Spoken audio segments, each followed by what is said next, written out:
It's time to show them. Yeah.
You have now mastered the basic skills.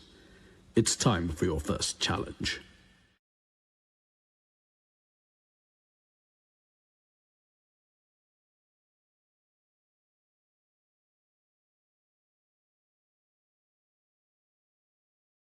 So let me try this in.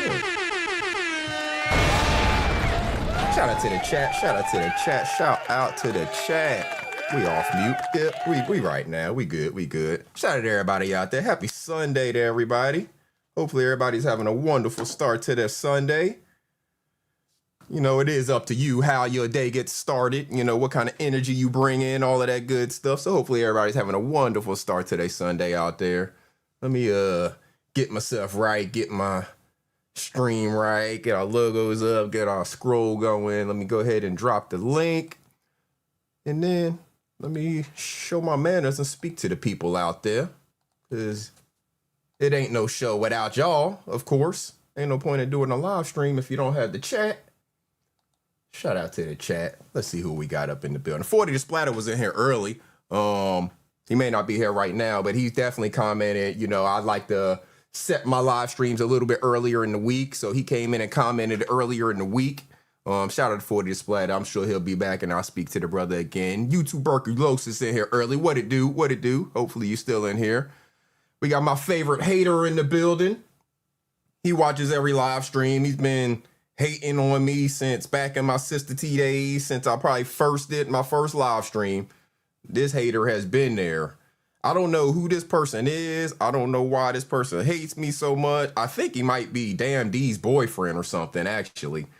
But whoever this D Eastwood person is, yeah, that's my biggest hater, y'all. Always present, always watching the show, always giving the brother a view. And I appreciate all of the views. I appreciate all the likes too. Everybody who hit that like button, it is greatly appreciated. A way to help the content creator, a free way to help the content creator get their content out there, let other people know that you're live, all of that good stuff. Who else we got in the building? Dimitri Jones, what it do, fam? Hopefully all is well.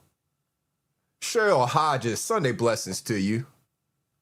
Tesha Z's, blessings. Hopefully all is well. Via She, grand rising to you, sister. Drop Squad 901, Pro 901 in the building. Salute, brother. We're going to definitely get into a little bit of Pro 901 content here a little bit later. If y'all haven't caught that banger, that new banger from Pro 901, y'all need to catch that. We going to check it out later, but y'all need to go give that brother a view. Y'all need to go share that brother's content. That's a banger. I like that one, Pro. We going to definitely rock that one later. JB2 reactions in the building. What's the word? Y'all make sure y'all go over there, sub to Johnny Blaze on all of his channels. Brother was live this morning, catching me up on stuff that I missed. Hey, I appreciate the JB2 morning show because he catches me up on a lot of stuff that happens overnight. Cause hey, I'm a regular person, y'all. I carry my ass to bed. When it's time, I carry my ass to bed. I leave all this YouTube stuff behind. But JB2, that morning show, he definitely gets a brother caught up on what's been going on in them overnight hours. Shout out to JB2 reactions. Y'all make sure y'all sub up to Johnny Blaze, JB2 reactions, all of that brother's channels. Hey, yo, Coach Splitter in the building. Hey, yo, salute. Who else we got in the building? I saw Southern Shadow, grand rising to you. Salute. Appreciate you being here. Daryl Cherry Sr. You see that Nas in the background ready for him and AZ to drop next month? Oh, my goodness, man. And we going to talk about some hip-hop, too, y'all. We got a good show planned. I know the thumbnail is what it is, but y'all know how we do over here. We're not about to spend a whole bunch of hours all day talking about that stuff on that thumbnail. We got other things to talk about. More, important things that actually make you laugh and have a good time and feel good. And we definitely gonna talk about some hip hop and, that Nas is back there for a reason. We had Illmatic back there last week. We got It Is Written back there this week. We do a little bit of vinyl collection. So we got the clear vinyl, see-through vinyl, as you can see. It's a double album. It's a double album. If I can get the damn thing out. There we go. So you got the clear vinyl, but works just like any other vinyl, so for some of you collectors out there. And this one here was actually a special edition. They only made 1,000 of these. So it's numbered and everything. I have number 880 out of 1,000 that were made. This is number 880 out of 1,000. So shout out to the spot that I, collect some of my records from. And like I said, it's It Was Written. It's the double album, so it opens up, and on the inside, y'all young bucks might not know nothing about this. On the inside has every lyric of the entire album on the inside of the album cover. So this right here, I know Illmatic is the classic, but this right here was the one that really got me hugely into Nas music.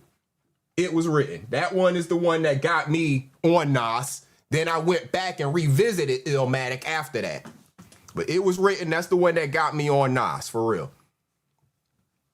So yeah, Daryl Cherry Sr., that's a good call, and we definitely ready for some Nas and AZ. Them young bucks don't know about that Nas and AZ. They don't know that's how it originated, They don't know about that. Salute to you for recognizing that. We got Lovelace in the building, y'all. Shout out to Lovelace. Grand rising to you, sister. Where's our Lovelace drop? Hold on now. We messing up. Where'd it go? There we go. Shout out to Lovelace. Oh, hell is hot. Ain't no water there. Hell is hot. Ain't no water there. No ice, no tea, no lemonade, no Coke, no Sprite, no Gatorade. Hell is hot.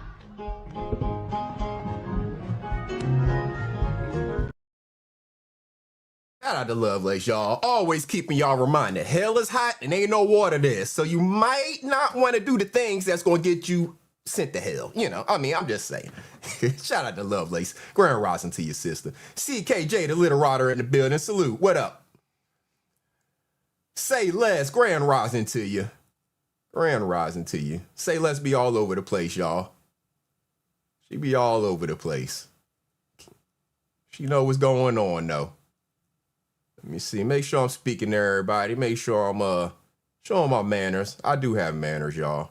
Got to spend some time with my sister, my brother-in-law, and some family yesterday. We went to brunch. Yeah, all of the firm members, CKJ, all of the firm members is dope. All of them are dope. Shout out to the firm. Shout out to Nas, AZ, all of them. Foxy Brown. Shout out to Foxy Brown. Yeah. Definitely. Shout out to the chat, man. I appreciate y'all being here. Appreciate everybody hitting the like button on their way in. Like I said, we're going to have us a good time today. Y'all know we don't just get straight into the nonsense because this is, you know, it's really a waste of time. It's really a waste of time, in my opinion. So, you know, we'll cover the little bit that we have to. Did we have mimosas at lunch? No, I didn't have any mimosas at lunch, Lovelace. I thought about it, but I didn't have any mimosas. We went to Cooper Hawk. Y'all familiar with Cooper Hawk? It's a winery, but they have, you know, full kitchen and all of that stuff as well. So we went to Cooper Hawk yesterday. You know, I've been before. Yeah, so I didn't have mimosas. I had a little bit of wine. I didn't actually have much. I just did the tastings that came with it because I'm shying away from alcohol for the most part. You know, just with different medications and things like that. So I'm staying away from the alcohol in abundance, let's say, you know. But yeah, had a good time. Great brunch. Mrs. Baker, grand rising to you, sister. Grand rising to you. Yeah, you got to make sure that you spend time with family. Have a good time with them, man. You only get one opportunity to go around this earth. You know what I'm saying? You only get one chance at it, one shot at it. So you got to make the best of it. I mean, we're going to go on some vacations with family this year. We're obviously building the house. I don't have a whole lot to show y'all this week in reference to the house. In reference to the house being built or whatever, because right now we're at a stage where it's not a whole lot that you're going to see physically changing. We do have a septic that'll be out there on Monday, tomorrow. Septic guy will be out there. I'm imagining the well guy will be out there this week as well. And then after that, things will really start getting rolling again once they have the water and all of that stuff going to the house. I get power and those things, but not a whole lot to really show y'all this week in reference to the house situation. But we would definitely continue to take y'all along on that journey as things are progressing, showing y'all what we are experiencing in the process. Cooking with Foxy, grand rising to you, sister. Y'all make sure y'all check out Cooking with Foxy. There's a whole bunch of great content creators out here that y'all may be missing who are really dropping knowledge. Deja Vu, she ain't in here right now, but Deja Vu stay fit, always dropping knowledge. Halima dropping knowledge. Tracepectives, they be dropping knowledge with some of the posts that they be making and stuff like that. So y'all make sure y'all get that type of stuff in your algorithm. You control what's in your algorithm. It could be 100% nonsense, or you could have some real good stuff come through that, you know, uplifts you, makes you feel good, and actually teaches you something sometimes. Tess, you said it's sunny in Myrtle Beach, living life. Yeah, it's gonna get sunny here today. I think it's supposed to be in the 80s here. Today. We're getting that nice time of year. Lance, I'm not sure if I spoke to you. Salute, Lance. I'm not sure if I spoke. I'm trying to make sure I'm showing my man is speaking to everybody in the chat as y'all are coming in. Brittany Smith, grand rising to you, sister. I appreciate you being here. Appreciate everybody who had the opportunity to hit that like button. But yeah, man, y'all make sure y'all support these content creators. It's more than just us who go live. There's more than the people who, you said we doing a lot of crown molding in the house. In certain areas, there'll be crown molding, but not everywhere. But there will be some in certain areas. But yeah, support the people who are out here putting out content. You know, all you got to do is subscribe to their channel. Their stuff, if you go to it, if you give it a like, it'll start showing up in your algorithm a little more. And you can actually uplift yourself and learn some stuff from some of these things that these people are sharing. You know, there's a whole lot of information out there that you don't know, that I don't know, that we all don't know, that you can learn from somebody else just because they shared a post, a meme, a short video, and you are missing that just because you're not subscribed to their channel. And these are people that you interact with every day on these YouTube streets. Yeah, each one teach one, Coach Splitter. Every day on these YouTube streets, you're interacting with these people. You're in the same spaces as them virtually. And they have knowledge and information that they can share with you. Thank you, Lovelace. I appreciate you sharing these channels in the chat. Great mod. I appreciate you so much, Lovelace. She's sharing the channels for y'all. I saw she shared Foxy's channel. She just shared Deja Vu's channel. So yeah, man, y'all make sure y'all sub up to these people. They have great information, great knowledge on subjects that you may or may not be interested in, or you may or may not know about. And just because you don't necessarily have an interest in it now, it may be because you don't know anything about it. But once you actually get introduced to it, you may gain an interest in it. You know, I didn't know I had an interest in having a modular home built until I got to know about the process of building a modular home. I thought stick build on site was the best way to go. Till I learned the process of building a modular home, educated myself, and that's exactly what we're getting. So, you know, you have to educate yourself and expand your horizons. You can't just listen to the same voices and sources all the time. You know, y'all only get to listen to me as far as a live stream once a week. You know, that's what I'm doing once a week right now. So that's as often as y'all get to hear my voice. Now, yeah, you may see me in other people's chats. You may see me hit somebody's link from time to time, but y'all don't really hear me a whole lot.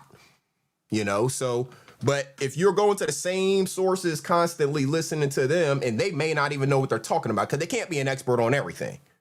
So make sure you're expanding your horizons, getting some more people that are able to get a word in your ear that, you know, may open up your mind to some new things, because the people that you're listening to haven't experienced everything. It's impossible for any one person to have experienced everything. You know, whenever I'm doing these live streams, I'm speaking from my point of view and my experiences. So when I'm talking about relationship stuff, it's not going to work in everybody's relationship. I'm talking about the things that seem to have worked in my relationship and these other people's relationship who I'm sharing their content, you know, when I'm sharing some of these little videos and stuff. So that's all I'm saying. Make sure you're expanding your horizons. Don't put yourself in so much of a box that you're only hearing from the same sources over and over and over again.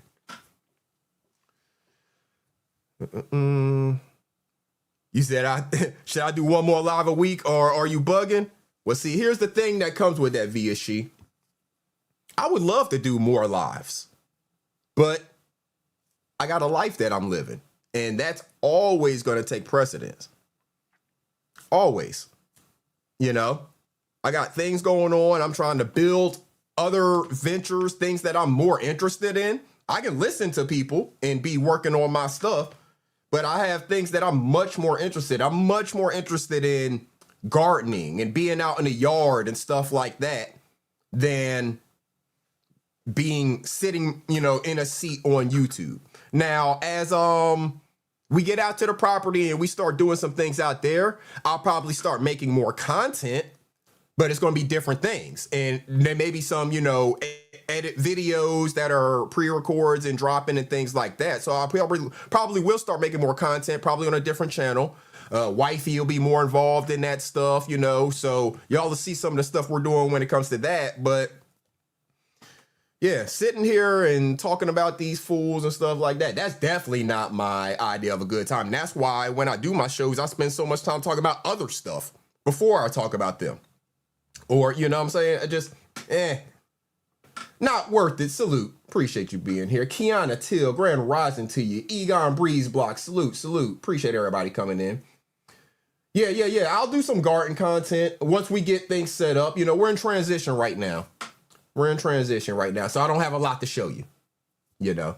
But yeah, once we get things set up out there and stuff, we'll definitely do a lot more content when it comes to stuff we're doing around the property. Once we start getting some of the animals, y'all see content with the animals. I mean, my wife every day now, it seems like she's showing me some new animal that's cute to her that I've never even heard of. She showed me some kind of chickens. I don't even know what the hell they are. They have some crazy, like, spike on top of their head. I don't even know whether they lay eggs or not. I was like, hey, we got to get some of the chickens that lay eggs first, and then we could get the ones that's cute and running around. JT Moneyman 410, what's good? Yeah, so I was like, we got to get the chickens that actually lay eggs, the hens that lay eggs, that we can use first, and then we can get the other little things that's running around and just costing us money, but not really, because they'll eat insects and things like that, so they won't really cost us much. But, she wants to get all of the different things, the, like I said, the Highland cows and the dwarf goats, shout out to the homie Muso. He said he got the hookup on the Nigerian dwarf goats. So we definitely gonna be hollering at him. We want the chickens and all of those different things. So we definitely gonna have us a little, look, here she go right here, smiling and shit. Oh, here's smiling and shit. Polish crested. What are they, Polish crested what? Polish crested chicken. Polish crested chicken. If y'all have heard of a Polish crested chicken, that's what she's talking about. It's got, let me see if I can look it up. Scorpio Queen, grand rising to you, sister. Let me see if I can figure it out. And Lovelace still on these doggone guinea pigs. Lovelace still on these guinea pigs. All right, let me show y'all the Polish crested chicken. I didn't know what the hell it was, y'all. I ain't ever heard of this thing before, but she showed me this, and I'm like, all right, whatever. Yeah, Brittany Smith, the Polish crested. That's apparently what she's talking about. I don't know, y'all. I don't know what these things are. Let me look at the images. So you see how they got the crazy hair, like, not hair, but it looks like hair on top of their head. They're feathers, actually, but it looks like crazy hair on top of their head. Again, I don't know if they lay eggs and stuff like that, as far as eggs that you can consume as humans. Yeah, it got like an afro. Exactly. See, y'all see it. It got an afro. They got an afro, but they come in all the different colors. You see, you got the black one with a white afro, and So that's what she said she wants, y'all. So I imagine at some point in time we'll have some of them running around. Fat T, grand rising to you. You said do a show on Stockholm Syndrome in the sector. That's a great topic. Look, hey, see, y'all are always welcome to send me ideas.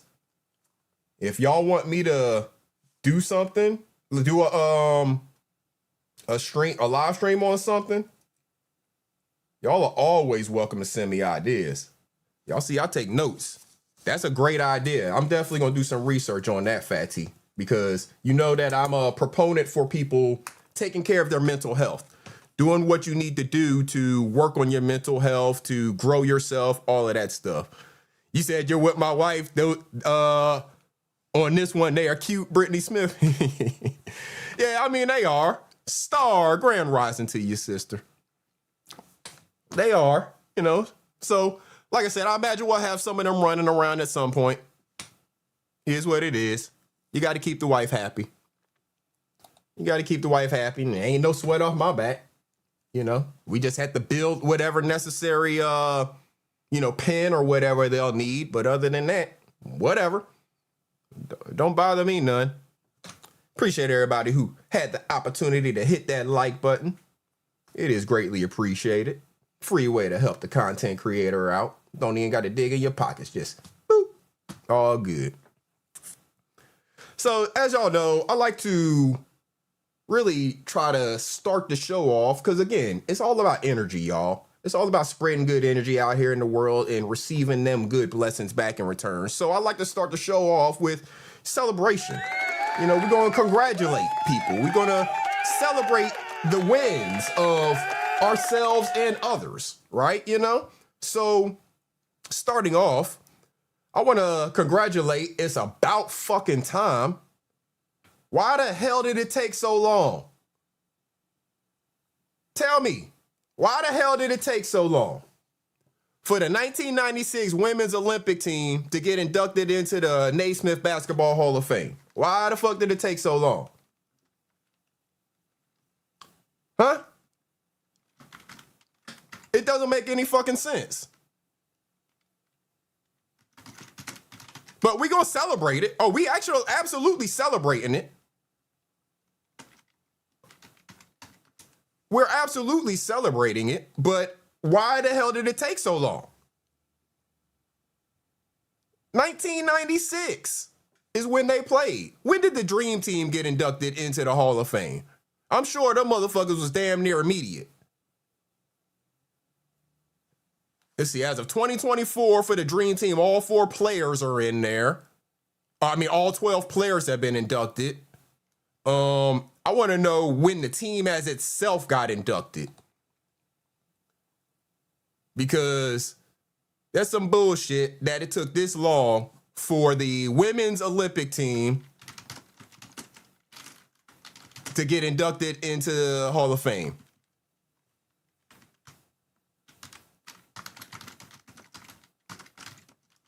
I mean, y'all help me make sense of it. Because every one of them on that team is ballers. Nat Turner, salute. Every one of them on that team is ballers. Every one of them.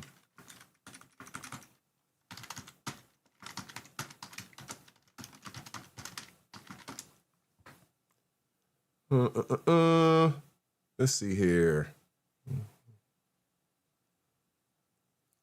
All right, I don't know. I'm trying to find it, but let's see here. I'm trying to find the year that the men's team was inducted, because I'm sure that shit was damn near immediate.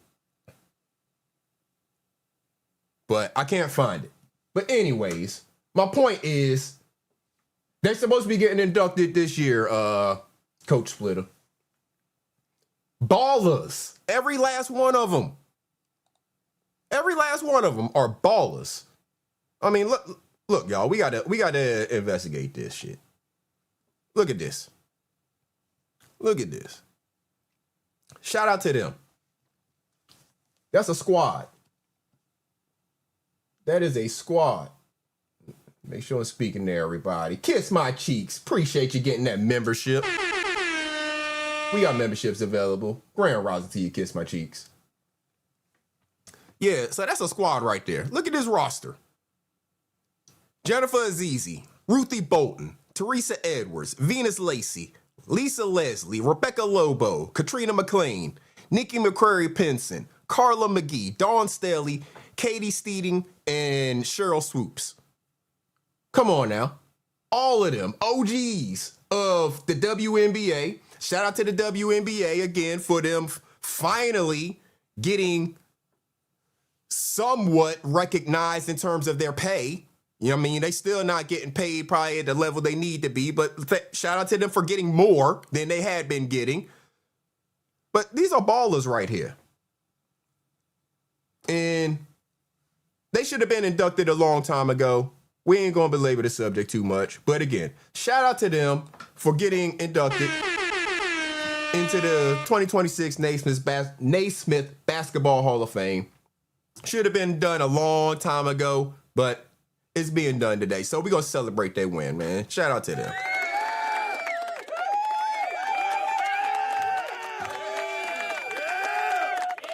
And continuing to celebrate the wins of women right now, and still along the subject of basketball, shout out to Angel Reese.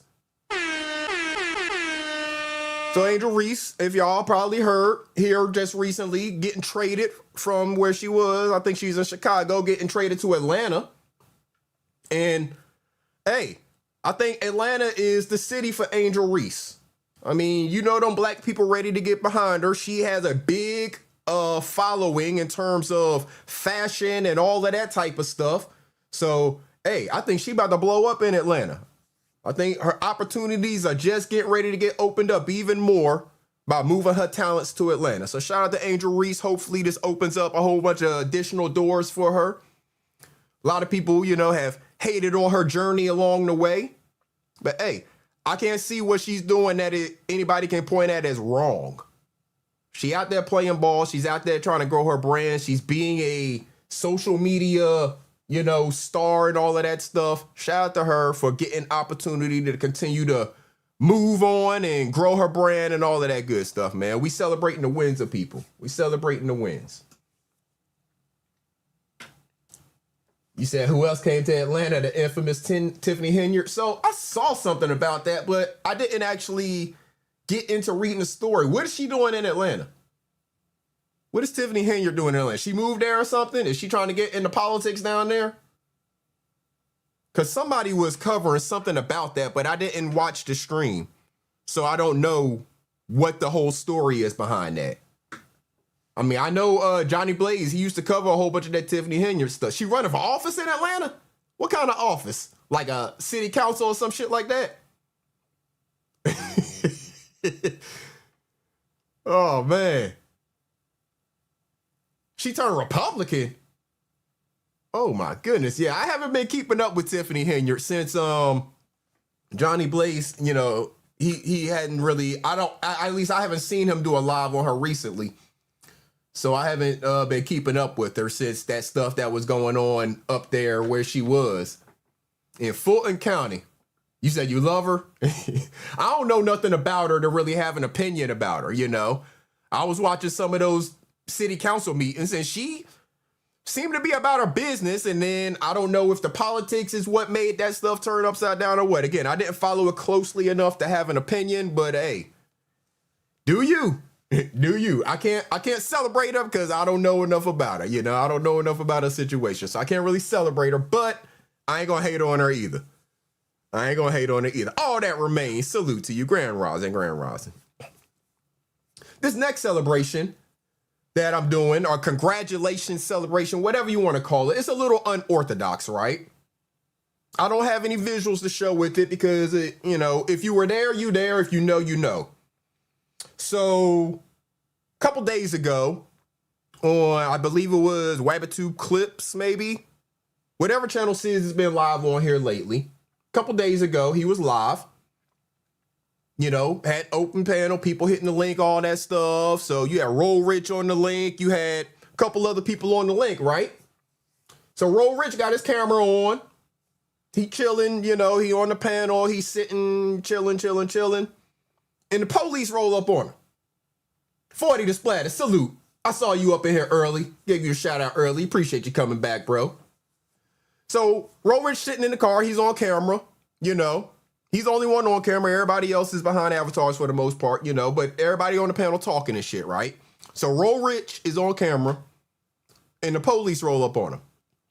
And they talking to him and shit. And he's on mic for part of it. And then, you know, he goes on mute while he's still dealing with him. So I noticed, and the congratulations here and the shout out here really is to Sis. I'm shouting out Sis on this one because whenever that shit happened, I was at work. Was I at work? I can't remember. No. So I wasn't even there when it happened. I wasn't even there when it happened. I was asleep. I caught the replay. That's what happened. I caught the replay. I wasn't even there when it happened live. I caught the replay. And what I noticed, this is just me, because I observe things from, you know, the point of view from the experiences I've had as being a police officer, being in the military, all that shit, right? While all this is going on, Roll Rich is on camera. He talking to the police. Sis is over there. Sis ain't saying shit. There's a couple other people on the panel. They talking. I don't know if it was Lance and Anthony. I don't know who the hell it was, but it was other people on the panel. And Sis wasn't saying shit. But that motherfucker was watching intently. The motherfucker was watching intently. And I was too when I was on the replay. I was watching one fucking thing. I was watching Roll Rich's fucking his camera shot. That's the only thing I was looking at. I don't even know what them other motherfuckers was talking about during that time. And they were still talking. Sis won't saying shit. Roll Rich was on mute, dealing with the fucking police. Only thing I was watching was Roll Rich's fucking little camera shot down there. And that's what I think Sis was watching too. Daughter of Zion, Grand Rising to you, sister. That's what I think Sis was watching too. Because he wasn't responding to anything the motherfuckers was saying, but he was watching. He was looking at something real fucking intently.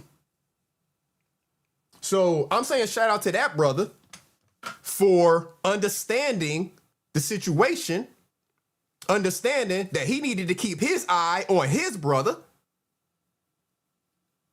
just in case some shit got crazy. because you just never know when you're dealing with the police, especially when they roll up on you. You ain't even doing shit. Roll Rich was just sitting outside the store, in the car, sitting outside the store, getting ready to run into the store. But he's on the panel, so he didn't get out of the car yet to go in the store. You know? So again, I'm celebrating wins over here. I'm saying congratulations to people. I'm celebrating the things that people do good out here. And I want to say, shout out to Sis, man. Salute to you for that shit, because I think that's what he was watching. I know that's what I was watching on the replay, is what the fuck is going on down here in this camera shot where Roll Rich is. Because he went on mute and he got the cops talking to him, and he had already showed that more cops pulled up. Arabia Barbosa, grand rising to you, sister. Yeah, he good. Everything was fine. The cops end up, it didn't end up being nothing. But at the time, you ain't know that. Because again, you had certain cops rolled up on him, and then some more came. Roll Rich showing us on the fucking camera. They got more rolling up. So he probably had, about 4 or 5 of them. I don't know how many he had there. But the point that I'm making is, Sis won't saying shit. But that motherfucker was watching that screen. That's what I thought he was watching. I can't speak for the brother. I don't know what he was watching. That's what I was watching when I saw the replay. And that's what I think he was looking at. Because the other motherfuckers was having a whole conversation. He won't saying shit. But he was watching something very fucking closely.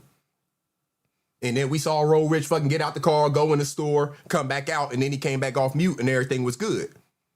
So yeah, he's good, but shout out to the brother for understanding the situation, understanding that shit is more important than any of this shit they talking about on YouTube, and I gotta watch my brother's back. Ain't nothing happened, Arabia. Nothing happened.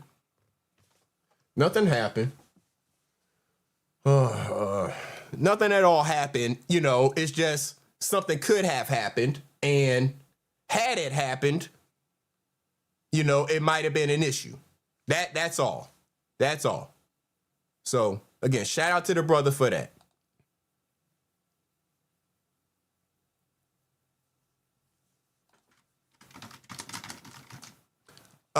We gotta take care of something, y'all.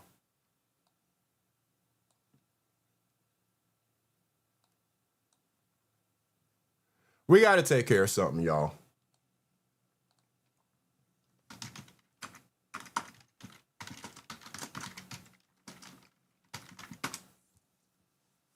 We gotta take care of something.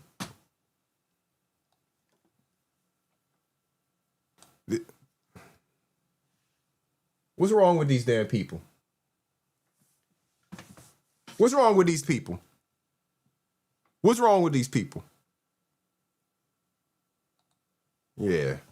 So, Francine, salute. Willie Earl, salute.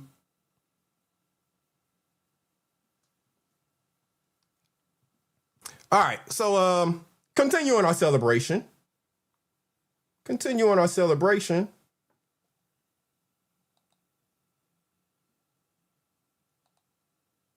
Continuing our celebration, y'all. I appreciate everybody coming in, everybody that's sharing the information with me. I actually had this planned and queued up to be the next thing I was going to show. I had this queued up to see if it was something I was going to show. Now, so underrated life skill. Pausing to decide if something is even worth your energy. Taking a second to pause and decide if it's even worth your energy.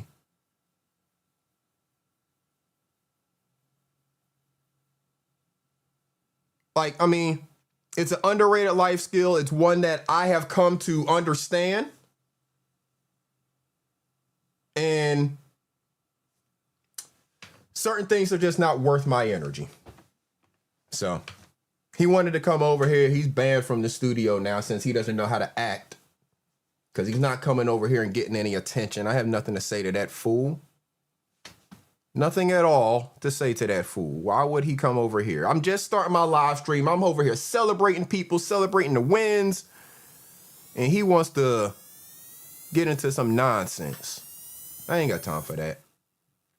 We're going to continue to celebrate the wins, y'all. I got a special win, and that's why I saved this one for last to share with y'all. A little more personal.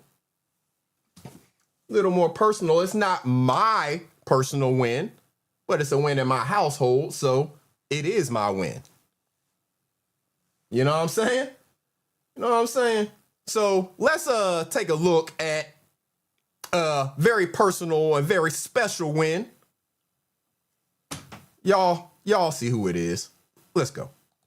To me, how so many of us that have had these trying experiences and challenges that cause us to doubt our self-worth are now finding one another. And we're showing up for one another. And we're creating space. And we're reminding one another that you are whole, you are enough, you are beautiful, and you are like others need your story. So, I mean, whenever you get interviewed by magazines, you know, and stuff like that, whenever your peoples is getting interviewed by magazines, online shows, things like that, it's hard to put a lot of time, effort, thought, concern into these fools that just want your attention. Because I'm too busy giving my attention over there.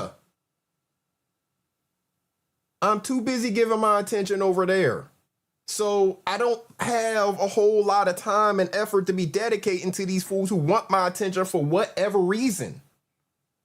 Because I'm dedicating my attention to this. To me, how so many of us that have had these trying experiences and challenges that cause us to doubt our self-worth are now finding one another.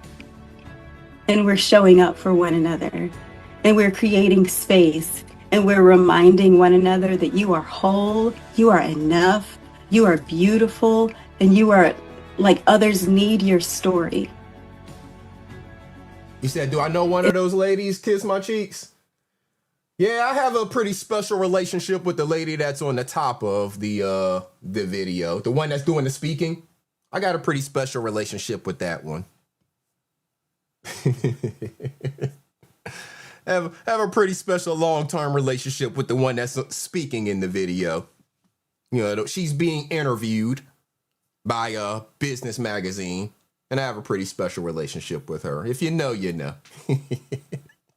So again, we celebrate the wins, y'all. We celebrate the wins of people. Everything in my life is not nonsense. Everything in my life is not negative energy. And I'm not going to allow other people that I don't even know to put all that negative energy in my life and make me allow that to be like a major part of my life.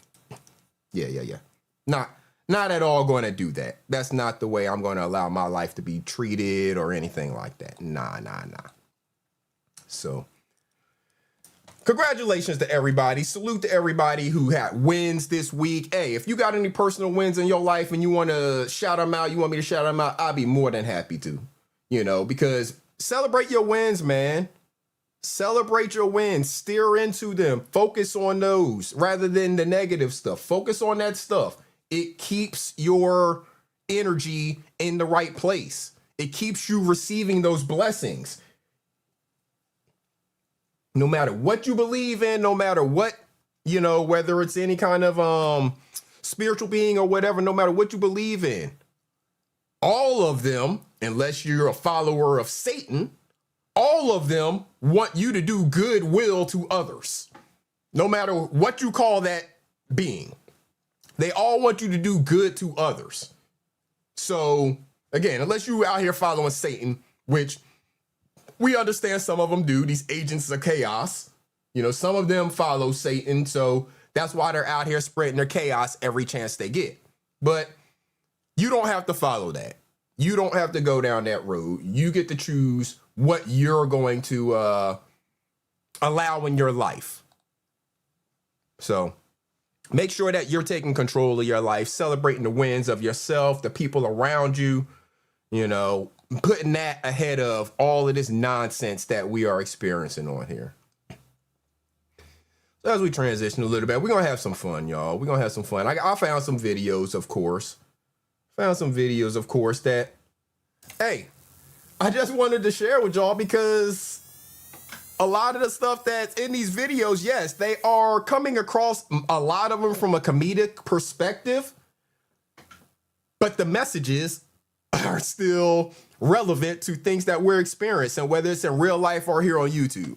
So this first one, this is something that a lot of these fools that we are seeing on YouTube, they need uncles like this in their life. They need fathers like this in their life. They need older male role model figures like this in their life that's going to talk to them like this because they've been coddled. They're soft. And you can tell by the way that they respond emotionally to every little thing that's said to them, right? They need people in their life that's family members that they know care about them and is only trying to teach them right to talk to them just like this.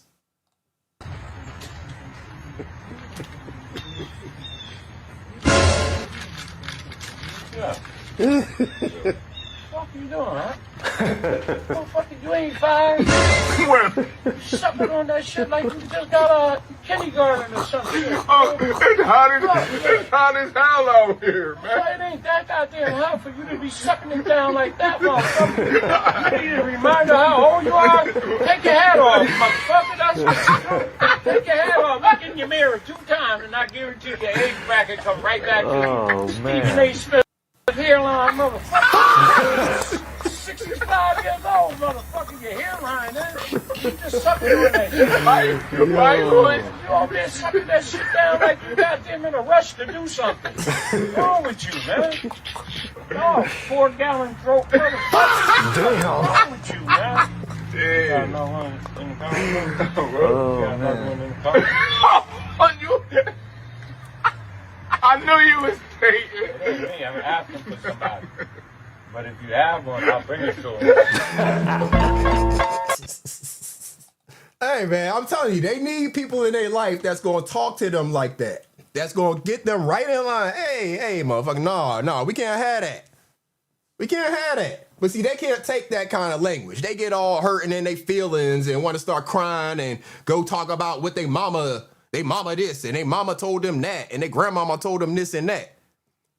But whenever granddaddy or uncle or somebody come around and keep it real with you, you know, you can't accept that. I'm just saying. Unc just kept it real with him. Unc just kept it real with him. And some of these fools can't handle that for whatever reason. I don't know how they grew up. But we grew up with everybody talking to us like that. They ain't care about how you felt about the shit. How you feel is not important. You ain't old enough to feel no way about something. You know, that's kind of responses they would give us back in the day. You ain't old enough to have feelings. Shit like that. You know, so them jokers, they didn't give a fuck about what you thought about it. Yeah, he called him a 4-gallon throat motherfucker. Yeah. Exactly. That's how you build thick skin. But these fools can't seem to handle it. They always want to talk to you about what they mamas taught them and what their grandmamas taught them. They ain't got no stories about what they daddies taught them, what their uncles taught them, what their granddaddies taught them, what the brothers in the hood, you know, in the neighborhood taught them. They don't have no stories about that. They talking about their mamas cooking and what their mamas taught them and all of that. So, hey, you know what kind of cloth you're cut from. You know what kind of cloth you're cut from whenever you hear stuff like that from those people. Here go another funny one, y'all. Again, these comedic sketches that they be doing on these different places is funny as hell. You say your daddy is still teaching you? That's what's up. The fact that you got a man in your life still that's older and cares about you is the point. Kiss my cheeks. That's the point, is that you still have these people. I talk to my dad every day. I mean, what do you want? Talking to my dad every day. I'm in communication with my dad every single day. I don't apologize for that. I don't apologize for that. But these fools don't understand relationships like that. They don't understand having those people in your life. Here's another funny one, y'all. Again, we here to have fun. We here to laugh, man. We are here to laugh. Laughter is healing to the soul. Hey, Splitter, same thing. My father still teaches me things all the time. Anytime I get the opportunity to work on something with my dad, I take it. Number one, spending time with him. Number two, learning something probably along the way. So they don't understand those types of relationships. But yeah, let's get another one, another laugh. We got to laugh at this stuff. Shout out to all of these people who are making these funny skits and stuff. I'm finding a lot of them in different places. A lot of IG comedians and stuff like that out there. But again, they are teaching you lessons in it because, again, not all these fools can take being talked to like this. Watch this.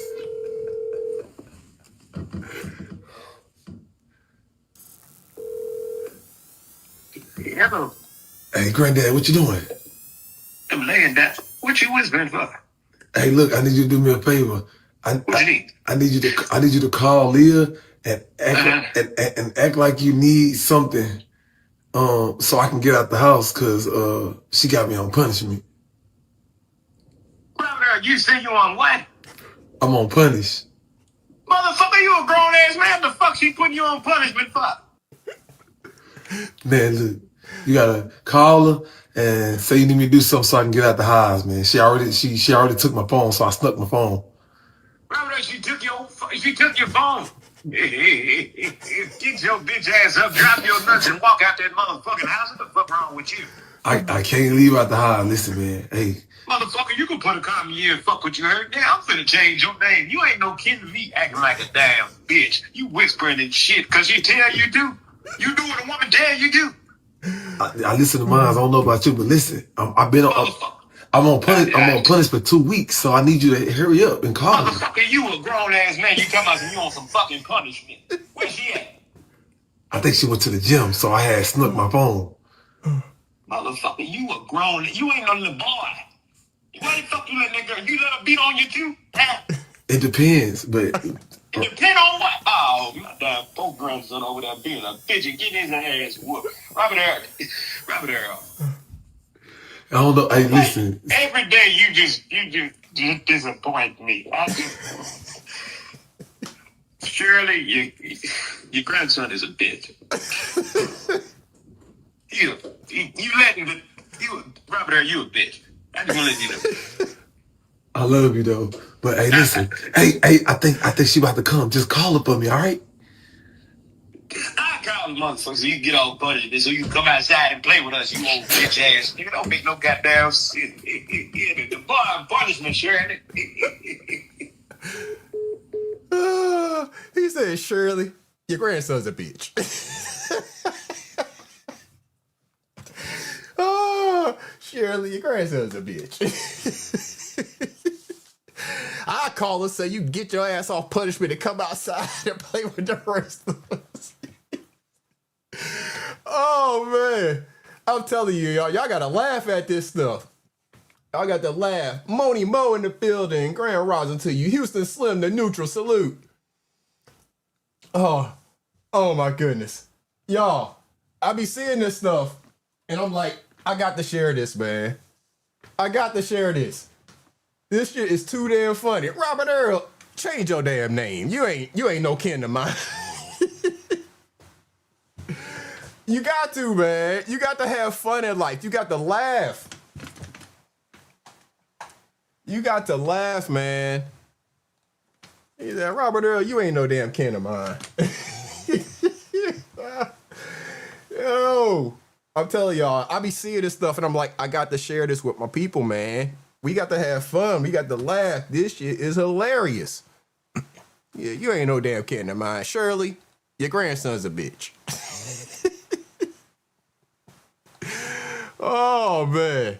I'll tell you, man. These IG comedians and stuff like that, man, These jokers are off the hook, man. Shout out to all of them. Shout out to all of them. I hope, none of them have an issue with me sharing their content. I'm doing it the proper way and all of that. But yeah, man, this stuff is hilarious, y'all. And hey, we got more. We gonna be laughing for a minute, y'all. We gonna be laughing. We gonna have us a good time. We gonna be laughing for a minute. So this goes for everybody out there who has a job, because everybody who has a job, I'm sure all of y'all are gonna feel just like this one right here. But again, enjoy the humor of it. Dumbass shit like, oh, what do you like most about your job? Payday, lunch break, and leaving that money. Don't come around asking me no dumbass shit like, oh, what do you like most about your job?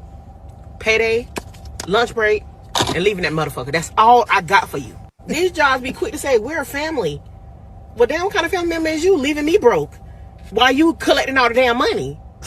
You got me out here overworked, underpaid. I'm doing the job with 6 people. I gave you my opinion. You didn't take it. What kind of family this is? I must be the black sheep or something. You got something for me in the will when you pass away? No? Well, obviously I'm not your favorite niece then. Bye. Can you work overtime? No, the fuck I cannot. Can you move the fuck out of the door so I can get up out of here? We're a family, but you reported me to HR for being late? Bitch, you knew my situation. If we was family, you would know it. Y'all better stop eating that bullshit that them jobs telling y'all we family. We're not family. They're well taken care of and you're still broke. Living paycheck to paycheck, direct deposit to direct deposit. Bitch, you're borrowing from Peter to pay Paul. We're not a family. They're eating good. Hey, where's the lie? Where is the damn lie? That's all I want to know. Payday, lunch break, leaving this motherfucker. That's what I like most about it. Payday, lunch break, and leaving this motherfucker. Where's the lie? Anybody that got a job, your favorite parts is getting paid and getting out that motherfucker. I'm just saying. Marty McFlizzle, salute. Yeah. Hey, Coach Split, you said that's why you work for yourself. Yeah, because you get to come in all the money. Can you share something interesting? Okay. I mean, you can share whatever you want in the chat.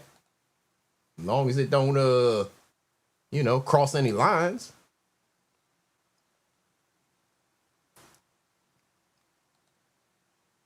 Yeah, you can share whatever you want in the chat, as long as it don't cross any lines and don't get you blocked or anything. But absolutely. Absolutely. He said, from the founding of America until the first day of this year or 26 is 911, 26 days you counted. What? From the founding of America until the first day of this year, I think you said of 26 is 911, 26. All right, I don't exactly know what the hell that means. I don't know what that means. So you're going to have to elaborate for me to understand what that means, because I'm not sure what you're trying to say there. So, yeah, we're going to keep on laughing, y'all. We're going to keep on laughing. So this one here, I don't really care how anybody feels about it, because the shit is hilarious. And, y'all probably seen this. Well, some of y'all may have seen this. Yeah, in the interview, they say we are like a big family. They always try to push that shit off on you. We a big family around here. We a big family around here. Yeah, okay, family. Okay, family. Like I said, am I in the will? When your ass pass away, you leaving something for me? Oh, I'm not your favorite nephew? No? You know what I'm saying? What we talking about here? What are we talking about? So, let's keep on laughing, y'all. Let's have a good time. A black person in my chair not too long ago called me the N-word. More specifically, he called me his N-word. You my N-word. It's never happened to me before. Never had a black person, definitely not at work, for sure. I don't think any time in my entire life has that ever happened. At the same time, he puts his hand out like this. You my N-word. Puts his hand out, and then my hand goes into his. So imagine one of these hands is black. And then the hands come together. It felt like a sonic boom was created. This warmth entered my body. And I felt like we solved racism. Just right then and there. Like, it was like everything's okay. We are cool AF. We're good. That's what it felt like. What did I do for him? I rushed his crown. So crowns normally are a 10-day turnaround, and he was traveling and had some commitments. Like, I got to have that sooner. And I was like, let me make a phone call. Have it back to you in 3 days. You my. Boom. Hand clasp. Sonic boom. Racism solved. So now I'm his ride or die. And I don't think he knows that. So black people, you want a ride or die white person? Call him your N-word. It comes at a cost. It comes at a cost. Because now I'm not going to say the N-word. But I'm thinking about it. I shouldn't even be thinking about that. But I am thinking about it. And I know I shouldn't. But it's like you get into a club that you're never going to get into normally. But someone vouches for you, so you're in there. Now, you're in the club, but that doesn't mean you can act like a fool when you're in the club. You can't do that. You'll get kicked out of the club, never invited back. So I'm in the club, and I'm so excited, like I just don't know if I can behave myself. So that's the cost. But man, does it feel good. It might be the most amazing thing that's ever happened to me in my life. Definitely in my career. For sure.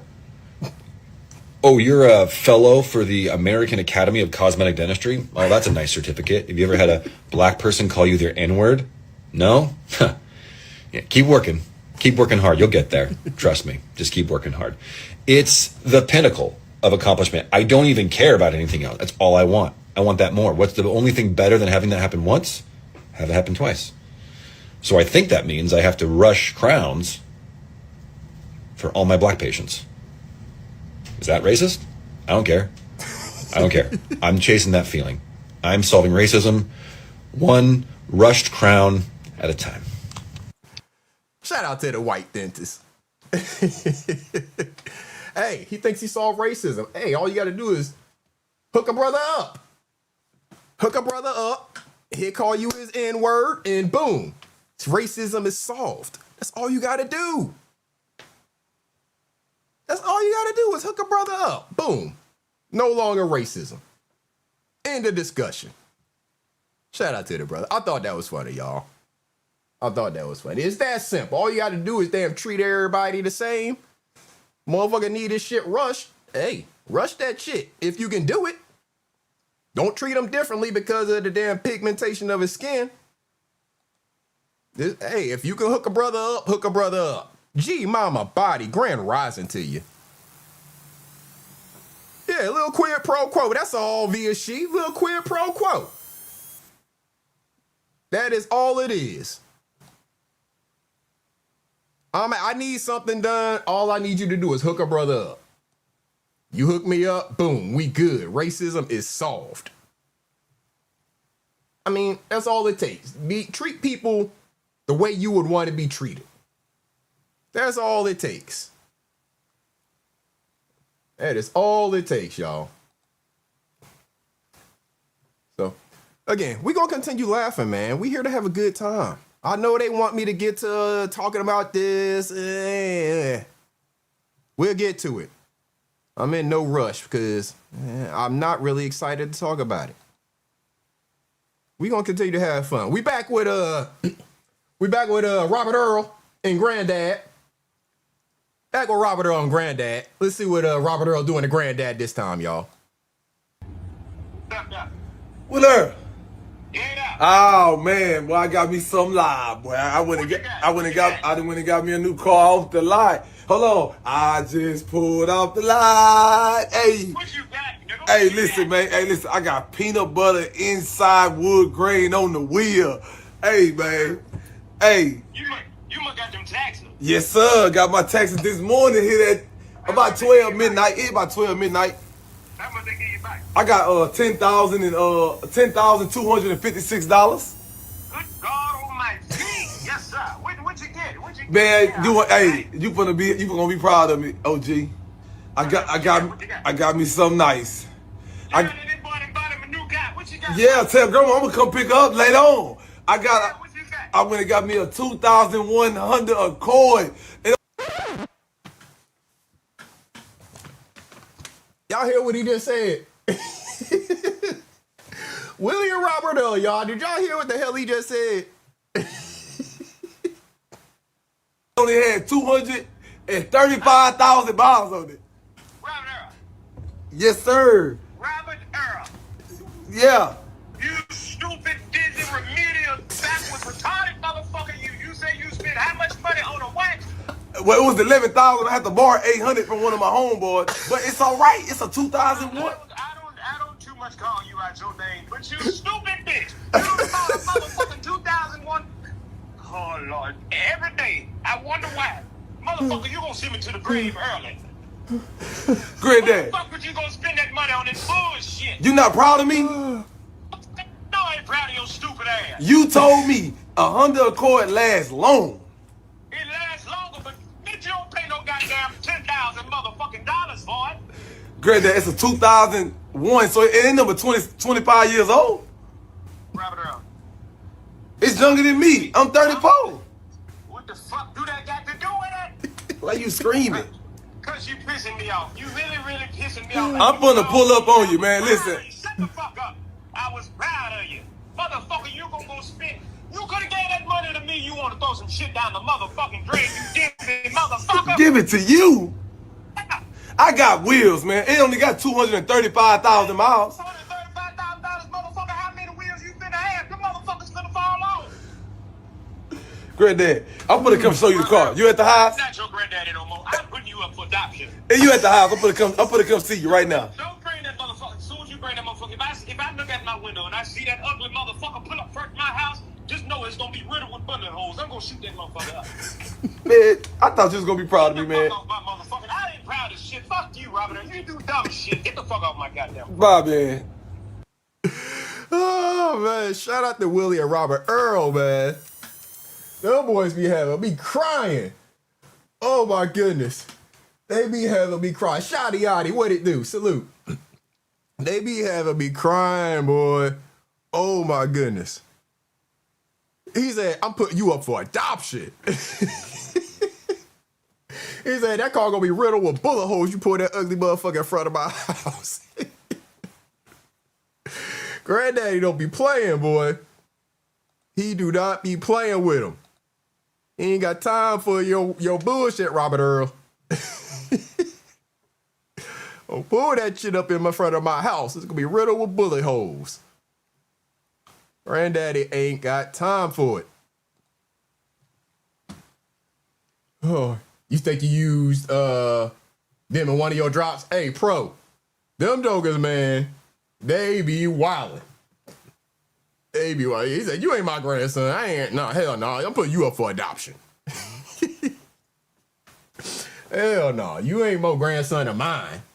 But they a 2001 Honda Accord, 250,000 miles on it. And you had to borrow $800. But the whole tax return order had to borrow $800. Oh, my goodness. Oh, man. I know we was talking about hip-hop a little bit earlier. We was talking about the Nas album. Daryl Cherry Sr. pointed it out. Talking about a little hip-hop earlier, so... I found a couple videos. Yeah, last video told me to change his name. This time he said he ain't my grandson. I found a couple videos kind of related on the hip hop scene that, again, this first one, me and my wife find this one funny because it's an inside joke that we have, right? So, I'm a big Wu-Tang fan. Always have been since they first, released the first album, Into the Wu-Tang. We got that on vinyl. Somewhere right here. Somewhere back here. Yeah, we got that on vinyl, Big Wu-Tang fan. Got a bunch of Wu-Tang. We got the purple tape. The purple album. We got the purple album. You can't really tell, but that's purple vinyl. Of course, we got the Method Man on the green vinyl with the smoke blowing through it. You know, we got some things. We got some things. We got where is it? We got the ODB, you know. So we got some things. You know, shout out to Wu-Tang. Shout out to the Wu. So we have an inside joke, right? My wife and I have an inside joke because on the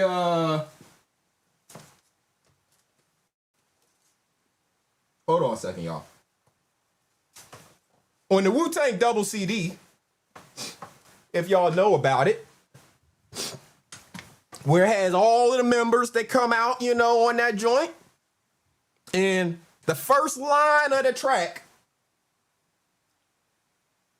some people don't know. Yeah, I like that boom bap era. Yeah, I like a lot of eras. I don't know nothing about the current era when it comes to hip hop, Coach Splitter. Yeah, when y'all talking about damn Gucci and who else were y'all talking about this week? It was another artist y'all was talking about this week. I don't know none of them. I don't know them. I don't know their music. I've heard their names, but I don't know their music. I don't know their stuff they be getting into. I don't know their crews they associated with. You know, the Migos, I know a little bit of their stuff, you know, but yeah, I don't Pooh Shiesty. I don't know who the fuck Pooh Shiesty is. I've heard the name. I don't know who the fuck that is, y'all. Real talk. I don't know who the fuck Pooh Shiesty is. NC Lady B1, Grand Rising to you. I don't listen to Gucci Man, and I don't know who the fuck Pooh Shiesty is. So y'all saying these names, I've heard the name Pooh Shiesty, but I don't know who the hell that is. I couldn't tell you one lyric of one song that motherfucker has done. Real talk. But again, going back to the inside joke the wife and I have, that Wu-Tang, you know, double CD, and got all the members on it, you know, and everything. And the very first line, people who don't know what the fuck he's saying may think that he made up a word because of his accent and all of that stuff, right? So when he comes on and says, abomatomically, Socrates' philosophies and hypotheses can't define how I'll be dropping these mockeries. Huh? When he says that, some people, if you don't understand what he's talking about, you might think he's making up words. You may think that was like all one word, abomatomically. Y'all may have seen it on shirts and stuff before, abomatomically. Like it's one word because of the way that he said it, right? But he's actually saying individual words. I bomb atomically, Socrates, philosophies, and hypotheses. Huh? You know what I'm saying? But it all sounds like one word the way he says it, right? So found this skit. It was a little funny. Inside joke. Bomb atomically. Socrates' philosophies and hypotheses can't define how I be dropping these mockeries. Lyrically perform armed robbery. Flee with the lottery. Possibly they spotted me. Battle-scarred shogun. Explosion when the pen hits. Tremendous. Ultraviolet shine. Blind forensics. So, again, just, you know, it was an inside joke because of the song that he was covering, the way he was breaking it down. We got Flip in the building. Salute, Flip. What up? Yeah, it was just an inside joke because of the way that he's breaking it down, saying every little syllable to every word. You know, so just a little inside joke. But again, y'all talking about these new rappers, I don't know their music. I still stick with the old school. That's just where I am with it. It is what it is, right? So along those lines, right, he reading it like philosophy. Exactly, Splitter. He reading it like a philosopher would. Like a philosopher would. But so sticking along the lines of hip hop, and again, the hip hop that I know, the hip hop that I'm used to, the hip hop that I would still listen to today from these same artists today, the older version of the artist today. You know, I think Redman is the GOAT MC because he's still today jumping on tracks, making relevance music. You know what I'm saying? So Redman is the GOAT to me. It is what it is. Because he can jump on anybody's beat right now and kill the shit. That's just the way that I feel about it, though. You know, I may be a little biased to the Jersey style of rap and all of that. You know, it is what it is. But my roots are in Jersey. My roots are out of Newark, so that's what it is. But Redman is definitely the GOAT to me. That's, you know, I'll put him there. I'll put him on that pedestal when it comes to MCing in the game, right? You said the Wu coming to Charlotte this summer? Yeah. They on tour. But for those who don't, and I know my Cali people, it's a little early for the Cali people. What is it? About 6:45 in the morning for the Cali people. So it's a little early for my Cali people. But I'm about to share something with y'all. This may get me a little copyright claim. It is what it is. It's worth it. Shout out to Joe Claire. Shout out to all of y'all that grew up on Yo MTV Raps and Rap City and all of that stuff. You know, so we had our VJs, our Joe Claire, all them, Free and AJ when they did 106 and Park, Fab Five Freddy, you know, all of the VJs and Big Tigger, you know, the ones that used to keep us in tune with what's going on the hip hop scene, right? But shout out to Joe Claire. I follow Joe Claire on Big Stack 24. Salute. I appreciate the new sub. Yeah, Big Tigger, you know, the ones that used to keep us informed on what's going on the hip hop scene. Well, shout out to Joe Claire. Joe Claire still, he has an IG page, and he still every once in a while puts out stuff of, you know, MCs and, you know, follows some of them sites that's still putting out real hip hop that people of our age group would appreciate. People who appreciate the hip hop type style that I appreciate would appreciate, right? So we might get a little copyright on this, but it's all good. It's worth it because it's bars from one of the GOATs. If y'all don't know about the hieroglyphics, yeah, video music box, G Mama Body, yeah. If y'all don't know about the hieroglyphics, then you might need to educate yourself. And y'all YNs, y'all don't know nothing about this. Shout out to Oakland. Shout out to the West Coast Cali flavor, right? Shout out to the hieroglyphics. Sunshine, heathen in the building. Grand rising to you, sister. Let's take a listen at some bars. Y'all, I heard this week. It came out, I want to say, last week. But I listened to this probably 100 times this week. These bars are just fire, y'all. Check it out. 421 TV, salute. I seen this. Effervescently, effing them up. I put the effort in it. It's like you ride for an MMA cage match, but they put a leopard in it. 6-sipping epidemic. Bold homie stole your rollie, that's unprecedented. Just rolling up the weed. Ladies stop by my page when they scrolling up their feed. So I block the young chicks that ain't old enough for trees, but I like whatever comment that they bold enough to leave. Rappers follow me, just rhymes from my catalog. They read like an intergalactic battle log. Satellite feed to the spaceship. We're traveling, my documents are placed in the basement of the Vatican. Scientists try to duplicate my rhyme patterns. To do this, they must lubricate their mind matter, then find data that match the kind that I dispatch. I lace rhymes in the fabric of space-time. To meet you while I'm traveling back. Plenty of nights for 'em like Phineas when you stab that median night war with the javelin that's in the Torah. I'm in the more than just recording for the order slaughter. I told the king pay tribute and he brought his daughter. Exotic trees in my horticulture. Fly aeronautic products for the vultures. Raps hidden in imported sculptures. Got my custom broker scrambling to meet me at the port of Oakland. Connect got money to lobby to keep the border open. You ain't got no rhymes or no style neither. Cats get confused, heard more lines than wild zebras. Check it out, yo, you couldn't imagine the colors in my kaleidoscope. Effervescent essence provided by my exotic flow, regarded on high plotted on nautical wavelengths. They brought it from the basement to the pavement. The same shit as astrologers and astrophysicists. The love and knowledge of a lyricist is serious. The theory is mysteriously furious periods of time that it took. Fuck that, y'all ain't hearing it if I'm capping on the track. It's the capstone of the pyramid. I'm an expert, this an experiment. And rockin' Magic 4s, that's my favorite thing. cock. I rock fly Jews, think David slingshot. Huh? Huh? Huh? They don't make them like that anymore. They don't make them like that anymore.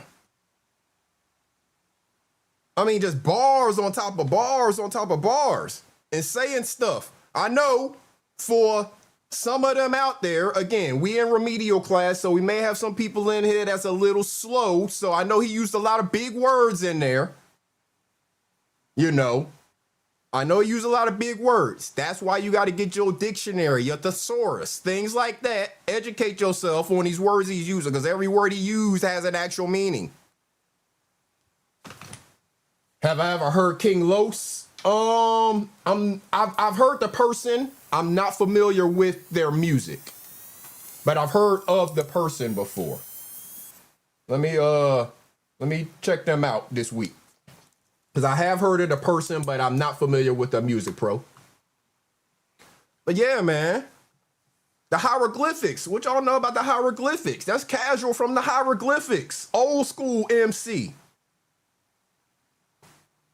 Old school MCing, still dropping bars out here. And some of these young MCs can learn something from that. Again, I ain't hating on the young people. Y'all do what y'all do. Y'all just can't get me to understand what the hell y'all talking about. You said, if you're not mistaken, the hieroglyphics used to be caution if you're not mistaken. I don't exactly understand what you're saying. Okay, pro, I got you. Yeah. So I mean, hey, I'm all about MCs that got bars. Via she, you said KRS-One dropped something recently. Oh shit. Yeah, Chris. I gotta check that out too. It's KRS-One. I definitely think he's one of the GOATs too, man. I like lyricists. People who can use them bars, flip them words and stuff like that. Words have multiple meanings, you know?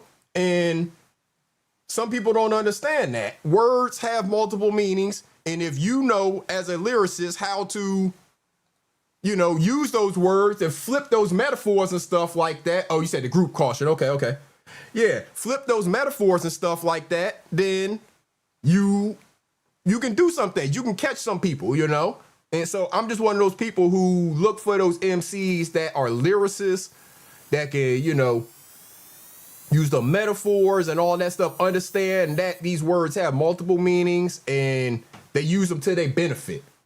Carl Belton, salute. Salute to you, bro. Salute to all the tradesmen out there, man. Out here building the world. I'm trying to find another one for y'all because of this conversation that we're having right now. Talking about the MCs and their ability to really just flip words, use metaphor, stuff like that. I gotta remember what the hell I named it. I got so many videos, y'all, and I'm definitely not playing them all here today. You know, I got some for future live streams and stuff like that, but because of the conversation we're having right now, it made me think about a video that I know I grabbed. Here we go. Because we're talking about the bars, you know. Fats TV, Capo in the building, salute. Because we're talking about MCs, lyricists, people with bars, right? You know, we just listened to that Casual dropping his bars, right? Hieroglyphics, old school joint, you know, but new bars, but from an old school MC. So this is another video that I found, and this is a dad talking to his son, because his son asked, was, past tense, Common a good rapper? You said, do I watch battle rap? Not a lot. So I'm not familiar with a lot of the battle rappers' names and stuff like that. I don't watch a whole lot of battle rap, no. But I mean, I understand the point, because there's definitely some great lyricists in battle rap, you know, and on the spot, they'll, you know, flip metaphors and stuff about the way you look, the clothes you're wearing, your crew, stuff like that. Yes, thank you everybody for hitting that like button. It's greatly appreciated. So here's a conversation that a dad was having with his son about Common, because the son asked him, was past tense Common a great rapper. KRS-One featuring Black Thought. Oh my goodness. Oh my goodness, Via She. Yeah, I gotta find that. I gotta find that. Because those are definitely two wordsmiths. I definitely respect both of those brothers' contributions to the game. I definitely respect both of those brothers' contributions to the game. So I'm definitely going to have to look that up. But let's listen to this father talk to his son when his son asked, was past tense Common a great rapper or a good rapper? A good rapper? Was Common a good rapper? Yeah.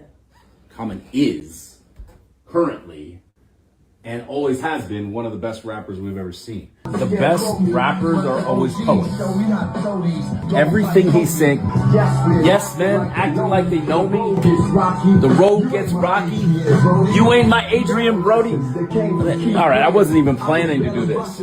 He said, yes man, acting like they know me because he's in this room with all these people pretending like they know him, right? But then he said the roads get rocky. You ain't my Adrian Brody. Rocky Roads, first of all, comes from Rocky Roads, but also there's Rocky Roads ice cream, and then there's Rocky Balboa, whose wife was? Adrian. What you know about Adrian Brody, though? What you know about Adrian Brody? Come on now. It all comes together. Common's a poet, man. Best. Pop's dropping knowledge, huh? Pop's dropping knowledge on them. Got the whole turntable set up and school in the sun. Was? No, Common is. Look at the wordplay. Pops understands it. You say Rocky Road, he meaning 3 different things because of the way that he painted the whole picture. What? Man, shout out to Pops, man. Educating them. Having the whole turntable set up and all of that in there. Man, shout out to that, man. Shout out to the education. Shout out to the education.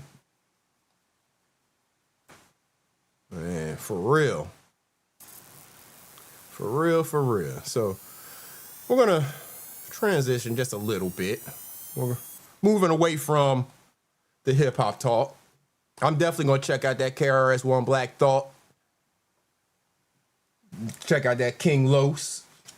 I'm going to check all of those out. And we may be working those into future streams. Right, the triple entendre via she. Not just a double entendre, a triple entendre. What? Huh? Not all MCs can do that. Not all MCs can do that. Hey, yo, I see you. I see you. I don't know if you want to stay on camera or not. Shout out to Coach Splitter in the building. Hey, yo, what up? Salute, salute. Hey, man, I was just trying to pop up here before you transitioned on the hip hop talk. Yeah. I am one of the YNs that is not with the current culture. I'm old school like you, bro. Right. Boom, pap. I cut my rap off like, I don't know, like 2016, 2017-ish. I mean, there's some stuff mixed in between. Right. You mess with Griselda at all? A little bit, you know. I'm not deep into it. I'm not deep into it, but a little bit. I was gonna say, you talking about you got the newer, connections and all that. Them boys from New York. You Black Thought, he looked up with Benny the Butcher and who else? Conway. West Side Gun ain't really with him, but right.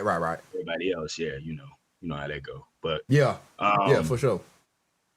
Dang, who else was I gonna say? Oh, well, we was talking about last week where you was talking about the Janet Jackson thing. I meant to say,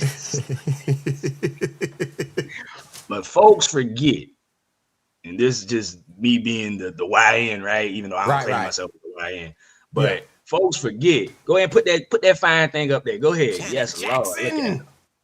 Lord. Ooh. Folks forget, man. Bobby was messing with Janet behind Whitney back. Folks forget that. I didn't know that. The documentaries or whatever they had, like they put that out in them BET documentaries. I mean, if they lied, but I think Bobby was the one who executively, produced it. So I'm like, I don't think they lied. Okay, I didn't know that. Yeah, check it out. Look it up. Yeah, for sure. Yeah. But yeah.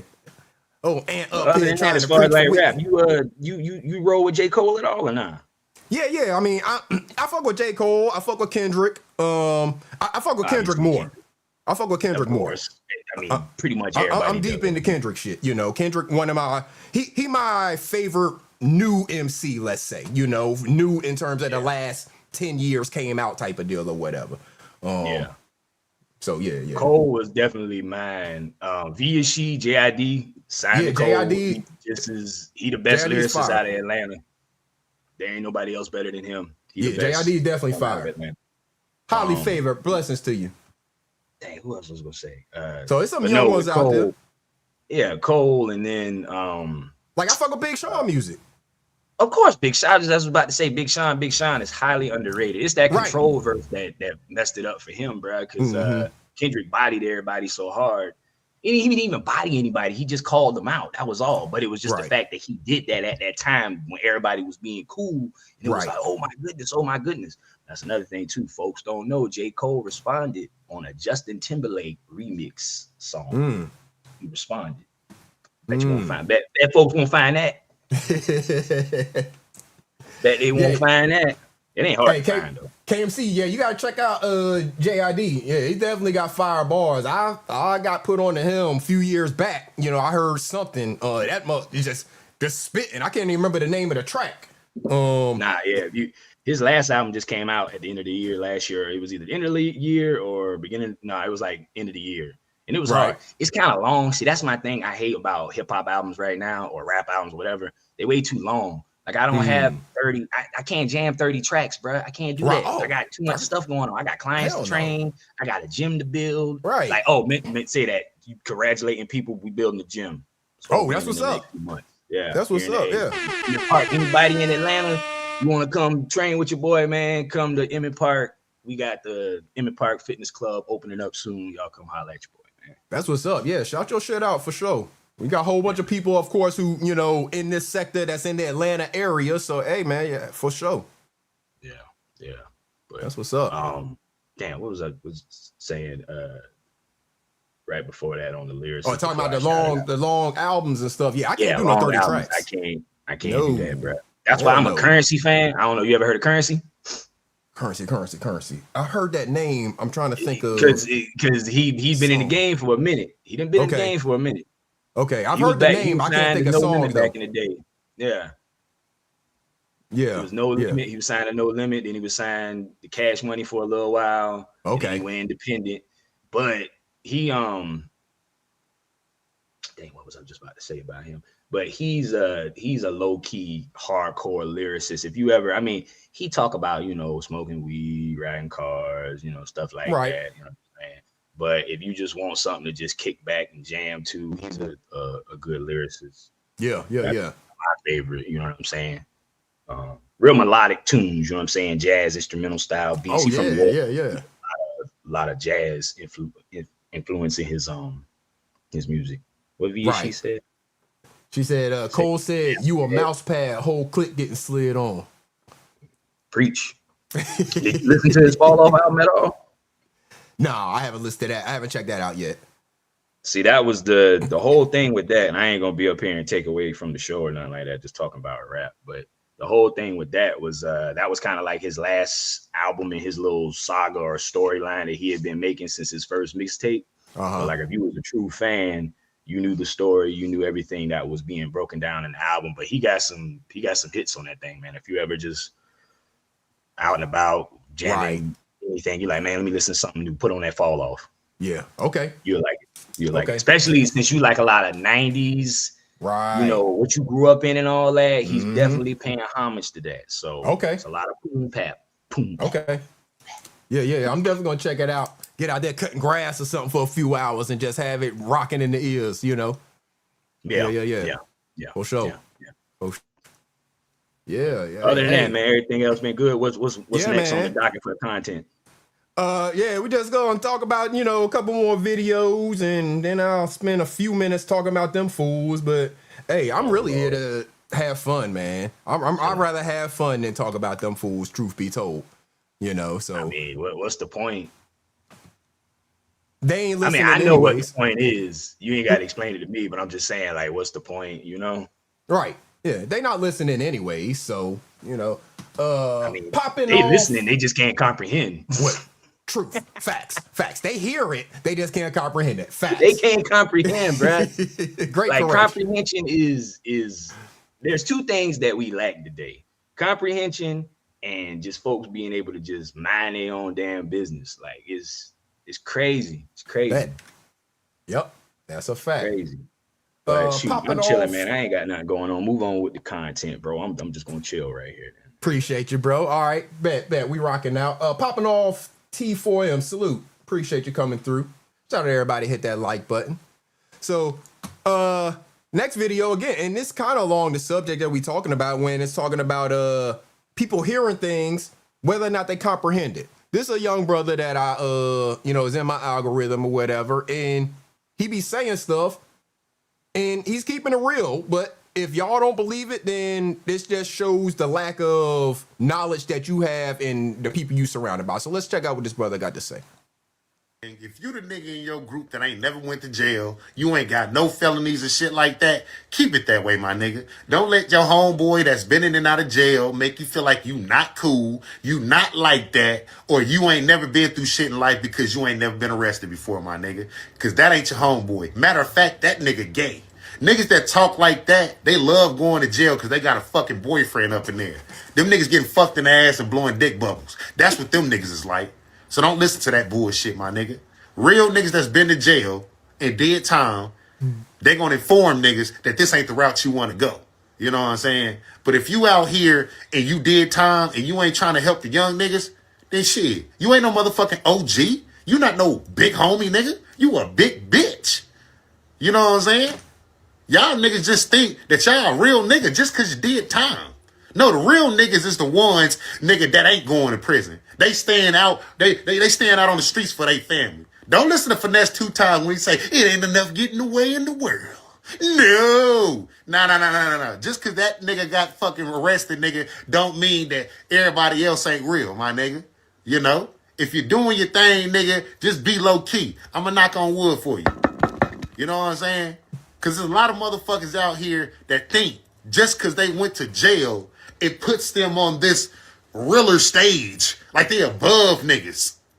Oh, you ain't been to prison. You ain't never ate motherfucking ramen noodles mixed with hot chips, mixed with cheese, mayonnaise. What the fuck I want that bullshit for, nigga?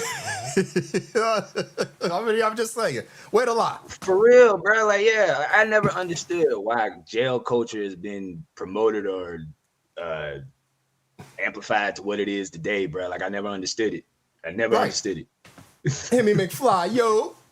Yeah, it doesn't make any sense. I mean, like you said, I don't want to eat that bullshit you talking about. Right. I don't want to go be in there with a whole bunch of motherfuckers I don't want to be around, all tight space and shit. And weirdos and shit.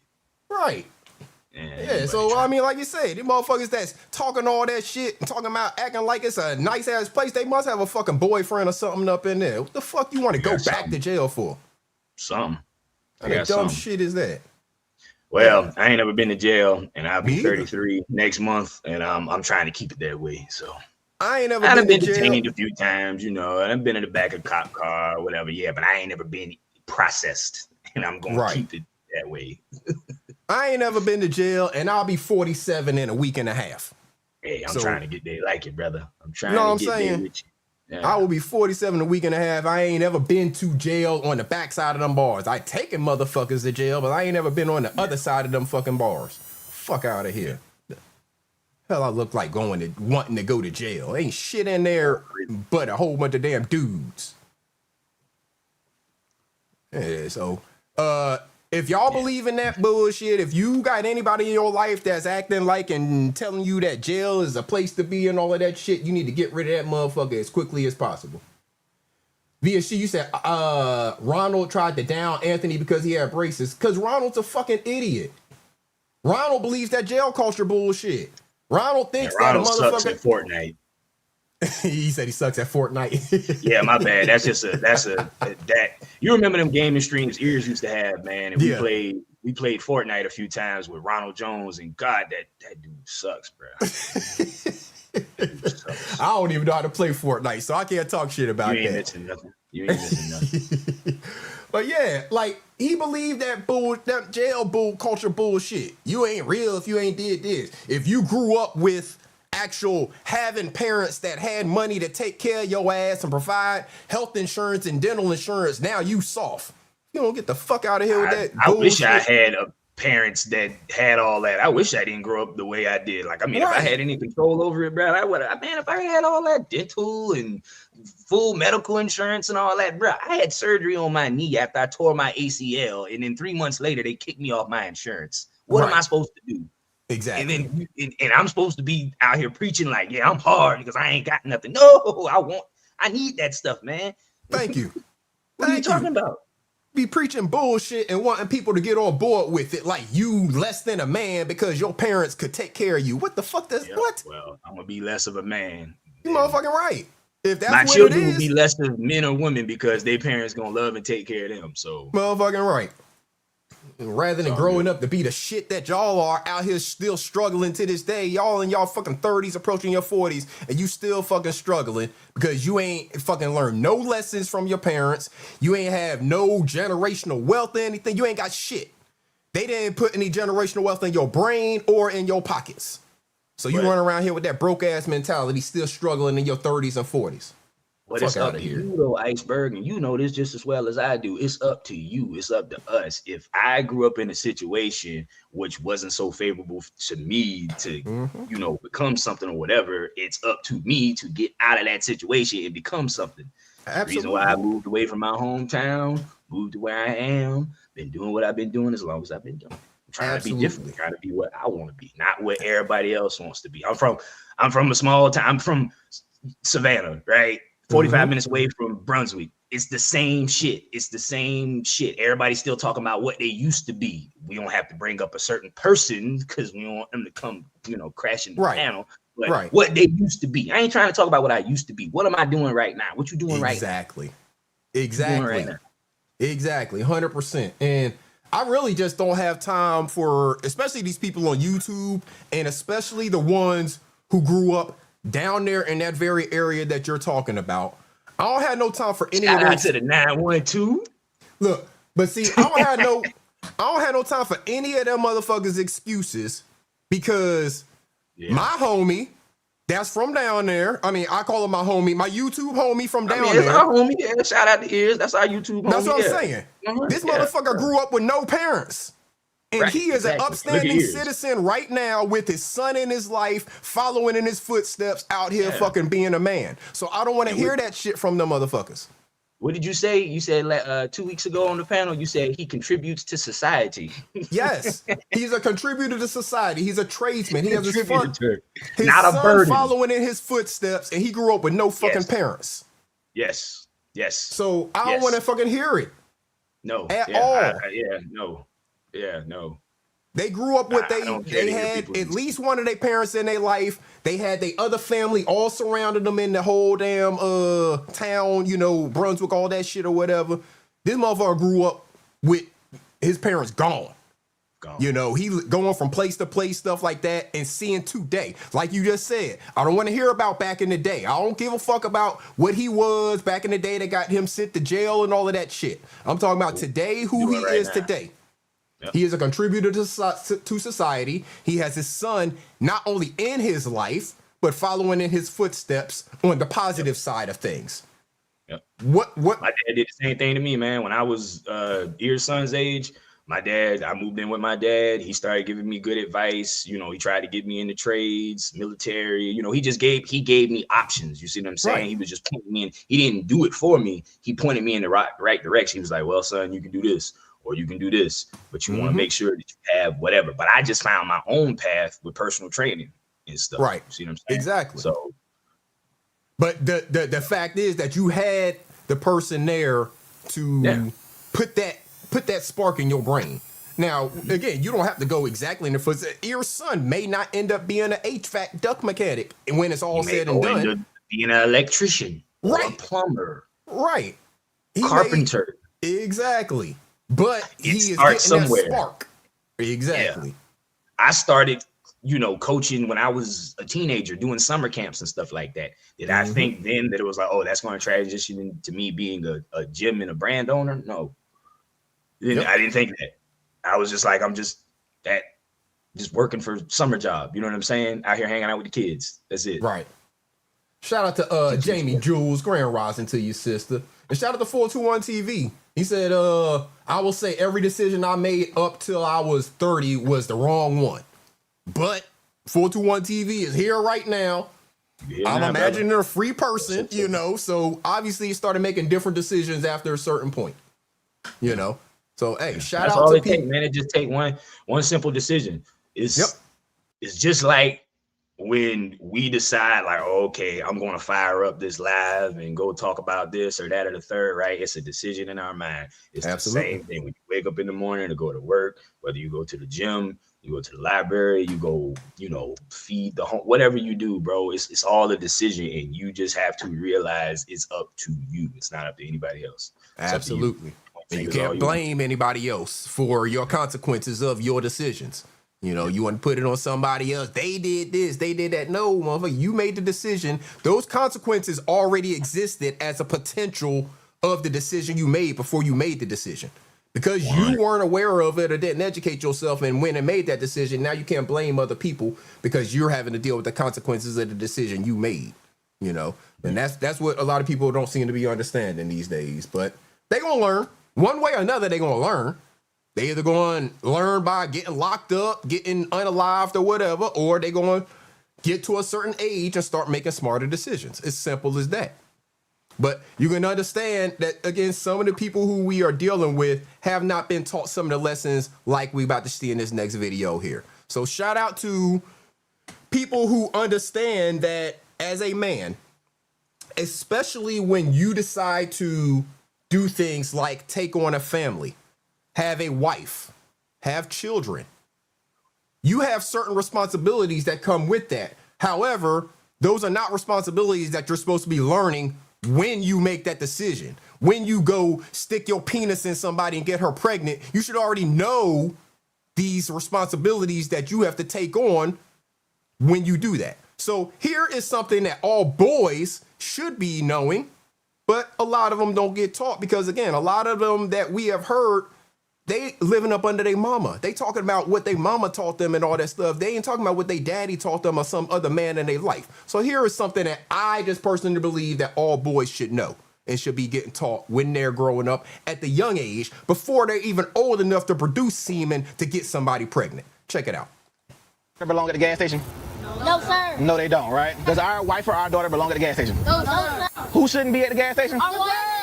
Our wife and daughter should not be at the gas station. You understand that? Yes, sir. What cars use unleaded? Most regular. Most regular cars. Good to go? Yes, sir. All right, now premium, what cars use premium gas? Like Mercedes-Benz. You say it again? Mercedes-Benz. Sports cars, Mercedes-Benz, they use the premium unleaded. And that means this means your octane is high. You see right here it says minimum octane rating? Yes, sir. So that means your octane is higher for different cars that have different types of engines. You understand that? Yes, sir. Some of them are high performance, and a high performance car needs what? Super unleaded. Premium gas. You understand that? Yes, sir. What is mid? Regular and premium mixed together. Right now, what side is your tank on? The driver's side. What can I find the gas tank at? On the gas side, regular. Regular, right? All right, so pull it off. Watch out, y'all. Watch out, y'all. Press the regular gas. There we go. Now remember, if something happens, right, let's say the gas starts spilling everywhere or a fire happens, what do we do? The emergency fire button. You got to go press the emergency shut off, you understand? Yes, sir. If the nozzle is on fire, do we take it out? Yes, sir. No, sir. We do not take this out if the nozzle's on fire. You understand me? Yes, sir. Because if you take it out, you will spread fire everywhere. You understand that? Yes, sir. Wherever this gas shoots is where the fire is going to happen. You understand that? Yes, sir. Again, if a fire happens right here at this nozzle, we will not take this out. You understand me? Yes, sir. We will go find the emergency shut off because that will cease the fire. You understand that? Yes, sir. Well, enough. Anyway, it may not shut all the way out, but it will cease the fire because it will stop the gas from pumping everywhere. You understand that? Yes, sir. We don't want to make no bigger fire. Good? Yes, sir. And while we pumping gas, what we doing? Waiting. We waiting, but what we doing while we waiting? Checking your surroundings. We doing what? Checking your surroundings. We just looking around because our wife is in the car and we don't want it to happen. You understand that? Yes, sir. Our daughter's in the car and we don't want it to happen. You understand that? Yes, sir. And we don't want it to happen to us too, right? Yes, sir. While we looking around? So we protect ourselves and our family. Easy work, you understand that? Yes, sir. What kind of vehicle? It's a Mercedes-Benz high-performance luxury vehicle, you understand that? Yes, sir. So what kind of gas do you think this is going to use? Premium. What kind of gas is going to use? Premium. Why? Because it's a high-performance car. What kind of car is it? A high-performance car. What kind of gas is going to use? Premium. Now I'm trying to see something really interesting. What side is this tank on? The passenger side. It's on the passenger side, right? How would we know what side it's on? Looking at the dashboard. So let me show you. Come on. You see the gas thing right there? Do you see what you see beside it? An arrow. What you see? An arrow. What that arrow point to? To the passenger side. It's pointing that side, so it's letting you know. Even though the gas thing is over here to the left, the arrow is pointing where? Right. To the right. Good to go. Yes, sir. Now, if you look right here, most of your high performance vehicles are always going to let you know. Look at the tank right here. It's a minimum octane 91. So we got to use something above 91. Good to go. Yes, sir. All right, so we got to use premium here. Who gonna drive the fancy car? Our wife or daughter. Who gonna drive the fancy car? Our wife or daughter. Yep, and we gonna drive a fancy car too one day, but we gonna make sure our wife and our daughter drive something cool too, right? Yes, sir. And not only that, does our wife or our daughter belong at the gas station? No, sir. No, they don't, right? So we gonna make sure we get up early in the morning before we go to work, and we gonna make sure we put gas in our wife car and our daughter car. You understand that? Yes, sir. So, I mean, again, it's all about the lessons that you're learned. It's the things you're taught. None of these young men in this video are even close to driving age. However, they're learning everything they need to know about when they are at a gas station. Cappy Queen, Grand Rising to you. They're learning everything they need to know if they might be riding with their mama to the gas station. They can still get their little ass out and pump gas. Yep. If they mama sitting in the driver's seat and they ain't nothing but 10 years old, they can get their little ass out and pump the gas. You know? I can't tell you how young I was. I started pumping gas. My great grandfather taught me that real young. Right. Real young. Yeah. But I also too now, back at gas stations were a lot safer. Right, exactly. Teaching them about keeping their head on a swivel. You watching your surroundings. Why are you watching your surroundings? Because your wife and your children are in the car. You don't want nobody to run up on you or them. All of these things are lessons that boys should get taught.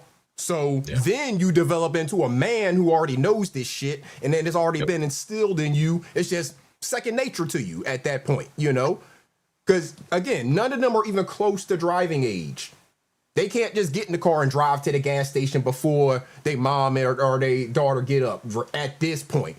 However, again, if they sitting in the passenger seat and they in the back seat, mama pull up to the gas station. Hey, mama, just pop the thing. I got it.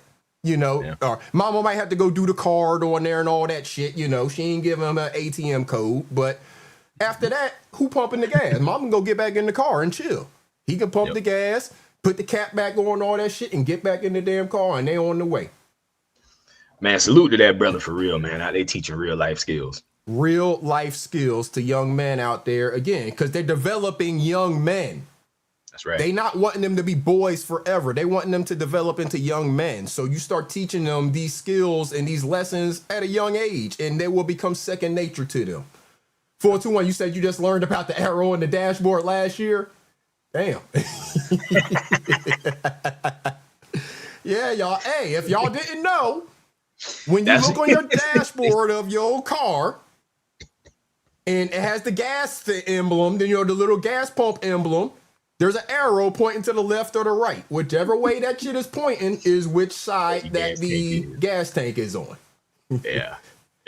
Scorpio Queen, you said nothing pisses you off more than seeing a dude chilling in the car while his chick is pumping gas. Right. That is not no manly shit. Yeah. Same. At all. Yeah. Another thing too, I learned little things they talking about that.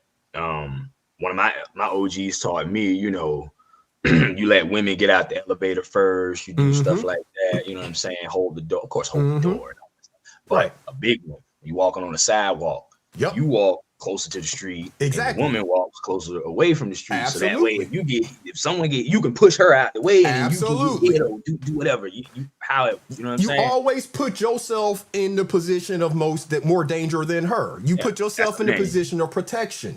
So that's yes, a man. Right. My bad. Yeah, no, you're right. You always put yourself in the position of protection. So if you walking down the sidewalk, your lady is not supposed to be closest to the street. You are. She's supposed to be. So again, like you say, if something happens, you can try to push her out the way, and you're gonna take the brunt of whatever happens. You see what Lovelace typed in the chat? What she say? But what if a man is in a wheelchair and can't pump the gas? I mean, of course, everything is situation dependent. Everything is situation dependent. But we talking about regular people who got legs, got all their faculties, and that ain't the issue. I was about to say, if you got all your extremities and all of them work at, some form of fashion, you should be able to get out of the car and pump gas. You should, at least. Right. Via she, I agree. She said the same way sons should be taught how to cook and clean. I agree. Absolutely. Yeah. You should know if you are going to call yourself a man, you should know how to 100% self-sufficiently take care of yourself. Yeah. This is before you even taking on the responsibilities of another woman, a child, or anything like that. So if you can't fucking cook for yourself, you can't clean your own spot or whatever, then you are not being a man. Because you can't take care of yourself. In my own spot right now. What does it look? It looks nice and organized. I got the Woodford, got the rock gut bottles organized right there. It's a little wrinkled, but it's still organized. You know what I'm saying? Right. So yeah, you like how if you are a man. That's just been the topic of this sector for. And why does everybody keep saying 5 years, Iceberg? Didn't this start in 2022? Nah, I want to say. It was during the pandemic time, so because I remember the giraffe went live on my birthday. Year. That was when because like I'm telling you, I gotta bring this up, but to me and all my people back home, right? We like, oh shit, he can talk. Whoa, for real, we thought he was a mute. Like, he even said it himself. He's like, yo, didn't know I can talk with that. Yeah, we didn't because we never seen you talk. Like, should stop talking. Shit. Yeah. He probably do a whole lot less talking. He definitely should. He should definitely do less talking because he makes himself sound like a fool when he does. Hold on, man. He gonna come. Shout out to Jamie Jewel. She's driving, y'all. She can't type everybody's name. Stay safe out there, Jamie. I appreciate you listening. Jamie. That's right, Lovelace. You see it. Curls. What I told you. I told you they was growing months ago. So, again, kind of like what we're talking about right now. Again, I found another one because I found these videos and I plan on talking about these subjects. So, again, we're already talked about it, but this video here is going to be basically an exact example of what me and Splitter was just talking about when it comes to the man out with his lady. This is so nice. I love being out. I wonder what we're about to eat. 2 crackheads over there. Okay. There's 3 people fighting over there for a parking spot. All right. I got my gun on my hip. I mean, this is what we talking about. Yes. Yes. Your lady might be in la la land just looking around, la la la la la la la, but your head is on a swivel. You capturing everything. Yes. Yes. You are capturing everything.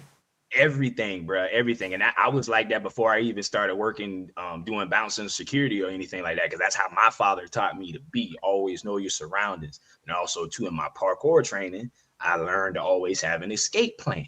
Absolutely. I'm always looking at little paths like, okay, if this building falls down, how can I get out of here? Yep. You know what I'm saying? I always got a plan, man. Always got to have a plan. You're supposed to. That's your job as a man. If you are protecting your lady, your children, whatever, that's your job to have those things in mind. Let's listen to that again, y'all. Yeah, do that again. This is so nice. I love being out. I wonder what we're about to eat. 2 crackheads over there. Okay. There's 3 people fighting over there for a parking spot. All right. I got my gun on my hip. I mean, it's just as real as it can get. It's funny because it's true. It's so true. It's so true, man. Because my woman, she is just like that. She'll just be in the clouds, and I'd be like, "Are you paying attention to anything? Like, are you looking at? Well, you can't pay attention, but are you focusing on anything?" Right. Yeah, absolutely. Yeah. So again, it's just how we are. Halima in the building. Halima. Shout out to Halima. No, we gotta say her YouTube name. Halima. Halima. We gotta say her YouTube name. Man, shout out to you. I appreciate you so much. And y'all make sure y'all drop her link in the chat because she's definitely dropping knowledge over there on that community wall, man. Like I said, make sure that you are expanding your horizons, subscribing to all these people's channels because they have different knowledge from different points of view and different experiences. Halima's dropping knowledge over there on her community wall, man. It's not, yeah, it's knowledge that you can use. Trust me. Yeah. It ain't nothing bad. It's all knowledge that you can use. She It's don't a want lot you of coming those over there folks with she no do. nonsense, but Yeah. she's dropping some knowledge that you can use. A lot of those quotes that she posts, man, they get me going all the time. And it just and it's Absolutely. subtle things, man. Like that's me. I follow a lot of on my Instagram page, I follow a lot of like motivational like quotes and stuff like that. Not like the super cheesy ones or like the Tony Robbins and all that, you know, but like little simple things like, you know, like lock in. You know what I'm saying? Yeah. Like it's you versus you, like little things, you know what I'm saying? Absolutely. You got to Gotta have continue to those. motivate yourself. Yeah. Yeah. You got to continue to motivate yourself. Have you ever, I don't know, I know you're not like a crazy, I know you're a sports fan, but you like the man, I hope we'll bring it back next season. What's that? The Sunday football show? Yeah, Yeah. We'll get into it. We'll get into it. I'll come back up here with you, you know, but I was just loving how we did that, man, because it'd be me, you, Ear, CKJ, Right. all them, we'd just be up here just talking that trash. Right. But yeah.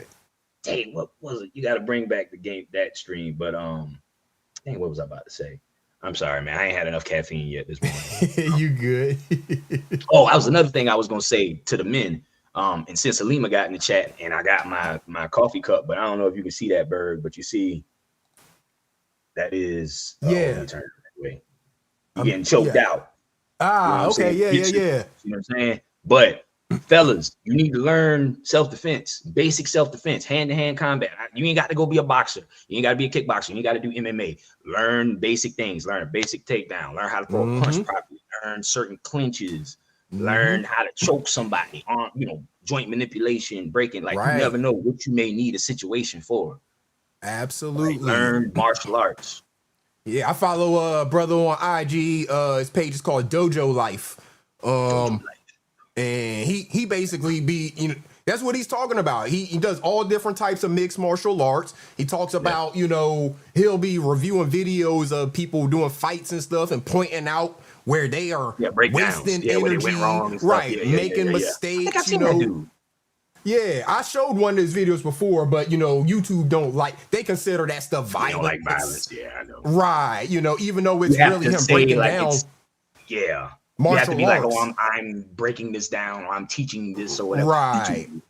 Exactly. But YouTube be trying to see Halima, she follow him too. Yeah, but he be talking about all that stuff. And he talks about it from the actual real martial arts perspective, you know, talking about framing, you know. I got a video of him where he's talking about how you do your proper framing and stuff. Actually, I might be boxing, able to you find know, that. you frame when you boxing, because I'm more boxing than anything, but you know, boxing, like in certain martial arts, depending on how, like, you know, you in Thai, you may frame like this, you may frame like that, but in boxing, it's always there. Right. Y'all like that technique, don't you? Yeah. I got that video somewhere. Around here. We do this shit for real out here. This. What was the phrase? In real life, we do this in real life. In real life, no. But I know everybody on this thing, you know, you gotta post a video or it ain't true or whatever, blah, blah, blah. Oh man, okay, yeah. Go follow me on my Instagram. Oh, is this it here? Hold on. I might have found a video here. Because Purple Heart. Oh, no. Hey, you got to come back on that other name, Just Jay, please. Please and thank you. No disrespect. Please come back on the other name. Yeah. I would appreciate it. No disrespect. I ain't going to block you or nothing like that, but just please come back on the other name. I would appreciate it. Yeah. And I'll just to piggyback off of that is very serious, that Purple Heart thing. I have a family friend and a mentor who won a Purple Heart. Or well, I didn't say won, but he earned his Purple Heart. Right. That is something very, very, very, very, very, very, very, very serious. Very serious. Yeah, so that's all I ask, just out of respect. Out of respect, I would appreciate it. No disrespect. No, you're more than welcome to hit the link and all that, Just Jay. But just please come under the other profile. I would appreciate it. So you said if I was in the fighting sector, I could get away with more of those videos. Oh, okay. That's better, Just Jay. I appreciate it. Shout out to There's a Just fighting Jay in the sector? building. I didn't know they had a fighting sector on YouTube. Yeah, that's what I'm like. There's a fighting sector. I didn't know. I thought you just go, what's up with it? Like, I guess that's just what, like, we in this, whatever we call it, that's what we started calling it, a sector or whatever. And it's like, it's not a sector. It's just right. It's just an algorithm, really. It's just, bro. It's just like, an algorithm. We all know it's the same 400 to 500 people all watching everybody else's videos. It's just sometimes it's 100 of them at one time in one chat. It's another 100 in another chat, another 100 in somebody else's chat. Just be splitting it all up, bro. Right. Well, I'm gonna give it a shot. I'll have to clip it out later if they want to have a problem with it, but I'm gonna give it a shot. Shout out to the homie Dojo Life. Y'all make sure y'all go follow him over there on IG. That's where I follow him. He may be on other platforms as well. This is for educational purposes, not violence. We are teaching the people self-defense. We are teaching self-defense. Absolutely. We are teaching self-defense. Check out the homie. Oh, hold up. This ain't devastating leg. Before his foot touched. See how that leg straightens up? Right as he's... Man, no. Fuck this dude. I done gotten back and forth with this motherfucker. Fuck him. Fuck him. Fuck that motherfucker. He don't know shit. Fuck him. As soon as I see that, fuck him, man. No. Why? Nigga wanna go out there and teach Tai Chi with a cigarette in his mouth. What the fuck? Oh, cigarette? I ain't see that. I looked that video up. This nigga was teaching the Tai Chi with a fucking cigarette in his mouth, bruh. And then you teach it. He talking about he was trying to explain. It was like, yeah, with your Tai Chi, if a boxer comes up to you, what's the first thing a boxer gonna do? Well, you ain't no boxer, so how the fuck you gonna tell somebody what a boxer gonna do? See, this when it comes to fighting and martial arts and all that, bro, I get real deep and methodical about this stuff because it's all war, bro. Like that dude, like if a boxer comes up to somebody in Tai Chi, the first thing they gonna do is throw their jab so they can find a range. Right. I'm out here telling people that, a boxer's just gonna come straight in. No, not Floyd Mayweather. Go up to Floyd Mayweather and do that. What he gonna do? Fight off that back foot? Everybody ain't Canelo. Yeah. Okay, my bad. Yeah, kiss my cheeks and all. And they want to see the video, man. But that's my disclaimer. Fuck that motherfucker. Fuck him. That's actually not even the video I was wanting like to go to like little taekwondo tournaments and shit like that and beat up on amateurs and shit. He ain't nobody. He be beating up on his students and shit like that. Yeah, no, I don't respect that dude. Okay, well, hey, Coach Splitter got a little bit different feelings about the brother. I don't know. I don't have any interactions with him. I just found him, a couple weeks ago, and I know some of the concepts and stuff that he's talking about will work in situations. This isn't the actual video that I wanted to play. Oh, we got Lovelace in the building. Shout out to Lovelace. Hey. Grand rising to your sister. Hey, Jello, make you want to say hello. I came up here to bust a rhyme. Don't do that. Look at Wavy. Don't do that. Don't quit your day job, Lovelace. Oh, okay. I'll make sure.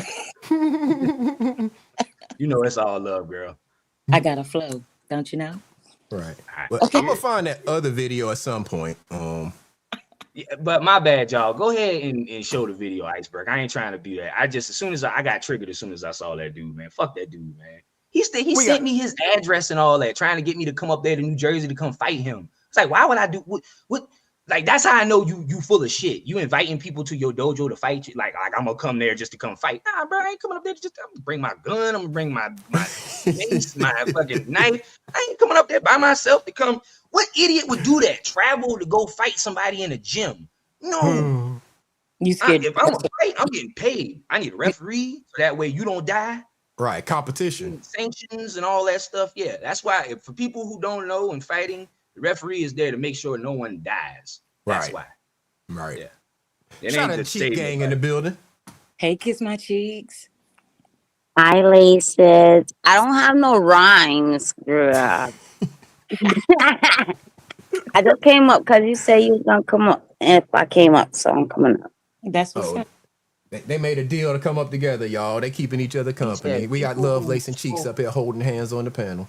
Oh, he said people who smoke can fight. I mean, I smoke, I can fight, but I'm just saying, like, I'm not teaching my students fucking how to fight with a cigarette in my mouth. The fuck? You got to. What you mean? Iceberg, why we gotta be holding him? Come on, Cheeks. I'm just talking shit. Why we gotta be? You been talking shit. You got a problem? You been talking a lot of shit. You been talking a lot of shit. You know I've been going through a lot. You been talking a lot of shit. On your side, Cheek Gang. Damn. You know I'm you on my your dog, side. man. You know you my dog. It's all love. I'm on your side. All right, let's see this video real quick. This ain't even the one I wanted to show, but we'll watch it anyways. I'm gonna mute my mic so that way I don't. Devastating leg kick. Before his foot touch. See how that leg straightens up? Right as he hits the ground before he plants the toe. So as soon as that happens, that's where I want to meet him at. Does that make sense? That's where I want to meet him. Do it again. As he step, I want to meet as he's stretching that out. And look what that does to his body.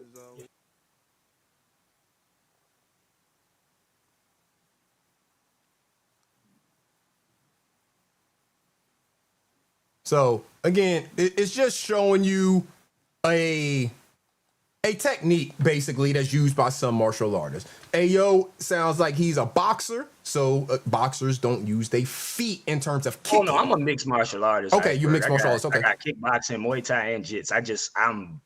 I mainly box. That's what I prefer to do. But I can throw a roundhouse kick. I can throw a straight kick, spinning it, whatever kick you want. I can throw it. Right. I know parade day. I don't know about all that. Okay, I'm sorry. But I mean, the dude isn't wrong, y'all. He isn't teaching the wrong thing. But if you notice one little thing, could you go back to that video real quick, Iceberg? Okay, let me pull it back up. Hold up. It ain't gonna be long. I'm gonna break it down real quick.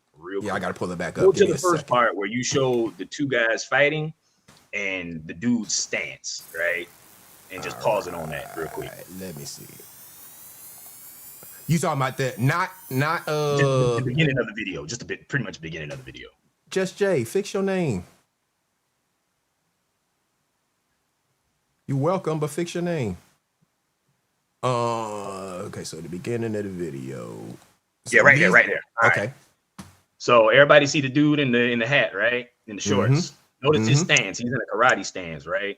Clearly, this dude's got some type of training. All right, go ahead. You can play it, Iceberg. All right. Now let's watch the kick. Boom, right? What did he use? He used his front leg, right? Now let's go to old, Baba Seafood, whatever his name is. Yeah. Now Before let's his yeah. You're right. You're right. You are absolutely right. Rewind it 2 seconds, Iceberg. Rewind it 2 seconds. Look at his stance. Right, you're standing there. That ain't even a fighting stance, really. Square stance. You're not even in a side martial arts karate stance or taekwondo stance or anything like that. You are in a straight up, like, because the thing is with this guy right here, he'll go and he does a lot of taekwondo and stuff like that, right? But he's showing things from a karate standpoint, but you don't do karate. You don't teach karate. So why are you out here showing folks this stuff? But then also to Iceberg, how many times have you seen that little leg kick, that oblique kick, knee kick in MMA and everything like that? How many times have you seen that? Not if you've very ever watched often. an MMA fight or a Muay Thai fight, kickboxing, anything. I haven't seen it a lot. Poatan Pereira right now. That is his favorite move.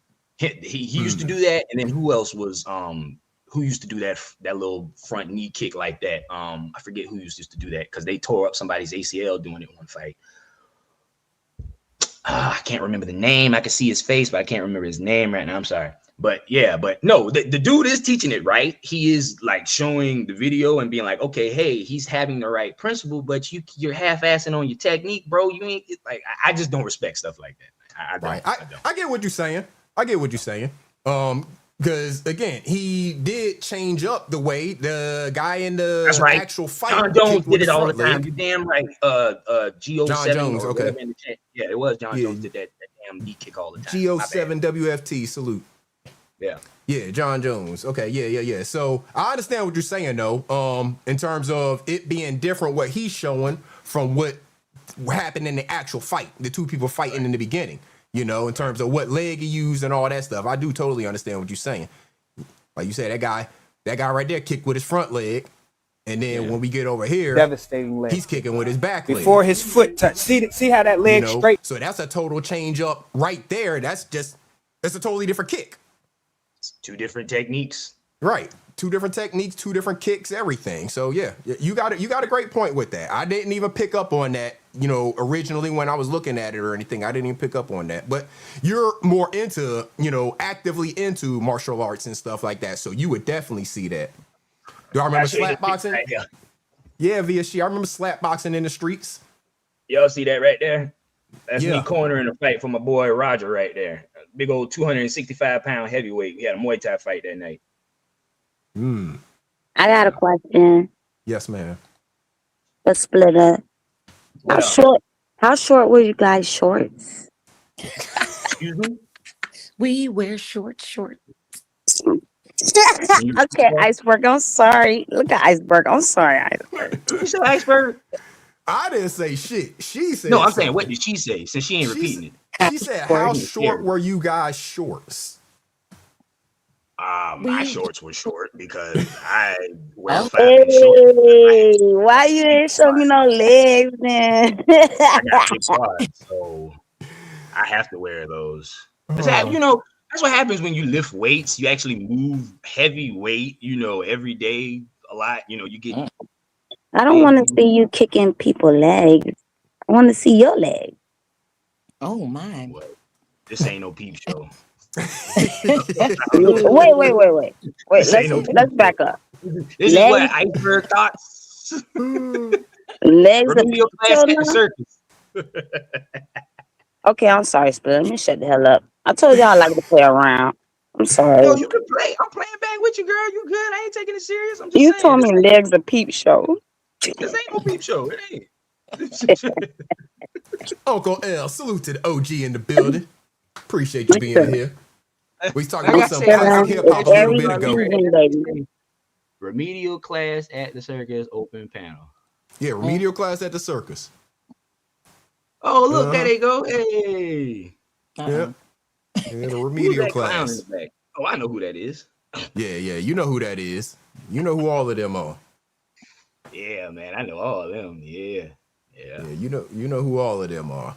But we ain't talking about that yet. We talking about what it's like for the people out here who actually have real life situations, real life relationships, whether it be with a spouse, with a kid, or whatever. We talking about shit like this. The parent. This is the advice that I would give y'all. Yeah, what are you talking about? You are a parent. Oh. What? Well, I guess I am. But anyway, the advice that I would give y'all, fuck them kids.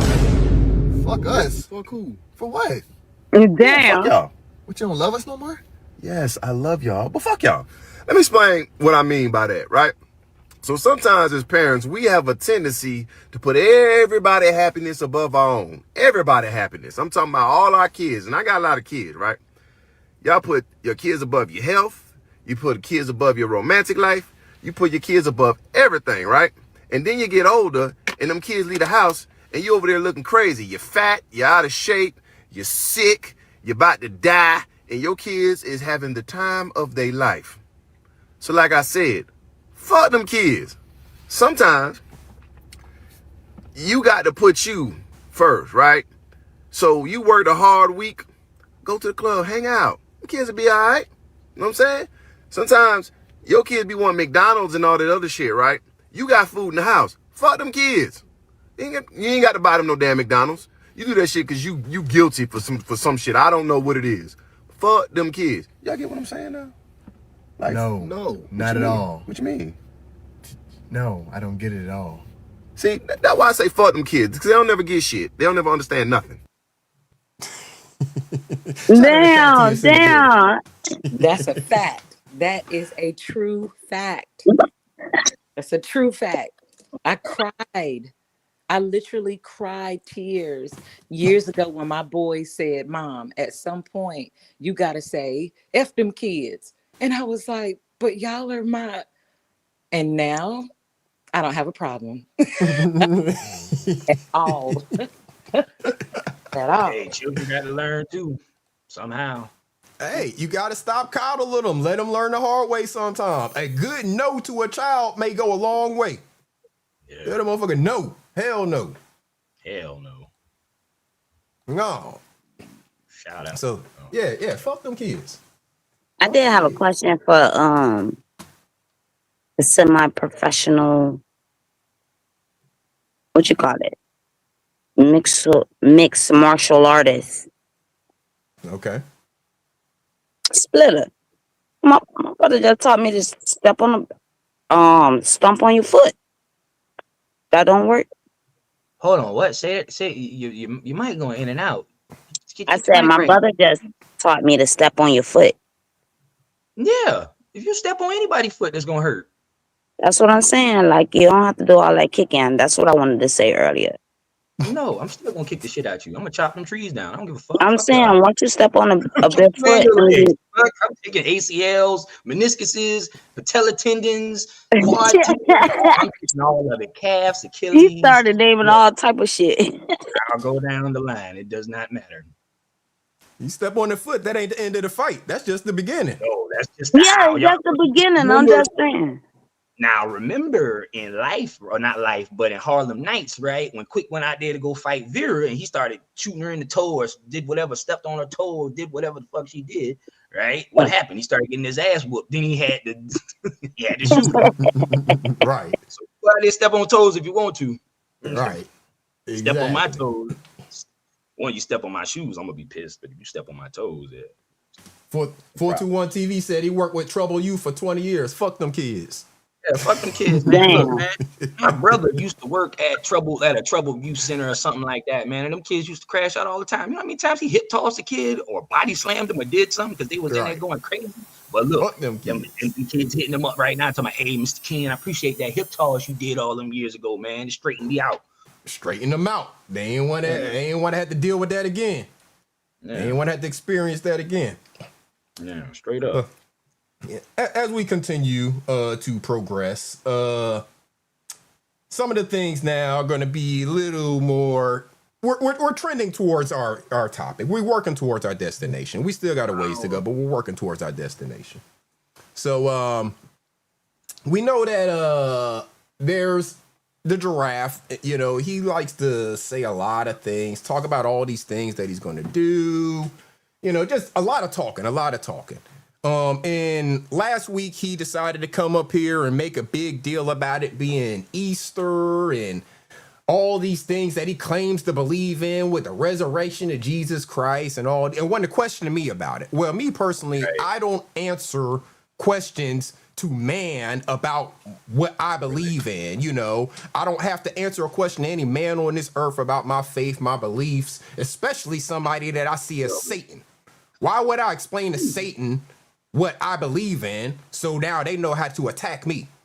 You know? So when it comes to that type of thing, he likes to preach all of this stuff. He goes around as if he was talking about going to church until he hit my link, and then he was late for church, and then he ended up over there talking with some pedophiles on their link. He never made it to church.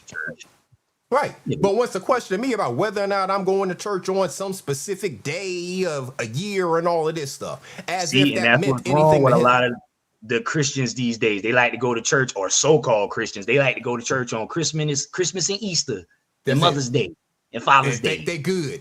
And think y'all good. No. Live like a piece of shit all the rest of your life, but 3 days a year you go into the damn church, and that's going to wash away everything for you. Okay, well, if you say so. I believe what this brother right here got to say. Fuck what that giraffe talking about. I'm gonna lose some followers over this, but I don't really give a fuck. People keep asking me if I'm gonna say anything about what happened in Minneapolis, and to be honest with you, I didn't really know what to say. So I'm gonna read a scripture from the Bible that I think sums up this situation perfectly. This is James 14 through 17. It reads, "What good is it, my brothers and sisters, if you say you have faith but do not have works? Can faith save you? If a brother or sister is naked and lacks daily food, and one of you says to them, 'Go in peace, keep warm and eat your fill,' and yet you do not supply their bodily needs, what is the good of that? So faith by itself, if it has no works, is dead." You say it's a mental health problem. Great, I agree with you. So let's put even more funding towards easily accessible mental health professionals and services. But oh wait, back in May, the current administration canceled $1 billion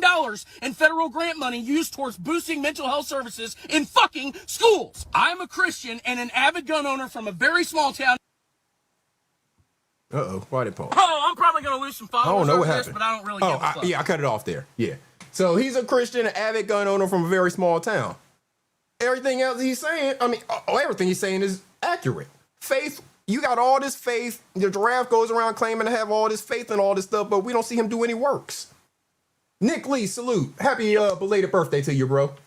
I think that was what the verse says, you know, faith without works is dead, right? So you can pray all you want to, or you can wish all you want to, you know, it doesn't mean that shit's gonna happen unless you go out there and you do the work.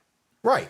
So if you doing all this, claiming to have all this faith, but you're just walking around every day in your life spreading evil and chaos in the world, what does that make you? The agent of chaos. Where does the agent of chaos come from? Last time I checked, that was some Satanly shit. So what are we doing here? What works are you actually doing? That definitely took a turn. Keep up, Buttercup. Keep up, Buttercup. I'm sorry. Okay, I'm back. I mean, I'm just saying. These people want to question me about what I believe in, want to come up and hit my link on certain days about whether or not I believe in this and that. Again, I'm sorry. I don't answer questions to demons. That's why I'm glad you do these Sunday shows and these panels and stuff, Iceberg, because it's something I've been seeing for I don't know how many years in this so-called sector. But how come when it comes to him and the people around him, they can do everything they want, they can say everything they want, they can do whatever, right? But as soon as one of us, you, anybody on this panel, in the chat, whatever, if any of us go and do the exact same thing that they do, now they're all playing victim. Oh, look what he did. Look what he said. Oh, you want to do this? You want to do that? It's okay for y'all to do it, but you can't. But we can't do it. That's why it's like it makes no sense. Their hypocrisy is. Here's the thing, right? Crazy. Here's the thing about looking at somebody else and trying to question them about their things or ongoing, whatever, right? If your mirror is dirty, why should you be questioning anyone else? You need to dust your mirror off. Look within yourself first. You know what I'm saying? Before pointing the finger or asking too many questions, you know, to try to find out about somebody else. Find out about yourself first. It feels better. Absolutely. Absolutely, Lovelace. That's what I agree with 100%. If everybody, every single person spent more time focused on self-growth, self-exploration, you know, listening to other people. Now, the way you grow yourself is by, yes, you have to listen to other people. You have to educate yourself from other people, from experiences and stuff like that. Again, we say it all the time, iron sharpens iron. So I got to put myself around stronger people who will give it to me straight, no chaser. And instead of me acting like a victim, I actually understand that hardens my shell. You know, it makes me a stronger person. That's a fact. You know, so instead of me wanting to get emotional and cry about it and all of that, no, that makes me a stronger person. But it's only the people who I actually respect and see in that light who I can take that type of information from. Lester, the YouTube guy, Capo in the building. Salute, Lester. Let's talk about it. Roll Rich, Capo in the building. Salute. I was talking about you earlier, bro. And I just gotta, cause he's here, I gotta say it again. Whenever you was on Sid's panel, I wasn't there, I was asleep, but I caught the replay. Whenever you was on Sid's panel and the cops rolled up on you, this ground rising to your sister. No, you didn't do shit. You was on Sid's panel and you know, you was on camera and all that when the cops rolled up on you. And you know, it was all on video and everything, and they was, you know, talking to you, fucking with you or whatever. I was saluting Sis because what I noticed on that panel was he wasn't saying shit. It was other people on the panel, they was talking and all that. He wasn't saying shit, but he was watching. And I think he was watching your fucking box because you was on camera to see what the fuck was going to happen. Because whenever I was watching on the replay, I don't even know what they was talking about. All I was watching was what the hell was happening on Roll Rich camera box when them cops was surrounding him fucking with him, right? And so I saluted him because that's what your brother's going to do. I know, Sis, that's your brother, your real life brother like that. Old school FCFS, salute. That's your real life brother like that. And that motherfucker's eyes was watching what the hell was happening on that camera. He won't paying attention to their fucking conversation. And whenever I was watching it on replay, I mean, I was watching the same shit. I was like, what the fuck about to happen here? What the hell is about to happen with Roll Rich and these cops? He talking shit to the cops. Everything seemed to be cordial and everything, but what the fuck about to happen? Why they got more cops showing the fuck up? What the fuck about to happen? All he doing is sitting out fucking outside the store, you know? So, hey, I said shout out to him because he saw that a situation could have happened. And he had his eyes on what the fuck is going on with my brother right now. What them cops doing? What the fuck happening here? So I respect that. I salute that, man. I salute that because everybody wouldn't have did it. Again, there's other people on the panel that is having a conversation.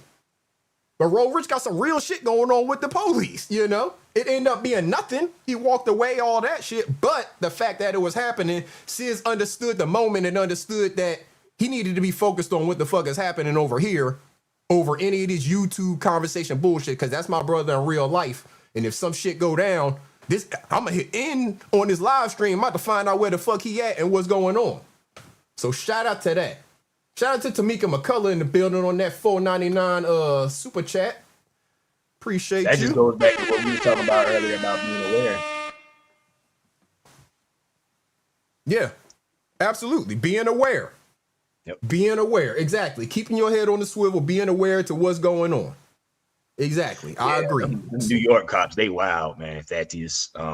They remind me of like low country cops back home, man, because low country cops, they do the same thing. They'll just walk up on you. You'll be walking down the street chilling. Hey, what you doing? Minding my business. What you doing? Yeah, so salute to that, man. I had to point that out. I saw it on the replay, and I said I'm gonna salute the brother for that because that's some real shit. And I respect and appreciate the real shit, you know, that people do on here. The fake shit, hey, y'all gonna have that. I appreciate and I feel it is important to point out when somebody's doing some real shit on here. Shout out to Roll Rich on that $10 super chat. Capo in the building. Shout out to them Capo brothers. Let me respect Capo like Capo need to be respected, man. Hold on, where is it at? Where is it at? C is for chopper, it clear out of set. A is for ammo, I keep it on deck. P is for pole, what I tuck in my sweats. O is for ops that get pressed and get left. Slim, Big Hen, Fats TV, Iceberg Thoughts, Lester, the YouTube God, and Roll Rich. These are your clout apprehension professional originals, also known as Cap-O. C is for chopper, it clear out of set. A is for ammo, I keep it on deck. P is for pole, what I tuck in my sweats. O is for ops that get pressed and get left. Capo, ya bitch.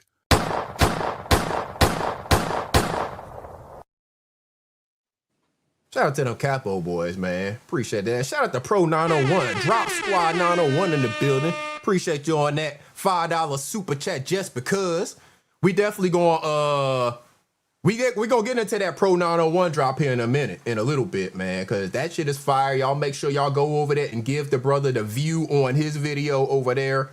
Because that's a banger. Like I said, that shit might get me a copyright claim, but that shit's a banger. We gonna listen to that here in a little bit, for real. Pro, he out there making good music, man. And hey, the Drop Squad. That drop got y'all boys looking like the Avengers. I didn't even know what the hell Capo was. Like, what is Capo? Yeah, man. I'm like, we fucking form like Voltron out here. Yeah, y'all form like Voltron. Thundercat. Oh, Calm down, Iceberg. Calm down. Hey, Cheeks. Come on now, Cheeks. Don't be hating. Symbol. Don't be hating, Cheeks. Hey, no, that's what's up, though. That's what's up. Shout out to them Cat boys, man. That just shows that I do not be everywhere, and I go where I go. I go. That's what's up, Pro. That's what's up, Pro. Yeah, we definitely gonna play that Pro 901 drop, man, because Pro making some good music out there. We gonna play that here in a little bit, but we gonna get to that. We gonna work it in because that's a part of working into things, right. But again, we got the ladies up here, so this is stuff that I already planned on covering in the show. I didn't know if anybody's going to hit the link or not, but this is stuff I planned on covering in the show. So we got the ladies up here. Y'all let me know if y'all agree with this, because I planned on sharing this because a lot of people, it seems, have a misconception that people out here are looking for their validation. And we don't need your validation. So ladies, y'all let me know if y'all agree with this. Is just like it's so revealing that there's nothing left to the imagination. I always found the phrase leaves nothing to the imagination to be morally disingenuous because it infers that you are going to fantasize about the women you cross paths with regardless of how they're dressed. That making you the common denominator, not me. But more so, you followed up with, I don't know, I just don't find it attractive when a woman's comfortable putting everything on display. So it's about possession and entitlement. So you're attracted to modesty. So if I dressed modestly, wouldn't I be looking for your validation under your worldview? If I dressed modestly, wouldn't I be acting in accordance with your preferences and desires?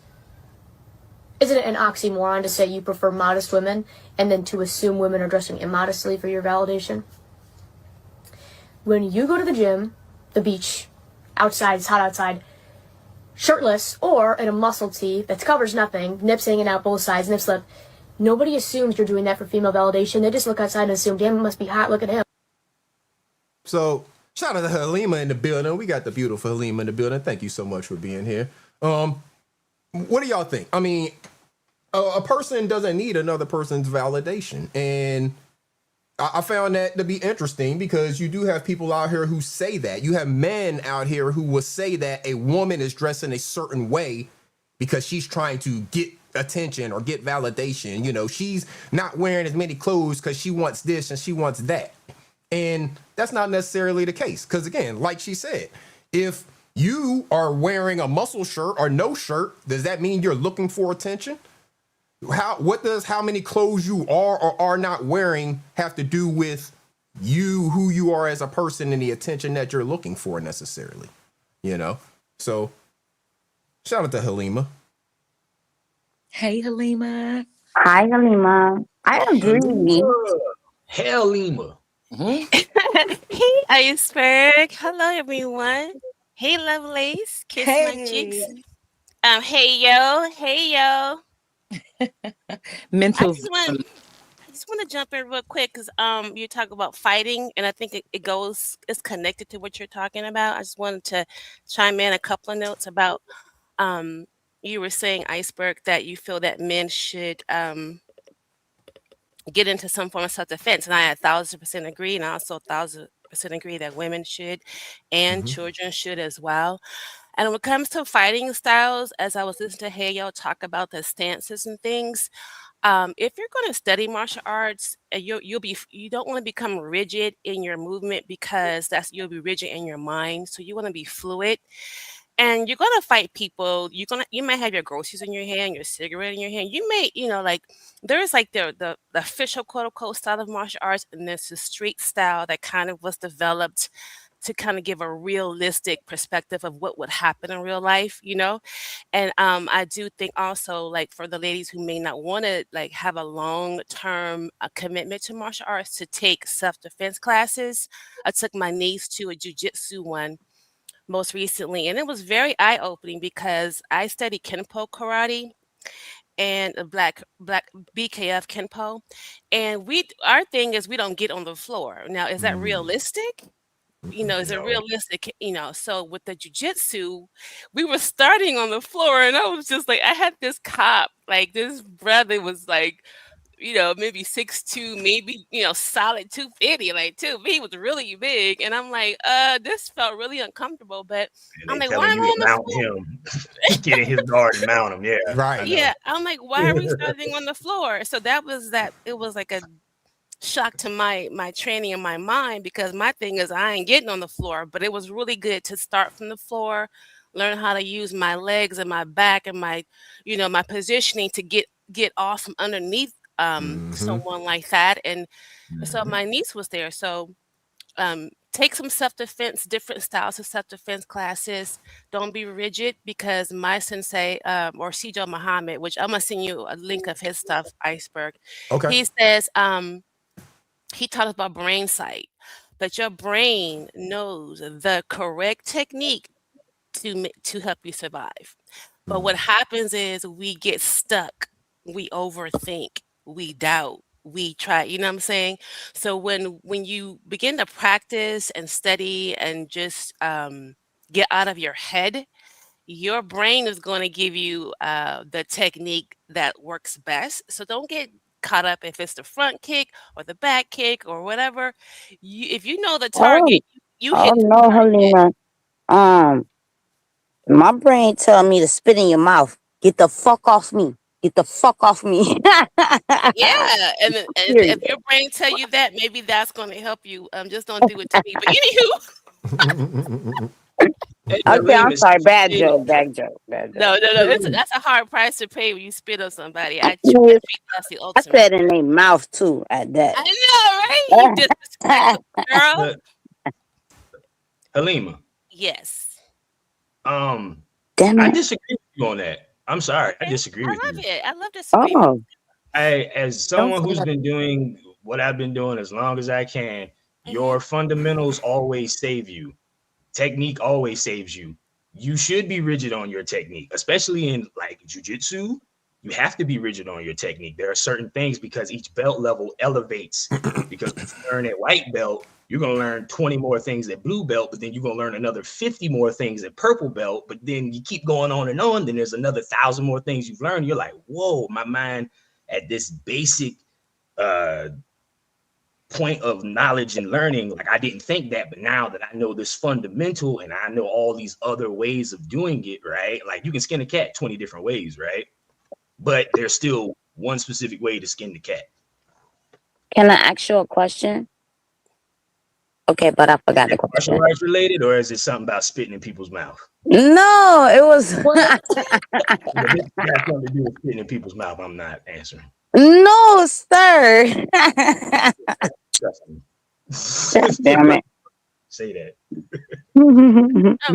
Well, I would just respond to that by saying that at least in my system, and there's not many new things you're going to learn unless you go in more in advanced, gun takeaways, things like that, more advanced techniques. But you really are perfecting the same core techniques. Yeah. Core strike. It's not too many strikes, you know what I'm saying? Like, but what I'm saying, you can say karate, kung fu, jujitsu, all of those things. You can learn all those different techniques. However, if you become, in my opinion, if you become rigid, you can be stuck, and especially in your thinking is what I Well, need to yeah, do. definitely that. And I don't mean And to cut you off or interject or Oh, nothing. that's what I Definitely, meant in your I thinking, say not like you're not well, you don't be rigid in your body either because it's like Bruce Lee says, be like water. You want to Right. flow. You know what I'm saying? Yeah, You yeah, don't want to yeah. be I got that quote right here on my wall. That's my favorite quote in the Be world. water. Be it Yes. water. You says must be shapeless, formless, like water. When you pour water in a cup, it becomes a cup. When you pour water in a bottle, it becomes the bottle. When you pour water in a teapot, it becomes the teapot. Water that's can good. drip and it can crash. Become like water, my friend, Bruce Lee. Yes. Absolutely. So So we I agree. understand with what Halima is saying, in terms of not being rigid in the mind, because again, I definitely what the do. Yeah. brothers showing there is more talking about street fight, right? You just running up on somebody or somebody running up on you, and we not talking about competition where you getting scored and there's quote unquote legal and illegal blows. We talking Right. about, Yeah. a street fight. And There ain't if no rules in you the street. are a boxer and you going up against a wrestler and that wrestler takes you to the ground and all you know is boxing, you fucked. But if that wrestler at the Definitely. same time don't know what the hell they doing and they just on the ground and like, for example, I can't find the video that I wanted to show, but it's the same brother he's showing the video. You got one guy that's a wrestler and one guy that's a striker. The striker's winning at first. The wrestler takes him to the ground. Then the wrestler starts. The striker is just guarding like this. What is the wrestler doing? Hitting against his guard. Meanwhile, his whole side is wide open, but he's just pounding and pounding and pounding on his guard, wasting energy, right? So finally he starts going for the ribs, probably broke the dude's ribs and all that. You hit him in the ribs, what does he do? His guard moves. Now he caught him in the jaw. You know what I'm saying? So the wrestler finally figuring out and understanding that, all right, what I'm doing ain't working. I got to change up and not just go this same route. So I understand it in a more street fight, where there ain't no rules or anything. You got to definitely be fluid and can't be rigid so much in the style, because if you so rigid in your style, it's going to get your ass whooped if you go in against somebody and they get the better of you with their style and basically get you into the position of they're in power from their style position. Because again, a boxer, if that's all you know, you got to be on your feet. When you off your feet, you fucked. A wrestler, if all you know is grappling, but you can't strike, well then when you up, you kind of fucked, you know, especially if they catching you, you know. Yeah. Really You have quick, to adapt. Hmm. really quick. I'm about to go. I'm about to go and do something, but I'll be listening in. So really quick. I always was taught that somebody who is scared is more liable to do stuff that you're not. You understand? Like that you're not. Yeah, fear is a hell of a motivator. Yes. Yeah, it Like is. that It's you're true. not used to. So like people who are more scared, what I was always taught was will pull a trigger, so to speak. You know what I mean? And I don't mean to pull a trigger, but scared people will do things that they're not privy to do. And with that, I'm gonna drop off. Salute to you, Cheeks. Appreciate you being up here. See you. And I heard you, Halima. You said you got to adapt, and that's kind of what I was trying to say. There is you got to be able to adapt in the situation to whoever it is, whoever your opponent is, because they gonna come at you with a certain style, and you got to be able to adapt to actually understanding their style and then being able to use it to your advantage. Absolutely. Yeah. So Yeah, I get it. and back to what Halima was saying, like I agree with you. You know, you don't want to be rigid in your mindset and all that stuff, right? But in your technique, you need to remember the fundamentals. Now, I know how you're saying, like you said you did Kempo, right? Kempo is taught to be on your feet, but Kempo also too, and you probably noticed that with old Sifu over there, but he's, you know, and I'm sorry, I'm gonna stand up to do it, right? But when you do this, right, this is a karate, like more of a karate stance, flat right here, because you're going I pow, can't pow, see your feet, but right? okay. You know what I'm saying? Mm-hmm. Taekwondo, you're more to the side, right here, or Mm-hmm. then boxing, you're still same thing, side right there. Mm-hmm. So you have to learn all the many different ways you can do things in that stance, right? But like I said, Halima, that dude insulted me on a comment that I just went and commented on one of his posts and invited me to his house to fight him and challenge him and all that. So I was gonna say, fuck anything that dude got to say, do anything. I wish you wouldn't support him or listen to him. He's an idiot. I'm He just. don't know what he's doing. Fuck that motherfucker. Fuck him. I've Let him only know. seen maybe Send one him this video. video. Send him the video. He'll know who I am. He'll know me. I'm telling you. You can go on one of his posts and you can see OG Splitter on one of them going back and forth with him, telling him why he's such an idiot trying to invite somebody to come to New Jersey of all places to come fight him. I'm not coming to fucking New Jersey. Fuck, I look like. I've only seen like a couple of his videos. I'm not here to Don't defend like watch him anymore. per Don't watch se, anymore. but I'm just defending the idea Right. that about fluidity and being like you said with adapting to your opponent. And for example, um, if you come out of a store, you're not going to be in fighting position. You may have some groceries in one hand, you may have your baby in another, you may have your head down. I mean, that's not real life so far as application. But you can call up the technique because you practice it, right? Or you can Because you've call done up it a something million you've times learned. over and over again. You know what's But in your mind. Look, absolutely. Quick story. When I was bouncing one of my last nights bouncing, some dude tried to run off with his on his tab, and when we confronted him, he tried to fight us.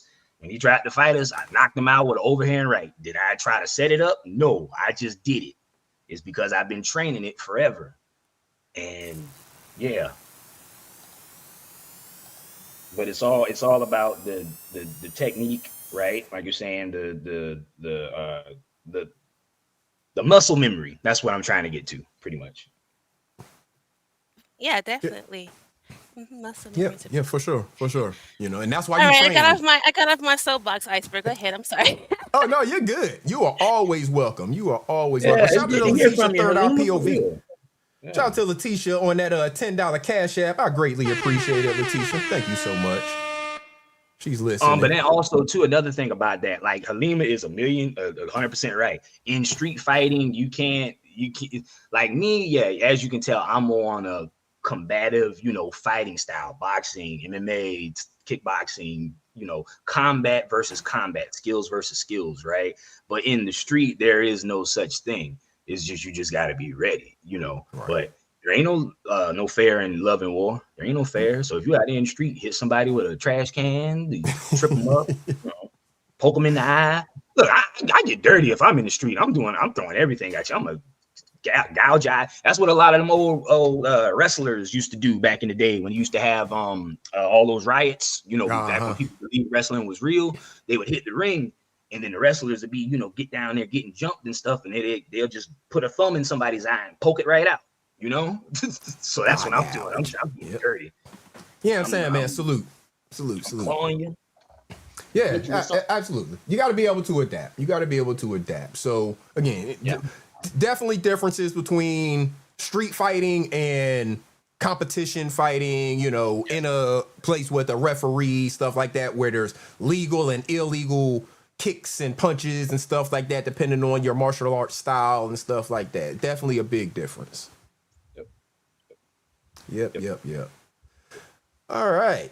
So I think we are done talking about fighting, unless it comes up again. Okay, it's over. I can talk about it all day, but I do want to talk about fighting all day long. No, it's sad. But I love violence. It's a shame. I'm sorry. I love violence. Okay, I'm not going to say that, but I love fighting. Okay, no, I do. No, but you got to be real. You need violence in this world, just like you need peace. You need violence. You need something to you need something. You need darkness to dim down the light, but you need light to light up the darkness, right? Come on. Duality, I get it. Iceberg, but you did play that video about the dressing aspect. I want to chime in on that, then I'm going to hop down. Okay. And I think it's just an interesting discussion, right? Because I think it comes down to is a woman's attire is a woman responsible for male sexual response or their behavior? And I think that's the undercurrent question that always comes up in these conversations. And so when a woman, why does it, I'm a very conservative person. I dress very conservatively. That's just who I am. I don't judge other people. You may see me with a mini skirt and some high boots, but that's still kind of conservative for me. I'm only going to dress a certain way. That's just how I was raised in my programming or just whatever, right? So I'm going to just say that, and I don't judge other women about what they wear so far as whatever. There was one day in a car when my niece and my cousins, they came in town. My niece was in the car, and we were on driving. There was this young ladies with these shorts on, and my cousin was like, "That's why these young girls are getting raped." And I said, excuse me, no, I don't want my niece or any other person thinking that her during the summer wearing some shorts is the reason why something happens. And I think there's a lack of accountability on the men in this society and how they react to a woman's attire. You see, so I think going back to the Tao and to some form of spiritual martial arts sciences is that they teach in the ancient, in these, mysteries of mystique of the Tao, that a young boy has to master himself. Men must go within because their sexual organs go outward. They must spend time within. They must meditate. They must have discipline. We see that in those martial arts movies in the Shaolin, the Shaolin temples, etc. They very much they go inward. Women are different. We're more expressive. We go outward because our organs are internal. So we go outward for communication. We go outward for socialization.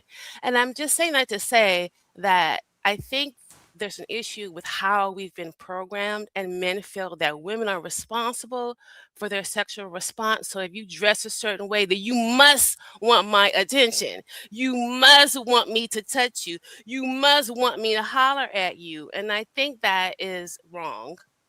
I think that is wrong. And I think it's societal. It's been accepted socially. But I think that it's part of one of the main confusions and cause of so much violence, as Heyo was saying, violence towards women, disrespect towards women, because they feel entitled to a woman based on what she dressed. And let's be honest, there's some women who wear they're all dressed up, their hair is not showing, and they get attacked too. So, you know what I'm saying? It's something more deeper behind the question. And I I'm agree, not gonna stop on 100%. the I soapbox, agree, but 100%. It's called a musty brain. Musty brain. It's called a I was just musty gonna brain. say it's just people just pick and choose what they want to get mad at these days. I mean, we see that on YouTube, right? What did I just say not too long ago? All of them can do everything, but we can't do nothing. It's It's the called same thing with clothes. If a woman, we are in a free world. We're on a floating rock in a universe paying bills. We can do whatever we want to do. If you want to wear, fishnets and, parachute pants, wear it. If you want to wear a three-piece suit, wear it. So I got to reply to a comment in the chat. Yeah, I'm saying, man, I have to disagree with your statement.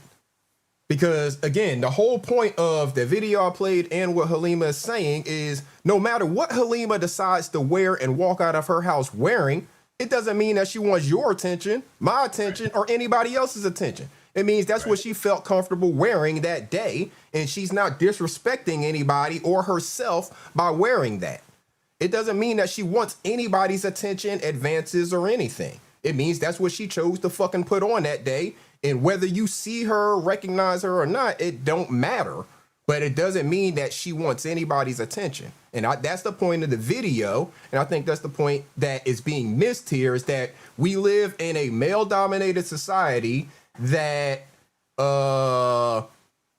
is, it's basically everything is prefaced off of the man being in charge and all of that stuff. It's a very masculine dominated society and mindset and everything.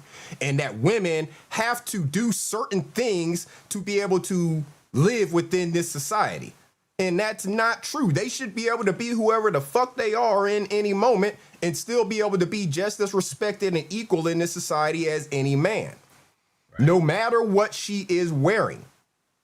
Because what she is wearing has nothing to do with her actions in this world, how she's carrying herself, who she is. She could be a damn top executive of one of the biggest companies and wearing a mini skirt. That don't mean that she wants anybody's attention. All right. You can be a drug dealer and wear a suit. Absolutely. Pimps wore suits back in the day. They look like they just came out of church.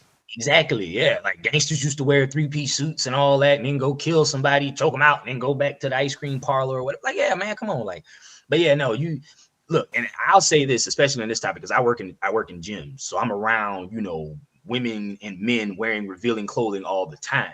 You need to mind your business. Now, if attention is warranted, if it's warranted, like I'm looking at, like let's speak for example, right? Let's say some hypotheticals. Say I'm in the gym, and let's say Halima is in the gym. She's wearing some workout set. I'm wearing my thing, right?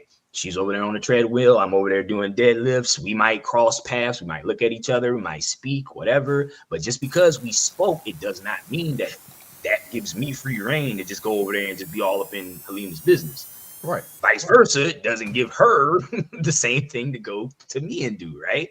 But if the attention and the attraction is warranted, and she's making eyes at me and I'm making eyes at her, and then we go up and we talk to each other, and now we're like, oh, hey, I like your outfit, or hey, I like your outfit, whatever, right? It's the difference. Mind your own damn business, people. Right, it's the difference. But the fact that she is wearing whatever she's wearing does not mean that she is looking for or wants anybody's attention.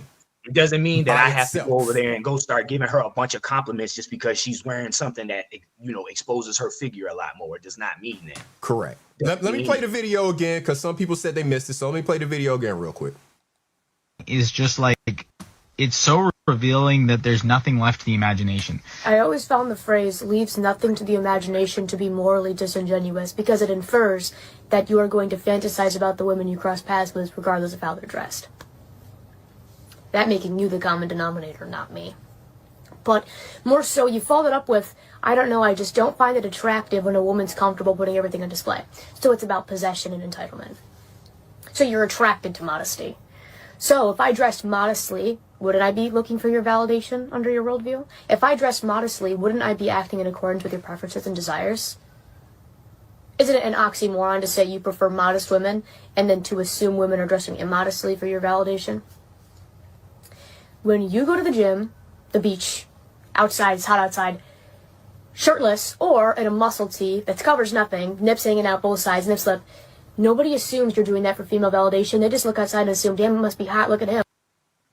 So the point that I feel here is it does come back to talking about like ownership and, you know, men feeling like they own women in a lot of these cases. Because again, like she said, if she starts dressing modestly because that's your preference, that means she's doing that for your validation. So if she's walking around in a fucking burqa covered from head to toe, are you going to now be attracted to her because now she's all of a sudden a modestly dressed woman? You know, that's the point that's being made there, and how it doesn't make sense to say that because she is dressed a certain way, she's looking for your attention. Because again, if she was covered from head to toe, you couldn't see anything but her eyes, you wouldn't be automatically just attracted to her, you know, because of her quote unquote modest way that she's dressing. Or she's walking around dressed like a nun, you know, you're not going to be attracted to her because she's dressed modestly. So why does she need to dress any kind of way just to get your validation is kind of the point that's being made there. That's the way that I view that point that's trying to be made there. Shout out to Halima. She dropped off. Hey, real quick, Iceberg. I had to run and go check on my crock pot real quick, but I just was hearing that. But this is another thing. Like, there are some women who are more voluptuous than others. Even if they dress modestly, it's still their figure and their form and everything is going to still reveal things. Absolutely. And yeah, guys have imaginations, girls have imaginations, right? So it's just like, I don't know, man. I think when it comes to the topic with women in clothes, and I have a daughter, right? And I'm going to have to go through all this stuff for her. But I'm always going to teach my daughter to be herself. Right. Be yourself no matter what. All your elders were themselves. You can be yourself. Now, you're going to wear something revealing around your father. You bold, but you know what I'm saying? But if you're out on your own, paying your bills, taking care of yourself, doing whatever, you can wear whatever the fuck you want to wear. It doesn't matter. You can go out there in a taco costume, but like, come on. Exactly.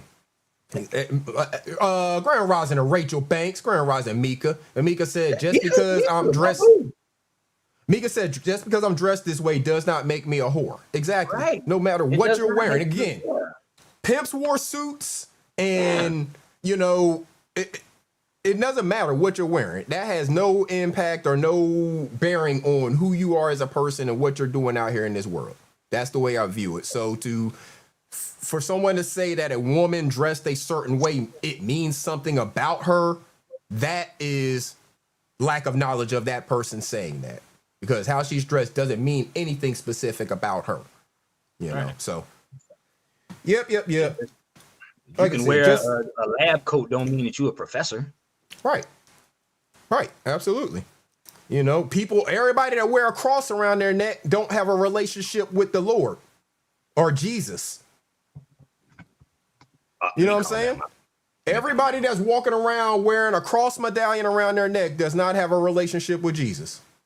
I got a line on mine, bro. You know what I'm saying? I ain't no medallion on mine, you know. But everybody that does that is not connected to, you know, their God. Everybody is not connected to their God that has that cross around their neck. So the image that is put out because of what a person is wearing does not have any bearing on who they are as a person is kind of the point that's being made. And we have to stop allowing people, especially men, but there are some women who support it as well, to try to force that kind of thought process on someone and make you think that a woman is something just because of the way that she's dressed. We have to stop allowing that thought process to permeate out here, because it's continuing to keep women in a place of being unsafe, being unequal, you know, being seen as less than and property and possession of a man. And that's not the way it's supposed to be. That's not the way I believe it's supposed to be. Yeah, I'm going to do what I got to do as a man to protect my spouse and all of that stuff. But at the same time, she is equal to me. You know? 100. So, simple as that. And let y'all know how you say it's more of a psychological thing, as naturally men are the ones to approach women for interaction. I disagree, because I've had a lot of women approach me with saying some of the most outrageous things that what did you just say to me, lady? Like what? For real. I really do think that the culture that we live in, because it is a masculine dominated culture, allows things like that to be believed as the truth. That it is a thing where this person's at fault. Again, no woman, I don't care if she's fucking naked. That does not give any man the right. That does not give them any man the right to her body. She can be naked. Just because, same thing for a man. If a man's naked, it does not mean that anybody else gives you right to do something. Right. It's like, it does not give anybody access or right to them, ownership over them, control over them, anything. And it doesn't mean anything about them. It could mean she ain't got no fucking clothes because she ain't got no clothes. It could mean her house is on fire. She was naked. She ran out the house and all she had was a towel. Yep. It don't mean anybody has any right to her or has the right to have any feelings or thoughts about her specifically when it comes to that. That's just the way I think about it. Laundry loads. Who knows? Right. That's just the way I think about it, because people talk about first impressions. If your first impression is she came out of the house naked because her house was on fire, that's your first impression of her. What does that mean about her? Not a damn thing. It means she was naked at the time that her house was on fire. My bad, Iceberg. I didn't do that. But I was going to say that goes to the selective outrage thing that we always talk about, right? It's like you pick and choose what you want to get mad at. Right. Exactly. So, excuse me. Some Lovelace? Iceberg, can you hear me? Yeah, I can. Halima said her computer froze and she appreciated you having her up. Okay, yes. Thank you so much, Halima. Always. You are always welcome. You are always welcome. I appreciate you joining. I appreciate your perspective and point of view. I always value it. So thank you so much for blessing the panel. I appreciate you. It was great fighting with you, Halima. Always is great talking to you. Always. Yeah. Especially to hear, we need more women like her to come up and speak about defending themselves and knowing martial arts and doing those things, man. Like my daughter, she knows how to punch, she knows how to shoot, and she ain't even 10 yet. Right. And she's supposed to know that stuff. Yeah, right, exactly. Just like we were showing them boys. Just like we were showing them boys and them learning how to pump gas and the things that they need to learn as far as taking care of a woman or a young lady or whatever. Same thing for girls and teaching them how to take care of themselves. Mixed martial arts, how to shoot guns, how to do all of the things that they need to do to be able to live by themselves as a woman and not have to depend on a man. And she knows how to fish. So she can feed herself. Feed herself. She know how to hunt. Because she's got me and she's got her stepfather. And he's outdoorsman and stuff like that. And me, I just know all the stuff I know. So she got blessed. Yo, so I'm telling y'all, I got so many damn videos, right? And every time you say something, it brings another video to mind that I had no plans of sharing today. I plan on sharing later. But because of the topic, it makes it right on point. I got to find it, but it makes it right on point for the topic because the importance of understanding the relationship of father, stepfather, all of that working together, right? To raise this child to be what they need to be, essentially. That's what's important for all of those people who are involved in that child's life is making sure that that child ends up being what it is that they need to be in the world. So let's check out this video because this is a great example of that type of a relationship. This is a father checking his son for disrespecting his stepfather. Check it out. Come on. What were you saying? And like I told him, I said, we a whole team and we working together to take care of him and make sure he's straight. You don't need to be disrespectful to nobody, especially somebody that's helping him. Listen, let me tell you something. When you go into that man's house and if he tells you to clean up, you better clean up. Nigga, you ain't paying no bills over there. You ain't paying no bills over there. Does he do anything to disrespect you? No. He telling you to be accountable and clean up behind yourself. And now you're trying to fuck up your mom's marriage. It ain't gonna happen. You go to them people's house, you do what they tell you to do. You hear me? Hey, look. They don't make them like this no more. That's a real man right there. That's a real man. And it take a real man. And it take a village to raise a child, especially a bonus one. And to have a man who's accepted that person he had a child by has moved on and still respects that man that's in that home and knows that he is helping raising his son and not stepping in and being like most dads, my son do what he want. You don't tell my son what to do. If he don't want to clean up, he don't clean up. No, that's a real man right there. For checking his son for being disrespectful to his baby mama's husband. Because he don't live with them, but that's his son, and he knows that respect is owed because that's not his house. He's not paying no bills like he said. And guess what? If he was in the same situation, he would want them to do the same. I give you number props. I give you number kudos, my brother. Shout out to you, and I hope your son stop being disrespectful. And for all the other baby daddies out here, take note, man. For real, bro. He ain't no hater. He ain't no sucker. He ain't doing none of that. He see his son acting up, and he like, look, little bro, get it together, because this ain't what we doing. And I ain't teaching you to go over there and disrespect them folks. You know what I'm saying? Shout out to you, my brother. That's what's up, man. And that's what we need. That's what we need. He checking my his son. child's mother ever called me saying that my daughter is disrespecting her stepfather. I'd be like, right. It'd be the same conversation. Exactly. And that's what it's supposed to be. Like, what the fuck you doing? You ain't about to fuck up that situation. They taking care of your ass. You don't know shit right now. You a kid. You don't know nothing. They taking care of you. You listen to what the fuck they saying. You know? Yeah. Or I'm going to get in your ass too. And then it's going to be all three of us in your ass. We going to jump your ass. Because I'm going to whoop your ass. Your mama going to whoop your ass. And your stepdaddy going to whoop your ass too. And we all going to be in on it. We going to watch it. Right. Together. We going to take turns. We going to take turns. We going to be passing you all, whooping your ass. You ain't gonna be to sit down for an arm up and all that. You remember that one Iceberg? They hold your arm up. Right. You running around in circles and shit. They try to whoop you. You running in circles. That's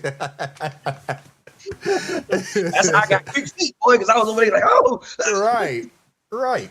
But that's the way it's supposed to be, man. That's the way I believe it's supposed to be. You know, it's supposed to be a joint effort. My parents got divorced when I was 10. I was blessed to have a great stepfather in my life. He's passed on. Rest in peace. You know, but he taught me a lot of lessons. He nothing but good in my life, did nothing but pour value into my life. You know, supported me in all of the ways, taught me a bunch of great lessons, a great man. And, you know, I always will respect him, you know, again, rest in peace, but I always respect him for everything that he ever did for me. He spent plenty of money on me. Shit, I mean, from 10, 11 to damn 17, 18, you know. Yeah. I'm living in quote unquote his house. I mean, yeah, my mom's house too. My mom had a job, you know, all that shit. But I always respected him, you know, because he poured into me. He didn't have to, but he did. You know. Same thing for my stepmother, man. She's been in my life. My mom passed when I was 4. She's been in my life since I was like 5 or 6. You know what I'm saying? And she got kids. She got her own. And same here. I got stepmom too. My dad remarried too. Both my parents remarried. I've had step parents for the majority of my life. Right. Same. You know, and they've all poured into me. Same. But you can't call my stepmama right. You can't. Well, I call her mama. I don't call her stepmama. I call her mama. Right. But you call my mama right now and be like, "Is that yes, that's my boy." Absolutely. She'll still say that. I'm a grown ass man, but she'll be like, "That's my boy." Same here. She called me the other day because she got caught up on Facebook Marketplace trying to buy something and it was a scam. Right. And she was like, you know, one of them Cashapp scams were like, "Oh, you got to send me the money and I'm going to send you back some money and you got to send me back the money and all that." As soon as she called me, she was like, "Hey," she was like, "I'm getting told all this stuff about Cashapp." I said, "No, mama, it's a scam. Don't do it." And I said, "I'm glad you called me before you called your other 2 children because they probably got you. But I'm glad you called me." Yeah.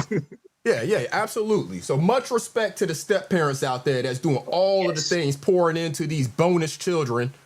Yes. Teaching them the lessons, you know, taking them on just like your regular children, because both of my step parents had children before we came into their lives. You know what I'm saying? So shout out to all the step parents out there that is going through the struggles of, especially when the child wants to get rebellious and thinks that their other parent that ain't in this house is going to have a back.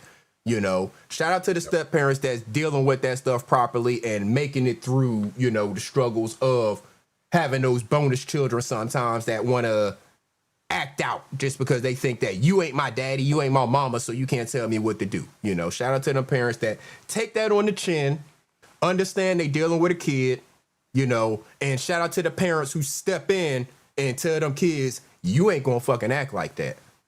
I don't care what the hell you got going on. You not gonna act like that. But Iceberg, the thing is, the underlying issue with that is that when you have something like that in your own household where you got one parent telling the child, like, hey, you ain't got to listen to them, what is that going to turn over in everyday society? Right. You work a job, that child goes and gets cool with a supervisor or a certain employee or something like that. And they're telling them everything, you know, because they want to, and the child is going to listen to that person because they've been taught their whole life that, oh, I don't have to listen to anybody. I do what I want to do. I do this, I do that. You know what I'm saying? So exactly. Shout out to hello. Hey everyone, it's Logan on my Super Mario Logan account, and I want to help y'all get free money and free gift cards. Okay, I don't know who that was. But we gonna let that go. People on YouTube where they just run around doing stuff like, do you not have nothing else better to do? We gonna let that go, y'all.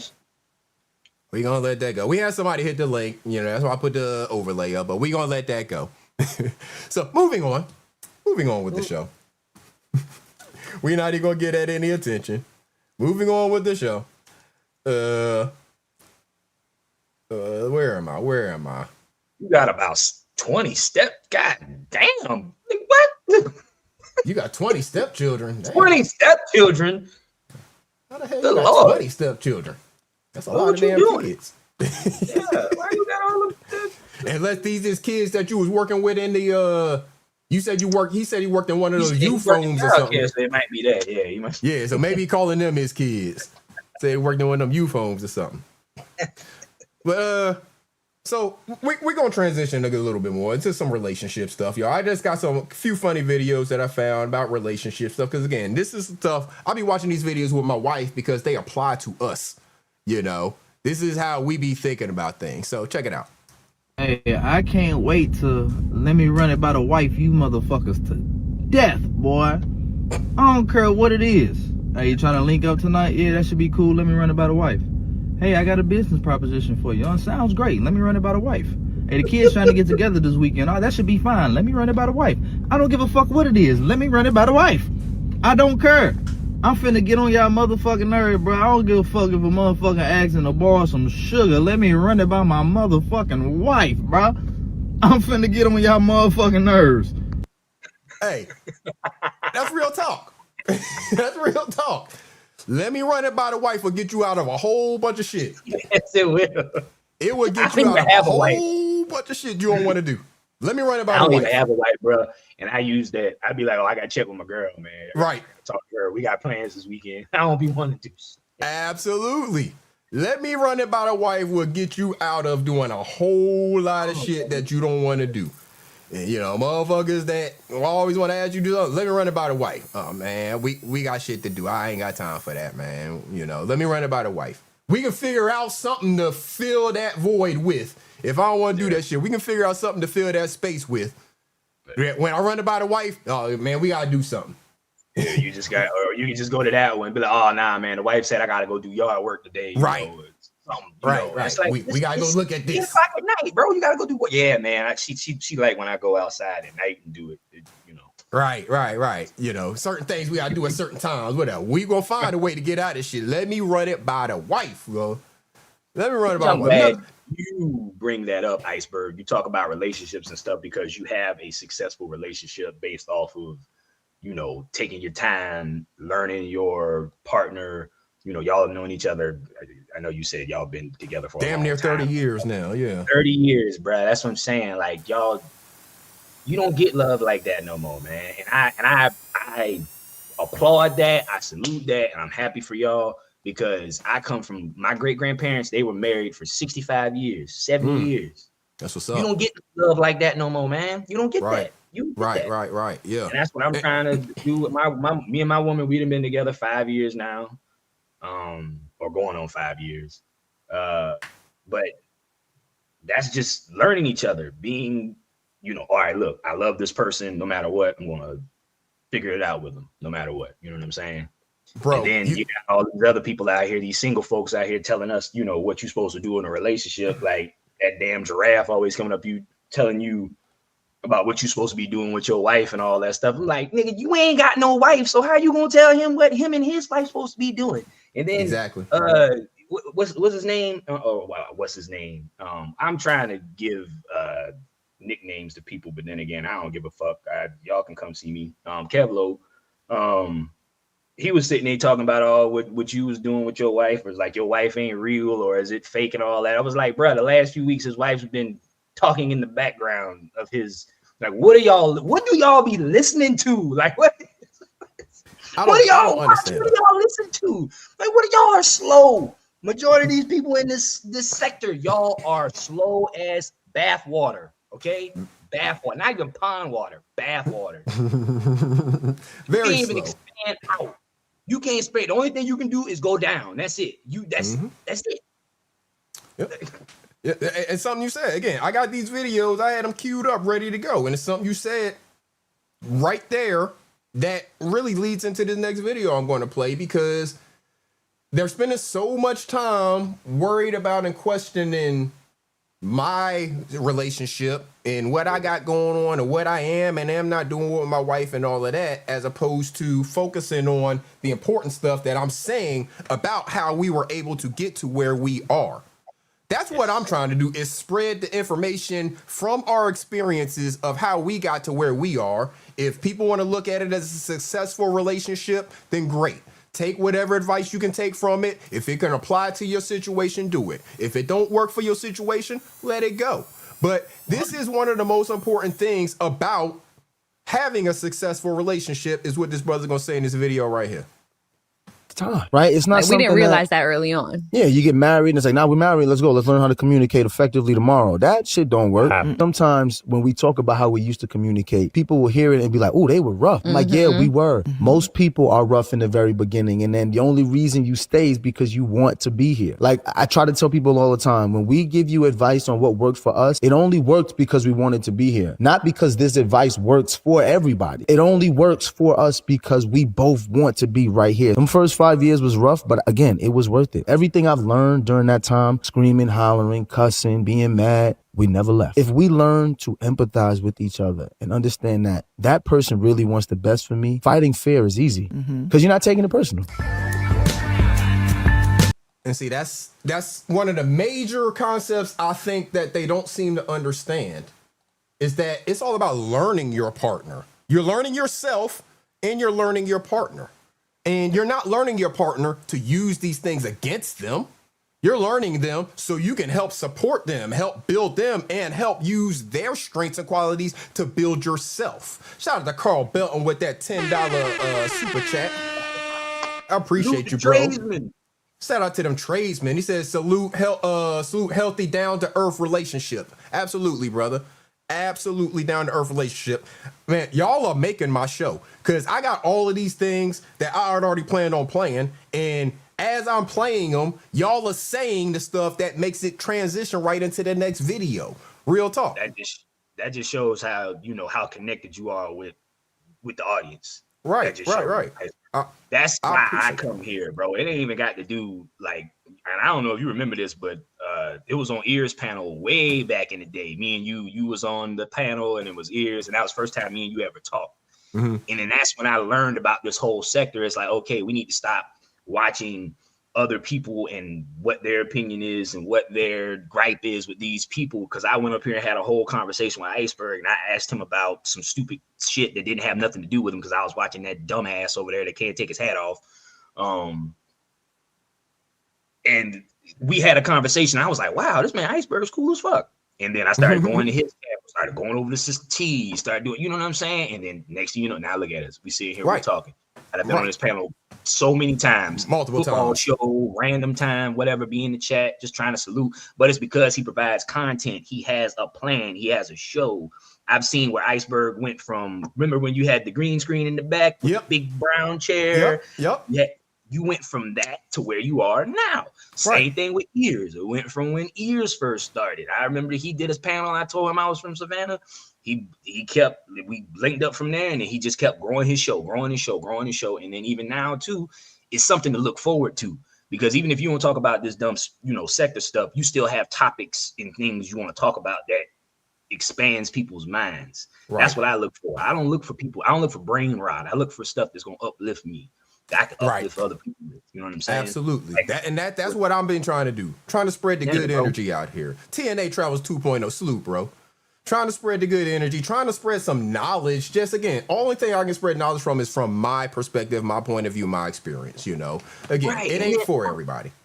And seeing me and you Tauruses, so we on the same wavelength and we understand this, right? But why is it, brother, that and you got more experience than me, but why is it that when, say, me, you, whoever, if we share our experiences with people, and we're just trying to find common ground and relate, why do some people take that as like, oh, I'm bragging, or I'm trying to grandstand, or I'm trying to be better than somebody, or why is it that? It's just more like, because I do that with my clients all the time, like, and we relate. Like I'm like, they'll talk about something, I'm like, oh yeah, man, well, something like that happened to me one day, Again, I think it just all goes back to mentality again. If you are a person so martial artists, you pretty much all martial artists, they got a certain code that they're living by, right? And the honor, right? And the whole iron sharpens iron mentality that, we say it and we believe in. This ain't a martial arts thing, but it's just a general life thing. The whole iron sharpens iron mentality means that you're going to have some people come into your life, some situations happen to you that are not pleasant. That are, maybe make you feel weaker in that moment, but that weakness is only temporary. You're a personal trainer. People working out. When you go work out, when you first start working out and you go in there, let's say you go in and you do whatever and you blasting your shit, you're going to be hurting for the next 2-3 days. You're going to feel weak than a motherfucker. But guess what? When you go back in there, you're going to be able to lift more weight. Get stronger. You're going to be stronger. So, that's what I'm saying is that you got to put yourself around people who are maybe stronger than you, maybe experience different things than you, who maybe can see some of your weaknesses and not pick at that weakness to try to break you down, but to actually poke at that weakness so you strengthen it. You know what I'm saying? That make you recognize that that's a weak spot and you have to do what you have to do to get stronger. Yep. I can't disagree, bro, because that's how I live my life, man. Like anything I've ever wanted to do, I've always been the little cousin or the little brother or whatever in the situation. So I've always been around older people, but that's how I've learned and I've matured and I've been able to, get up to where I am because I have been able to ask questions, listen, take accountability, take criticism, do all those things without being emotional or taking in defense, whatever, right? I know Mika said it in the chat. She said insecurities, and I definitely agree with that. But yeah, people are weird, bro. For sure. Justice for Metcalf, salute. He said, dialectic is trash, nothing but debates. Pick a side, then trash the other. Building is not debating. Building is like freestyling. You're connected to the past, present, and future when building. That's true. Yeah, I agree that you got to be connected to something to build, and debating is not necessarily building. It depends on the situation. Shout out to Cashapp on that $50 super chat, man.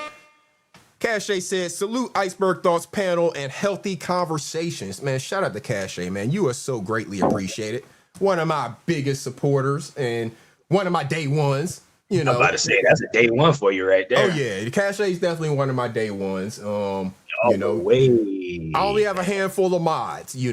My mods have been the same for a long time. And most of my mods are my day ones. So shout out to Cashapp, man. I appreciate you so much. And based on that comment that Cashapp said, I'm sorry, I never put it on the screen. Based on that comment that Cashapp said. And the comment that Carl Belton said, because his comment was kind of the same. He said, salute Iceberg Thoughts, salute healthy, down-to-earth relationship, right? So both those comments are talking about healthy relationships, healthy conversations, stuff like that, right? Again, I got videos, y'all. I'll be finding these videos, and this is something that I feel like some of the people who like to question, criticize, whatever, my relationship with my wife, as if me having this relationship that I'm committed to, have been committed to for years with one woman, because, you know, you had the person come up here last week tell me how he can get 5 different women. Have fun with that. I mean, if I had any desire in my heart to have 5 different women, I could probably accomplish that, but I have no desire to have 5 different women. Sounds like a fucking headache. Like, yeah, that's what I'm saying. Like, why would you put yourself through that type of stress? Like, why? Like, sounds like one woman is enough. Why you want 5? One woman is more than enough. Why the hell would I want 5? You know? But he said that as if that was going to be African culture or something like that. Like living in the huts and villages where you need a wife to do a job every day or something. No, we ain't doing that. He said that as if that was something for me to be envious of. No, brother. I much rather have my relationship, my 20+ year relationship with my one woman, than to be out here trying to juggle relationships with 5 different women. Fuck out of here with that. Right. Like, see, and that's the thing that just shows that they don't know Taurus's tendencies and stuff like that. Like, we stay to ourselves. There's a reason why the bull is, you know, the zodiacal sign for the Taurus. You know what I'm saying? The reason why, because what does a bull do? It stays to itself, and then when you come over there fucking with it, it knocks you the fuck out. Exactly. So, and you see that bull? That bull's always in a pen by itself. Damn right. You don't put 2 of them motherfuckers in there together, and you damn sure don't put them in there with the heifers. Kill each other. They'll kill each other. Right.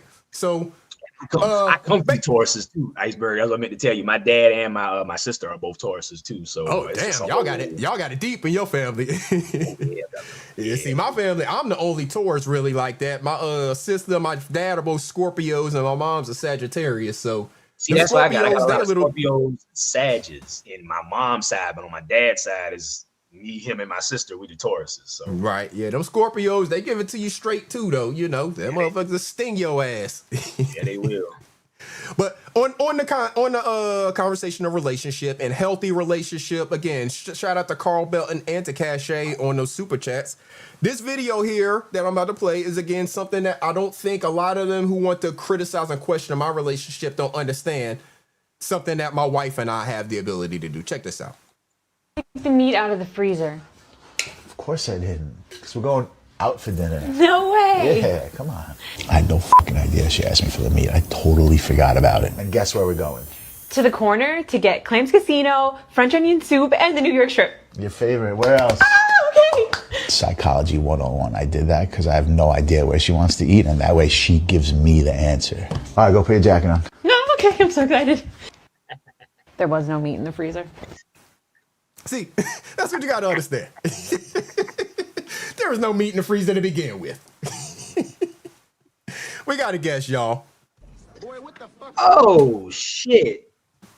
Sir, how are you doing, sir? I knew I was going to come up, but why would you misrepresent what I said in that way? What are you talking about? I'm talking about what you're talking about. You said that I said that I can get 5 different women. Do you want to give context into why I said that, sir? It doesn't matter. Context is everything, sir. Context is the only thing that matters. You've been up here bragging about being married. You was up here saying that you're single, so you're lonely. Where are your women at? And I said, you must have been married too long to sit here and think just because I'm single, then that means that I'm lonely. That's what we were talking about, sir. Do you not remember that? Because I know you're not interested in the conversation. Now, when the truth step in the room, you're not interested in the conversation, right? What point is it that you're trying to make? The point that I'm trying to make is that you're a flat out liar and you're trying to misrepresent what was said, and you're going to play music while I'm talking, so I'll wait. What music? There ain't no music You playing. ain't playing music, bruh. I hear music on my end, so if you guys That's don't hear, like no problem. Yeah, I'm not sure where that's coming from. Everybody hear that. No problem. I wasn't talking to you anyway, but Iceberg, the reason why I think your marriage is capped, because no one comes up here married to the same woman for 30 years and then point at and disrespect and talk about single people. That doesn't make any sense. It is good to be married. It is bad sometimes to be married. It's good to be single. It's bad sometimes to be single. There's a good and bad with everything, sir. To sit up here and pawn to the people that being married to the same person for 30 years is the greatest thing in the world, I think you're a little bit crazy. It's a personal relationship in the first place. So your personal relationship has nothing to do with everybody else. So to ask me where my woman is and where your woman at, this is a question that you're asking me as a married man. I'm not asking you where your wife. I don't give a damn if you single, married, whatever. I don't give a fuck either way. So why do you care so much if I'm single, got a woman, around my homies? Why do you care so much? I don't. You mention it all the time, sir. You must watch me all the time if I mention it all the time. Irregardless of that fact, I've heard you say it, and you keep mentioning whether I'm with a woman or not. Why? Why are you worried about what I say?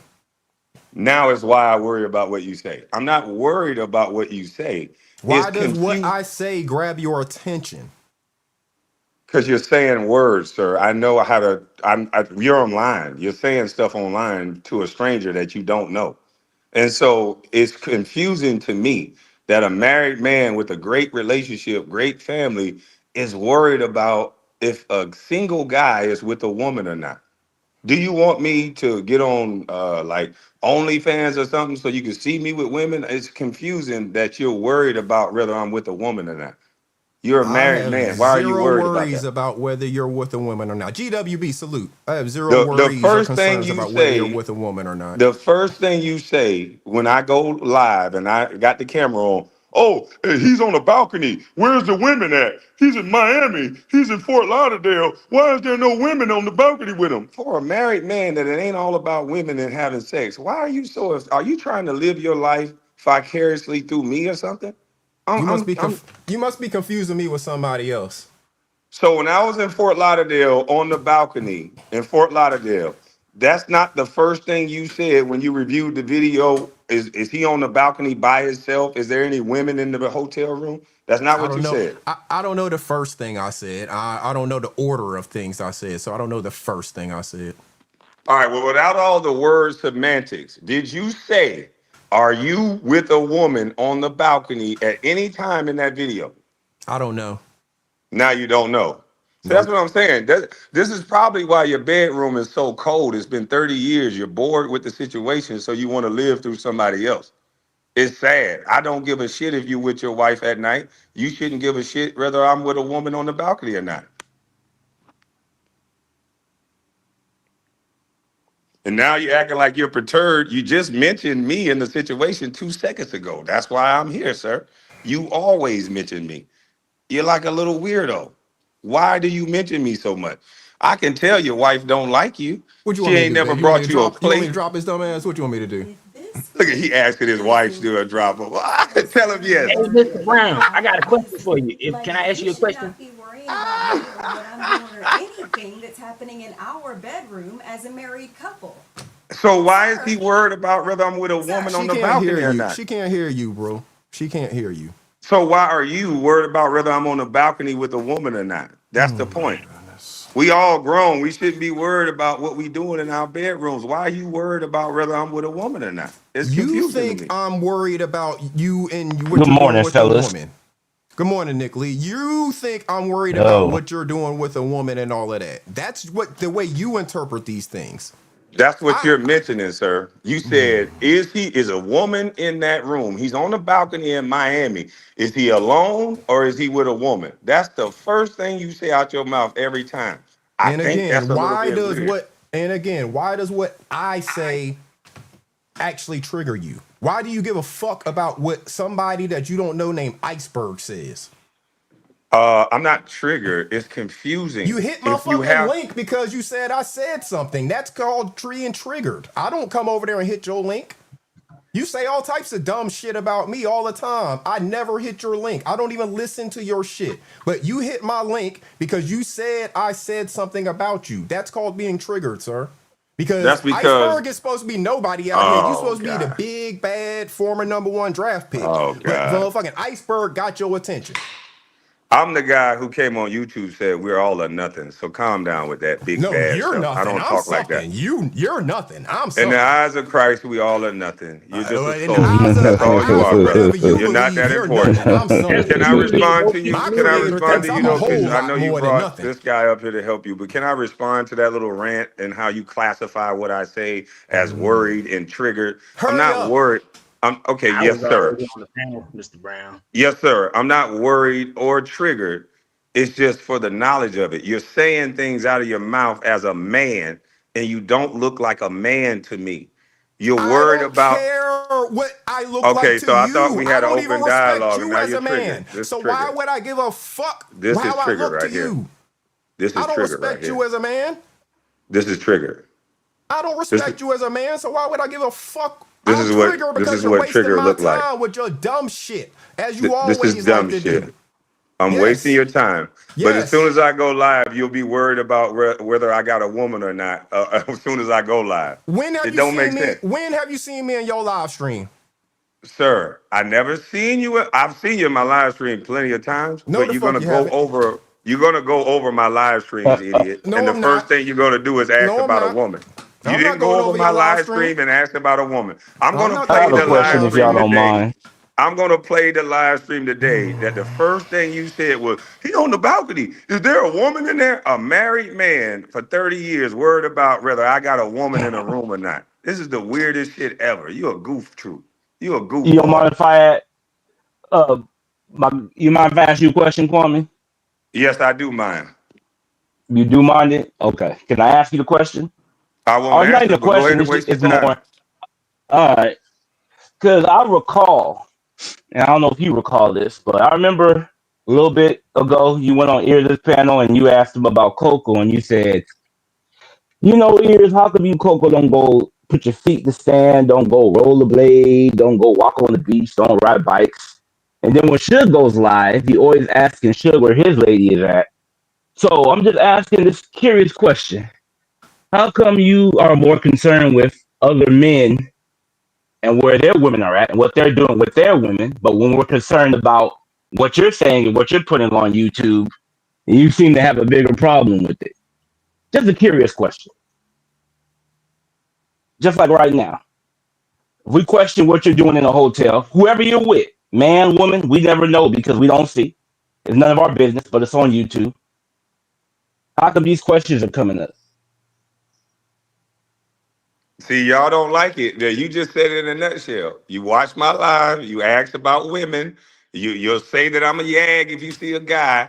It's like you guys are infatuated with me or something. It's weird. If you see a guy around, you say I'm gay. If you don't see a girl around, you say I'm waiting on a man. You guys are weirdos.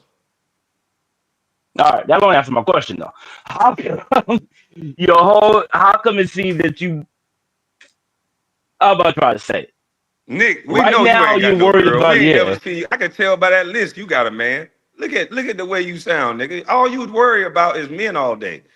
Every live I go on, that's all you worry about is men. You on everybody's panel worried about Kwame and worried about if I'm with a man or not. You a weirdo. You know you ain't got no girl, nigga. You a clown. Most of y'all are some rejects, incel, beta males that women run in the first place. That's why y'all get online and talk like y'all tough and got bravado online. That's why I say in real life though, you niggas are some online yes honey ass niggas. I don't know what you're talking about. But I I'm know just you trying to don't know what I'm ask talking you, about. You just you say was yes, honey, on to whoever you around, nigga. Just say yes, honey, because you a yes, honey ass nigga. Nah, man, that sound like you.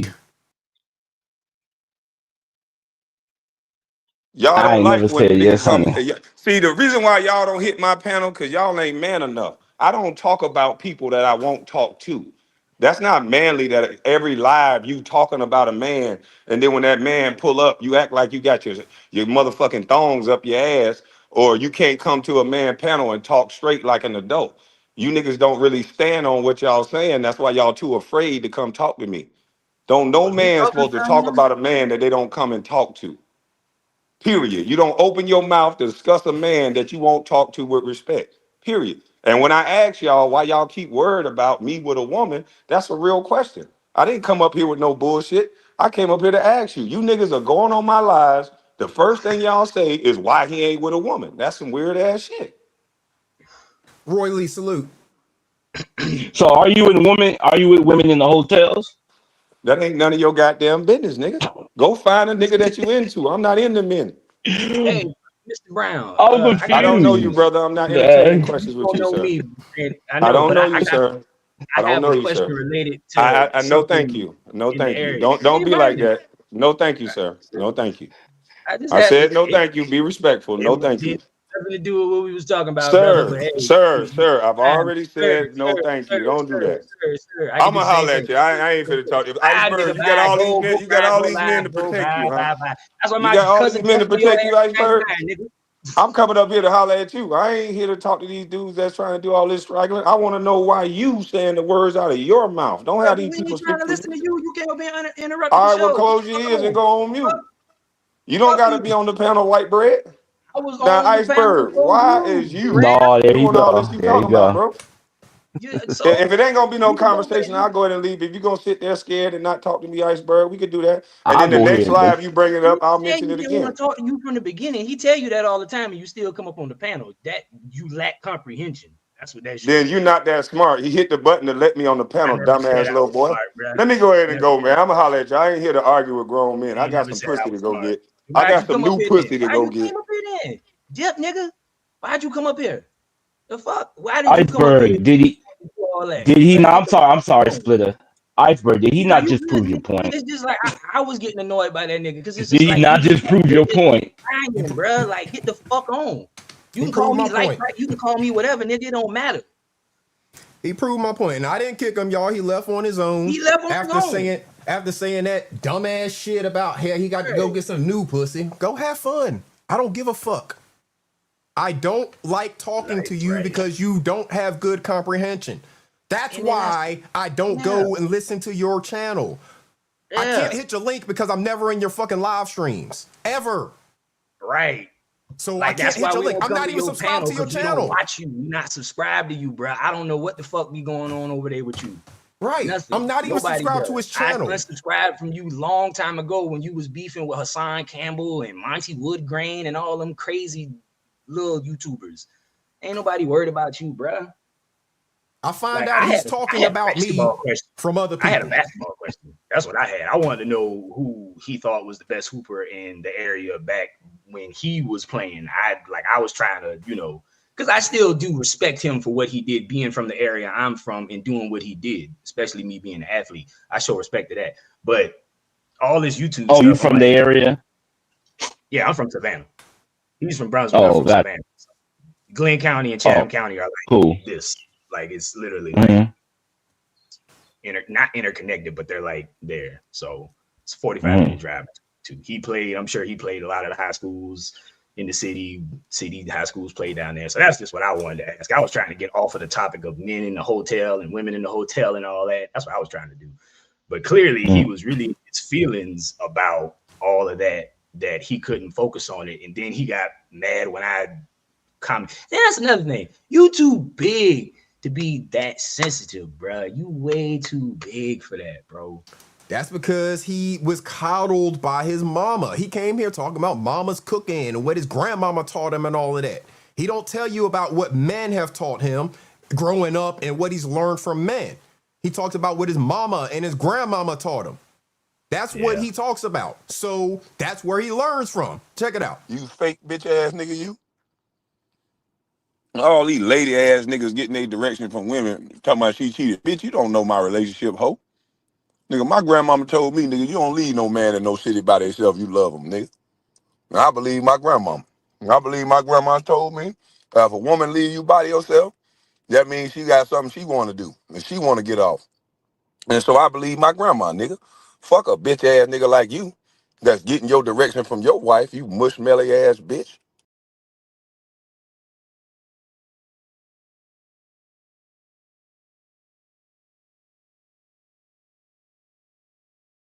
Man, my grandmama gave me that chain. Hey, be a man.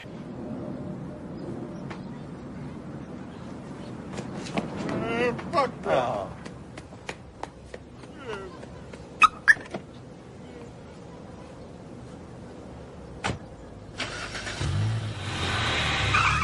He gonna cry in the car.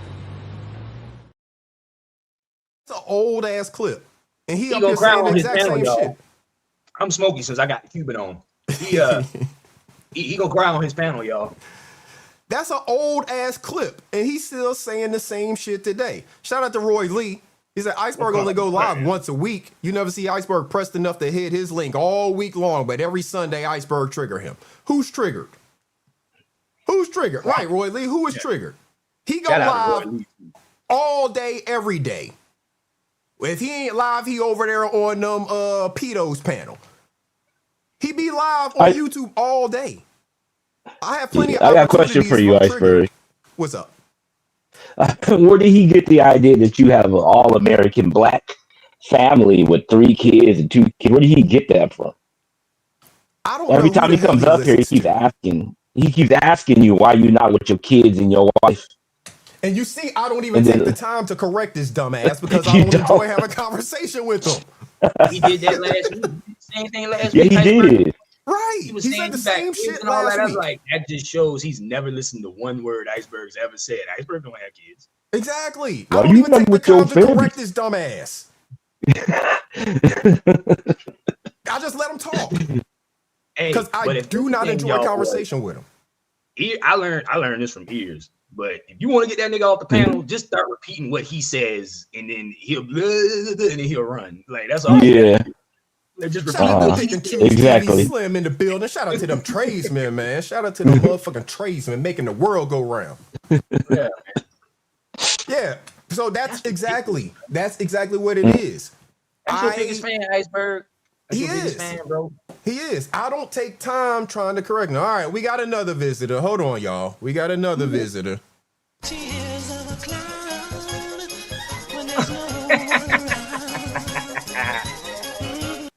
What's up? What's up, Turtle? Hey, why you don't got no kids, man? What the fuck business of it is yours? I think that's weird. You're married, been married 20 years. You can't make no kids? That's bad. That must be something you think is Yes, weird. yes, Why that's would I bad. give a Yes, that's fuck? bad. Why Yes, would I that's give a bad. fuck about what a clown like you thinks? That means your wife is not happy. She's not fulfilled. Is that what that means? Yes, yes. If you've been with your wife for 20 years, you ain't give her no kids. Yes, she not happy. Damn, Definitely. damn. Come Some on, logic from a Kev. clown, y'all. That's true. That is true. Ask her Logic right from a now, do she clown. want children? Ask her, do she want children? What told you that? Your ovaries? I know for a fact your wife want children. Now, Your listen, ovaries told you that? I would donate my sperm because you must can't make none. You Your must ovaries can't make told none. you that? That's the truth. You cannot make kids, Iceberg. You must You have can't- ovaries that Huh? tell you that, but because we don't have kids, that means my wife is not happy. My wife is standing right here calling bullshit. No, she's not. And I think you probably. I think you born.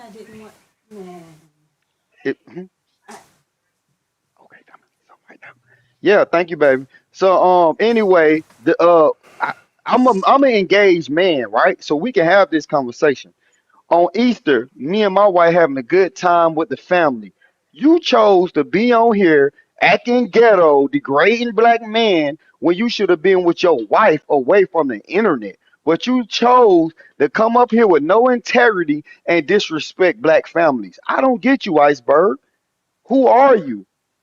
Who are you, dude? One minute you want to preach this, I'm watching behavior bull crap. The next minute you over here tearing down black men and black women. All right? I saw what you did to Just Jake. And I don't think your wife would like to hear you disrespect a black woman like that. She don't What be told you that? Your around. ovaries? No, no. Listen, let me tell you something. She don't be around when you do the stuff that you do, Iceberg. You got your wife thinking people bothering you when you jumping in everybody's business, dude. I used to have respect for you, but now I see you say a lot of shit and do nothing. All right? You one of those people, you fake like you friendly, then a motherfucker find out later you a piece of shit. That's my opinion of you right now. You bipolar. You do fuck shit. All right? I Look how appreciate you you did putting that Sister opinion T. out of me because nobody respects your opinion, so people are probably gonna think the exact opposite of what the fuck you just said. I appreciate that. Hey, look how you did Sister T, man. How did Your I do character Sister T? showing. What do you know about that? All How did right. I do Sister T? I'm not going to go down that rabbit hole. Because You know what don't you know do. shit about it. You know what you do, and you just need to correct your character. You Right? need to shut the fuck up and stop being a clown. Why are you talking aggressive? I'm not cursing at you. I'm talking how the fuck I talk. This You is need my to panel, talk and I talk to intelligent. bitches the way I talk to bitches. You wouldn't say that in real life. I would slap the fuck out of you in real life if you Word. said that to me. Word. Now stop Shout out talking to Nia in the gangster. building. Stop talking gangster and talk to me like a man. You acting like a female. You getting emotional.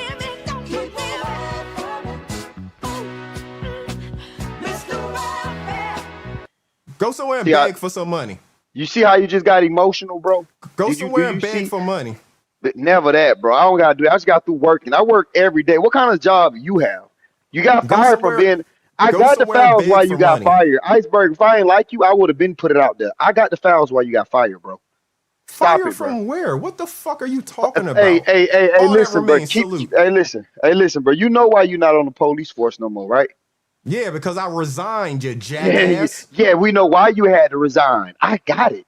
Okay, go ahead and put I out got some it. lies, you fucking Nah, idiot. yeah, you're mad now, huh? I got it. I'm not mad about shit. There ain't nothing to be mad just about. know I got. Listen, it's enough. I respect you enough not to go You there don't now. respect the motherfucking thing, and you ain't got shit because there ain't shit to But have. You if you- fucking clout chasing clown. Get the fuck off my panel. Shout out to Roll Rich in the building. Capo, salute. Yo, that nigga was fishing, bro. Don't let that nigga fishing. You heard that nigga over there talking about you got Clown-ass fired, and motherfucker. now he Yes. find out the real reason. Now he about to go ask more Clown. questions. Niggas, man, don't. Clown ass motherfucker. I didn't know saying Salute to shut the the fuck panel. up was fucking gangster. Down to 2455. Salute. I see you. I didn't know that was Clown-ass fucking motherfucker. gangster saying shut the fuck up. He's a Come on, clown. Kev. Don't do your cousin's dirty work. And I like Kev, but don't do your cousin's dirty work. Come on. I don't man. know why you like Kev. Don't go back to that. He's a fucking clout I chasing mean- clown. He is not to be respected. He has no integrity, no anything. When he went over there on those fucking pedophiles panel and bowed down and let them put the fucking dog collar and leash around him and Oh, say all that was that bullshit, ridiculous. he lost all respect. Yeah. Period. Yeah. All respect lost for him. He got punked by people who don't deserve respect themselves. Straight up. So fuck anything that he's talking about. He can put out whatever lies he wants about me. I'm not responding to his dumb shit because there's nothing to respond to. He's going at Suge right now because he wants clout. He's trying to go act like he got a reason to go at me because he wants clout. Nobody cares about what he has to say. Period. So y'all can do with that whatever y'all want. I had to pull out the Rubik's Cube you got out there, man. Just a waste of fucking time. My man had the Rubik's Cube out. Somebody cares about what he has to say. Why do these people get up here and act like they know so much about somebody just because they go live on YouTube, bro? Like, I mean, Iceberg don't come up here telling all his personal business about his life. I mean, he does share some things from his life, but he don't share everything like how they do, you know? That I mean, fool just 'cause right there you- is the biggest clown. Right, yeah. Just because you do something doesn't mean somebody else has to do it. Just because you go and show every little thing that you do don't mean that Iceberg needs to go and shows every little thing he does. He's a Exactly. private person. Right. What's wrong I'm with a it? very private person. That's I why I'm am moving too. out to the country to get away from Straight even up. more motherfuckers. Yeah, that's what, yeah, same. I You know? cannot beat. So I'm hey, I'm like, moving out to the country to get away from more people. country with a Yeah. 10-foot fence. Right. I'm gonna be way off the fucking road. If you come up anywhere near my house, you are looking for trouble. When we move out there, if you get anywhere near my actual house, you are looking for trouble because you ain't got no business that far off the fucking road. You know what I'm saying? You ain't got no business that far. That's off that the real road. country, Iceberg. That's that Yes. real country. If you coming back here, you looking for something or somebody. You looking for something. You looking Yeah. to have something happen to you. Yeah, that too. That's how fucking far off the road you didn't come if you come back to where my house is. Simple as that. You know, I ain't got time for this nonsense, man. They just like wasting people's time with their bullshit. Yeah. So that's why when you said you was gonna transition into it earlier, like I wasn't trying to fuck up the content, but I was just like, what's the point, bro? Like there ain't no point in giving them. You have way more content to provide than talking about that bullshit. Real talk. If I get to it, because this live stream is already getting longer than I wanted to, I was only going to cover about 15 minutes of that bullshit. I don't even know if we're going to get to it or not. But I was only planning on covering about 15 minutes of that bullshit. Yeah. You know, I mean, I'm not interested in what they have to say. And they just want to keep up this same bullshit. I'm actually trying to share good energy, spread information that people can use. Not just argue with these fools about the dumb shit that they don't want to hear. If they don't think that my relationship, as long as it's been, is successful, and they don't think that anything I have to say is anything of value to offer to people who are maybe building young relationships and stuff like that, fine. Let the shit go. Go to the next channel. You don't have to listen to me. But there are some people who agree with some of the stuff that I'm saying. What a roll, Rich. I just want to say my marriage is only a toddler, and I'm trying to have my marriage grow like Iceberg shit and be old enough to buy liquor and shit. You feel me? I want my marriage to be old enough to buy fucking liquor one day. You feel me? Like these niggas, let me tell you something, my nigga. These niggas don't even know my business and they be hating on me, bro. Like, you know, like niggas just be dick eaters, nigga. They don't like to see people happy, bro. You up here enjoying yourself with your people. And nigga like that want to come up here and try to cause some type of friction because these niggas unhappy. I don't care what you tell me, bro. Ain't no way you could tell me you happy in real life, but on the internet angry all the time. The fuck, how does that work? How you get off this and just happy? And as soon as you get on the internet, you niggas, your mother. And I'm like, get the fuck out of here, nigga. You niggas unhappy in real life. Go find you some real life to live, nigga. I was in the club last night. I spent $900 on 3 bottles, nigga. Fuck is you niggas talking about, bro? My man birthday, nigga. We gonna enjoy that, nigga. We gonna live. You feel me? The fuck, nigga? You niggas crazy. My man only turned 40 once, nigga. Yeah, exactly. My brother, nigga. Yeah, you people like that, bro. But I just got to bring up the point. Bottling prices in clubs is fucking ridiculous. 900. And then I couldn't even smoke my weed in there. I was so mad, bro. Bro, then you couldn't smoke your weed. You spent $900. You couldn't roll up your bro. See, that's why I don't go to clubs. I spent $50 to get in the motherfucker. I spent $870 on 3 bottles. Yeah, it's 50. So I went after work. So if I would have went earlier, I would have got in for like 20. But I got there like 2 in the morning, nigga. I get to the party. When I got to the party was already going, bro. 2 in the morning. Just trying to eat. That's how they get down in New York. Grand rising to you. That New York shit, nigga. The club didn't fucking close until 6. I was out there. Yeah. What? They got closed in New York at 6? Crazy. Yeah. No, I said Cali. It ain't no 6. It's 2 o'clock. You said Cali, nigga. This is... No, Lee. New York don't sleep. Yeah, the city that's true. They don't. For a fucking reason. You right. Yes, the fucking tunnel and shit like that. That shit used to go way late and all that too. Back in the day, New York been like that forever. Clubs close when that motherfucker close. they be falling out into the street. It be light outside. Right. Damn. Yeah. Shout out to that, man. Shout out to that. Shit, where was I going? I think I spoke to everybody. But yeah, that fool, he just coming over here looking for attention, looking for clout. This ain't the place for him to get it. Hey, since I don't know anything, clown, listen to this brother here, because I don't know what the fuck I'm talking about. I just happen to agree with what this brother is saying. But listen to him. Don't listen to me.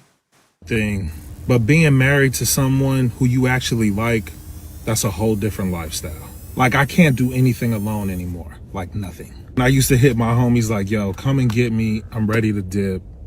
Now it's just like, if I leave, why am I even out here? Why am I away from my wife?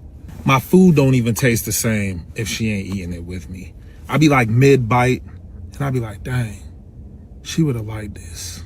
And don't let me get in the bed by myself. I used to get excited to stretch all out, starfish mode. But now if she's not in the bed with me, it's cold. It's lonely.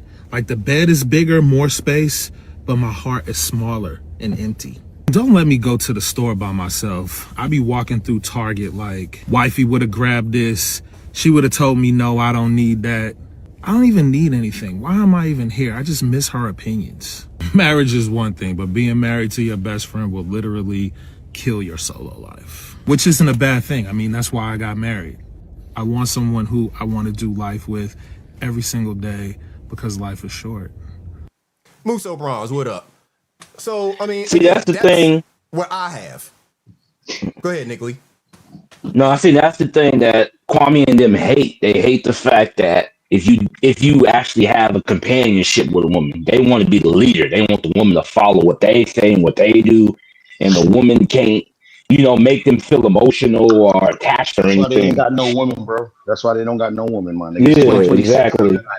Nigga, women work now. They think it's 1960, nigga. They think niggas is going out there. They think rent is $400 still.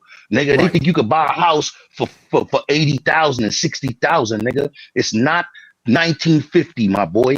This women is out here working and they paying their own bills before they met you, so they got their own opinions and shit, nigga. What kind of niggas are y'all? This is why them niggas ain't never gonna have no bitches, bro. I mean, they might have some bitches, but they won't have no women. You feel me? They ain't only have no gonna quality. have bitches. And that's the point that I was trying to make to that fucking idiot who come up here talking about the 5 women and all that shit that he can get. That's fine. Go do that. Get the 5 fucking women you want. I don't give a fuck. Again, you think that if I actually wanted to have 5 women, I didn't have the opportunity to go out and get 5 women? I talked this shit about my wife just yesterday. Because I said that shit he said. And I was like, if I wanted 5 women, if I had any desire in my heart to have 5 women, I'm sure it's something I could do. But I just don't have any desire at all for that shit because I got one that completes me and is enough. I don't need any other motherfucking woman out here in the world, and I'm not worried about what any other woman out here in the world is doing. He don't understand concepts like that. And it ain't my job to make him understand it. But also too, like, how are they gonna tell you what your wife wants in y'all's marriage? Fucking idiots. That's what I didn't get. Why Right. You're trying to talk about, oh, it's like, bro, you just up here just talking. You got diarrhea at the mouth, man. You Exactly. He You said don't that know dumb what shit. this My man- wife is you don't- listening. That's another thing. That's why it goes back to what I've been saying this whole life. Folks need to mind their own goddamn business because what is good for you is not good for everybody else. Right. What you got going on in your shit don't mean that it's gonna work in somebody else's shit. Right. Exactly. And Especially if you ain't got no shit going on. Especially if you ain't got no shit going on. How you gonna tell me about the shit I got going on when you ain't got nothing going on, nigga? Like, you niggas is fucking begging ass bums, nigga. You think a bitch wanna invest her time into you niggas? Hell no. Drop a bomb on that shit. Emotions into you niggas? Drop a bomb on that shit. Especially when you ain't got nothing going on. And they ain't got shit going on other than worried about what I got going on. They ain't got a motherfucking thing going on. Shout out to Mika. Mika said a woman's supposed to calm a man down when he's ready to crash out. So let me show y'all another video, right? Fuck what this guy look like. Cause he probably got more women than them motherfuckers. But what he's saying is facts. Totally honest with you because she's challenging the man inside of you to fucking grow. She's not trying to hurt you. She's not seeing you. She's seeing you. And that's exactly why she points at you and your wounds so that you can grow, so that you can learn to expand in your capacity to hold space, in your capacity to become the fucking mountain that is able to respond maturely instead of reacting like a boy. She brings out an argument that hurts you deep down, and instead of responding like a man, you react like a boy. You confirm her point. You're not ready to sustain her emotionally, to provide and protect her and your fucking children. Because that's what every woman that walked inside your life was meant to do. Make you grow into the man you came here to be. Nobody's born a man. Nobody told us how to be a man. We're all learning in the process. So be gentle with yourself and learn to become that fucking steady, stable mountain. Secure, not defensive, not reactive, responding with love, truth, and courage. Love you, bro. So again, we see the clown Everything he does is a reaction. It's an emotional response. Whether a woman says something to him, whether a man says something to him, he immediately has to go press live and respond emotionally, saying all kinds of yelling and cursing and all types of nonsense. That's not manly shit.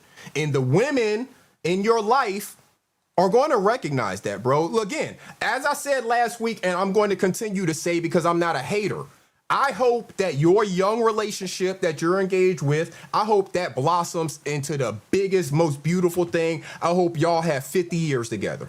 Real talk. Because I'm not a fucking hater.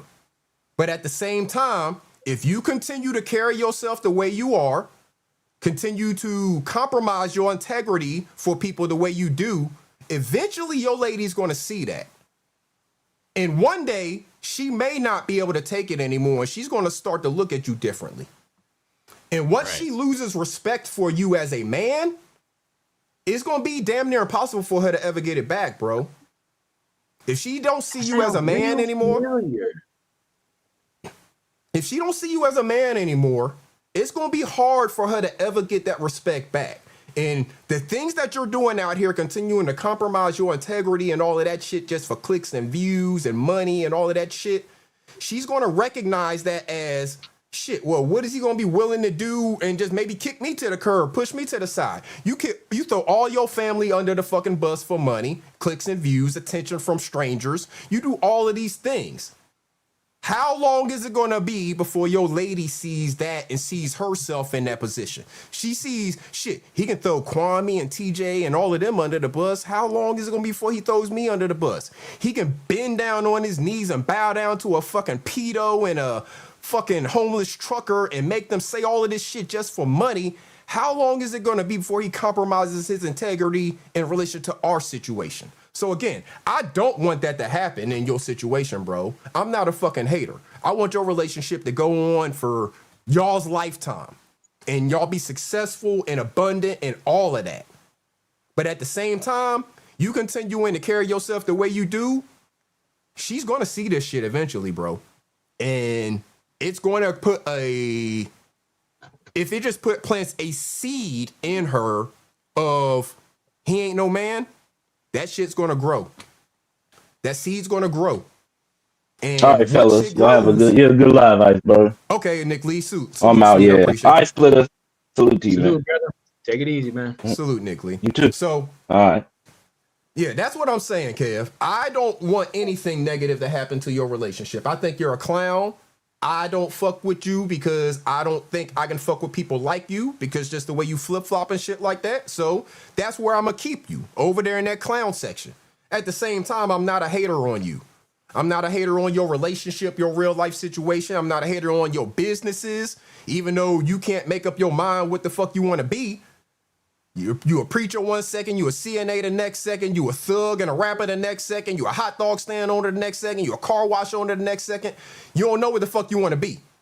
You need to get that shit figured out and then go strive in whatever the fuck that is. But you all over the place, and that instability again, bro, that's not a good look. And your lady, if you keep on acting this way, she's going to see that instability as a negative quality, and she may or may not be able to tolerate it. What is this? Tanya G 1200. Salute to you, Tanya G 1200. I agree with you, Iceberg, man. Like I said that, I don't know, one of these live streams I was listening to, and I started thinking about it. I was like, yeah, like you got the title Backyard Builds, but you ain't building shit. You know, you had the Kevin J, and then you had the Just Pray, and then you had I don't know. I mean, look, Hood Breaking News was probably your best thing, and you fucked that up. So I don't know what to tell you, bro. Right. Like, absolutely. Going around worried about Iceberg and his relationship, and I just don't get how folks don't understand how you can have an opinion about somebody and you may not fuck with them, but that does not mean that you need to hate them or wish ill on them or do anything like that. Like, I don't get that shit. I don't get that. Facts. And that's what they don't understand. But that's the way that I'm able to move. Same, bro. I move the same way. I disagree with people all the time. Like I mean, me and Iceberg, we will disagree about something. Facts. Football, basketball, music. Facts. You know, like he may say that Redman's the best out of Wu-Tang. I might say that OBB was the best. Like I don't, you know what I'm saying? Like who? And I don't believe that Iceberg. Redman wasn't part of Wu-Tang. Right. ODB, one of my You favorites. said Redman was part of Wu-Tang, my brother. Yeah, Redman was definitely not part of Wu-Tang. Method Man was. Yeah. But not Redman, yeah. But I'd say, but Method Man, yeah. That's what I'm saying. I'm just rambling, bro. But look, right, hey, yeah. y'all boys, look, I'm Southern hip hop all the way. Y'all, I'm still learning more about up top and all that. Like I'm still learning a lot about that up there. At least the underground scene and all that from back in the day. Yeah, but yeah, so they don't understand it, and again, it's not my job to make them understand it. I'm just gonna keep on doing me, keep on doing what I do, keep on doing the type of content that I like to do. It's not my job to make them understand my content or understand the points that I'm making. Because again, this is remedial class, and I understand that their comprehension skills are not very high. So it's going to take a lot for them to understand the things that I'm saying, and they may not ever understand it. You know, some of them. It is what it is. But I'm not going to sit here and, spin my wheels trying to get people that I don't respect as men and I understand have very low comprehension. I'm not going to spend all my day trying to get them to understand some of the simplest concepts. Right. Simple as that. I've had conversations with a couple of them niggas, and I don't want to talk to them niggas no more. That's why, like, I ain't gonna lie, man. I be trying to be cool and just not have no issues with niggas, but some of these niggas is stupid, bro. And when you tell them they stupid, they won't be mad. But bro, all the signs are clear, nigga. You're dumb. Like everything points to you being stupid, bro. And you can't be mad at me because you're stupid, nigga. I'm not the one that's stupid. Right. Exactly. Like you're dumb. Fix it. Same shit, bro. Like that's the first time I've ever been on the panel with Kwame, and I said one motherfucking thing, and he was like, "All right, light bright." Like it was like, "What you?" Right? He's insulting you. No shit. I'm light skinned. Everybody can see that. I got my camera on. Why are you calling out the obvious, Captain Obvious? Right. Like, why are you so emotional? You because he's a fucking pussy, bro. Other people having a whole conversation, and you want to come up here and make it about you. Nah, like exactly. And that's the thing. So I try to be cool. I try to be chill. I try not to block people. None of that. I don't enjoy. I've told y'all for a long time now that I do not enjoy conversations with him. Yet he continues to hit my damn link and want to have conversation with me. Why? Why does what I say have any impact on you? I don't understand He's smarter than the niggas that he be around, nigga. He be around a bunch of fucking dummies. So when he come around here and hear all this intellectual conversation going on, he like, I gotta break this up. Not in my sector. I gotta break up all this smart shit. Not in my sector. Like these niggas, bro. Over here being logical and shit. What the fuck wrong with you? I can't think of nothing else other than that. It's like y'all niggas over. It's like when we be laughing on a panel and shit, and these other niggas with that's angry come. Hey, you want to argue? I'll be out, bro. I don't want to argue with none of you niggas no more, bro. Because I told y'all how I'm playing already. You already know how I'm coming. In real life, why am I gonna argue with y'all on the internet? Exactly. You niggas disrespectful. I be getting caught up sometimes. I ain't gonna lie. This one nigga called my son the F word. And he be always like, every time he come around, he want to say some shit about my son. Keep on keeping on. But just tell me when you in New York, my boy. Tell me when you listen, I don't got no rebuttal for that shit. Tell me when you out here, my boy. Simple as that. Simple as that. Y'all niggas can do this shit from far all you want. Listen, this is the internet where niggas could be whoever they want to be. These niggas is like, yo, listen, man, when I met some of these niggas told me these elaborate tales and then they got docs. And I was like, oh, that's who you are. Mm-hmm. Oh, or Cam slipping. You see these niggas' teeth all right. Nigga teeth gang banging and shit. Nigga teeth throwing up gang signs. Nigga mouth like this. Like, nigga, why your teeth look like that? Niggas be 50, 40 years old and never took a $2,000 and said, let me go to the dentist and fix the thing that people see when they first meet me. Right. Exactly. They don't. Yo, my nephew got hit in his mouth. My nephew's a young man, bro. He's like 25 or 28. He got hit in his mouth in the club with a bottle and he knocked out his tooth. 2 weeks later, he had a fucking tooth, bro. It don't take that long. I showed a video earlier about the damn dentist dude that's talking about solving racism. You know, he's talking about ration of crown. He had that shit back in 3 days. You know what I'm Gotta saying? have It ain't that that hard. good dental insurance and have that copay ready. That's what you gotta have. Shit. That's Hell, it. I'm in line to get some of my teeth fixed. I had fucked up teeth since I was a kid, so I'm still Evil May, blessings to You you, know, sister. Thank without you so much for insurance, being it's here. like $2,500 to fix your mouth, bro. right, yeah. Right. Still gotta have that, gotta have that cash. All right, you gotta have that to spend. But these motherfuckers, they out there talking like they ballers and shit. They talking like they ballers all day long and stuff with fucked up grills. Come on now. And you know that it's your the same dental ones health. that don't ever. I mean, I don't give a fuck about camming up, right? But what you got to hide? You know what I'm saying? Iceberg on here cam up all the time. Roll Rich, he cammed up right now. He out there doing something. Me, I'm cammed up. I've been sitting here the whole time. I ain't got shit to hide. My teeth fucked up, but I'm still over here cheesing. They want to hit the link and talk shit about what you look like from behind an avatar. Right. Hey, here's some free Like the advice. nigga called me light right. right. Here's some free advice to all y'all that listen to those idiots. Light right, y'all. Nigga said light right. Like that's supposed to hurt. Free advice to all y'all that listen to all those idiots over there. Your dental health has a big impact on the rest of your body health. If you got what you put in through here impacts all the rest of your fucking body. So if you got bad rotten teeth and shit like that, all that shit's going down into your body all day long. If you got fucked up dental, it's fucking up some of the other shit inside your body too. Keep that in mind. Because you swallowing that garbage juice coming out your gums, nigga. Out your salivary glands. Your salivary glands is producing toxic poison, nigga. Exactly. Nigga on Google salivary glands, because I bet you don't know what they are. It's little glands under your tongue that produce saliva, nigga. That's why I hate you niggas, 'cause y'all stupid. Stupid as fuck. And wanna act like they are clowning somebody for having braces and dental insurance. They trying to clown Anthony because he had braces. So because his fucking parents had money to have dental insurance to get him braces, that's supposed to be a bad thing? The fuck? No, I clown Anthony for having braces because they didn't work. Them shits did not work, bro. That nigga still got the that nigga teeth like this. That shit throwing up the foe, nigga. Shout out to Anthony. That's my dog.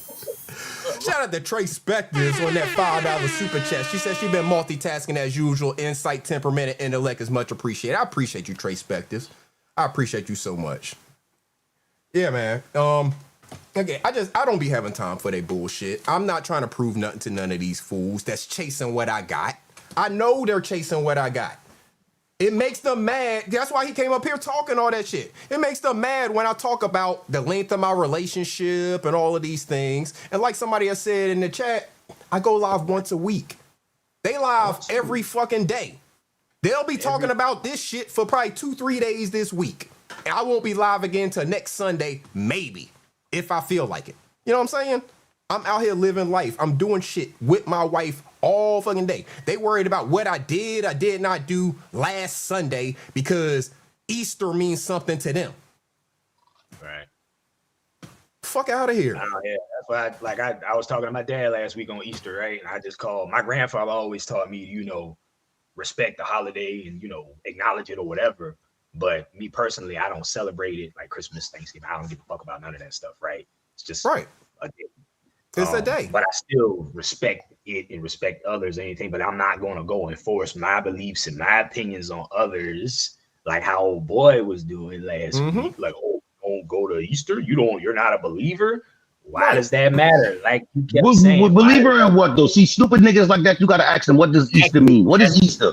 What is fucking Easter, nigga? What are you talking about? Believer in what? Roll Rich, that's exactly what I did with him last week. That motherfucker hit my link coming up here talking about that Easter shit. I said, what does that mean? He said, you don't believe in the resurrection of Jesus Christ? I said, what? Who is that? Easter isn't the resurrection. Easter isn't the resurrection because it isn't even celebrated on the day of the resurrection, nigga. I know. Right. So this is what I'm Today saying, bro. on the calendar is Orthodox Easter. What the fuck does that mean? Orthodox Easter is the actual day of the resurrection, nigga. That's like what? That's like today. What, 2 weeks before or 2 weeks after or whatever? I don't know. Right. Listen, man, Easter is egg hunting day for children. It's a children's day. I'm a grown ass man. I don't celebrate Easter. When I was younger, I would get fly on Easter and put on some nice shit and go. I don't do none of that no more because I realized like fucking Valentine's Day is a day for me to spend unnecessary fucking money, bro. Exactly. On shit Black that they Friday, marked up Valentine's for this day. Day. Motherfucking, listen, I celebrate my birthdays of my children and my loved ones. I celebrate Thanksgiving so we could all sit down and break bread together because some of us are far from each other and shit like that. And that's one day out of the year for us to get together. I celebrate Christmas for the children, and that's it. Those are the only holidays I celebrate. I might celebrate Veterans Day, but you know, sometimes I don't. Right. Those holidays, I do celebrate, you know, Veterans Day, Memorial Day, all that, because I appreciate the military. Salute, Iceberg. Appreciate your service, brother. Shout out to Iceberg. Shout out to all the veterans out there, man. And look, all the veterans. When we talk about celebrating them days, shit, I ain't doing shit on Veterans Day and Memorial Day. I'm getting the motherfucking day off. But we talking about celebrating it. I ain't going to no motherfucking ceremonies and shit like that. Fuck out of here. I ain't got time for that bullshit. That's your day. That's like Father's Day. You know, like that's your day to relax. Right. We're celebrating you. Niggas supposed to bring you a drink and fucking, you know what I'm saying? Like, here you go, my brother. You know what I mean? Relax. What you want? You want the remote? You want to put on the game? Like, you supposed to be looked after on your day. Like, on my birthday, niggas looked out for me. Nigga, I have to do nothing, nigga. That's why I don't put my birthday on YouTube. That's why nobody don't know my birthday is. Nigga, they know around the time. Because, nigga, my birthday get out. She gonna remember that shit forever. I don't want that nigga remembering my birthday. That nigga knows everybody's birthday in this sector, bro. I promise you, he knows yours, Iceberg. Nigga knows everybody's birthday. I don't know, bro, right there, but I bet you Felicia know his birthday. He better hit my Cash App. My shit is in less than 2 weeks. So he better hit my motherfucking Cash App. My birthday, he better, send a present or something, nigga. Right. Give me a drink. Nah, nigga, that nigga remembers niggas' birthday to use as talking points. Like, I'm 45 years old. Like, what the fuck that got to do with anything? Not what is, like, why are you? Yeah, what is that? I don't get that. Yo, these are the weirdest niggas I ever seen in my life here, bro. So you remember the one time when I was talking to that nigga about the tractors? Yeah. And I told Kwame, bro, you could make the tractors when I was talking not the last time, but the one time that he made me realize he was stupid. I'm talking to him. He talking about tractors. Me and him having this conversation on Sid's panel because Sid's the one talking to the nigga. So he ended up talking to me. And he like, yo, I'd rather have one tractor and drive it myself, even if I had the money to buy 10. I said, well, if I had the money to buy 10, I'd buy 10 and employ 10 niggas to drive them niggas. Or I'd employ 9 niggas and I'd drive one myself. But if I got the money to buy 10, I'm not buying one. Exactly. If I got enough land for 10, I'm buying 10, nigga. And he telling me I'm stupid. I said, you know what, sir? This conversation's over. Sis, you have the floor, my nigga. I'm out of here. I left. Nigga, I left the whole live. I ain't gonna watch the live no more because I figured they was gonna keep talking, my nigga. And I didn't want to hear that nigga no more, bro. I can't listen to that nigga talk. Iceberg, when that nigga hit your link, I leave, bro.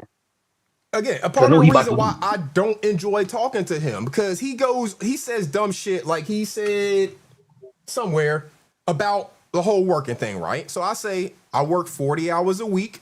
I make 6 figures at my 40-hour-a-week job, all that good shit, right?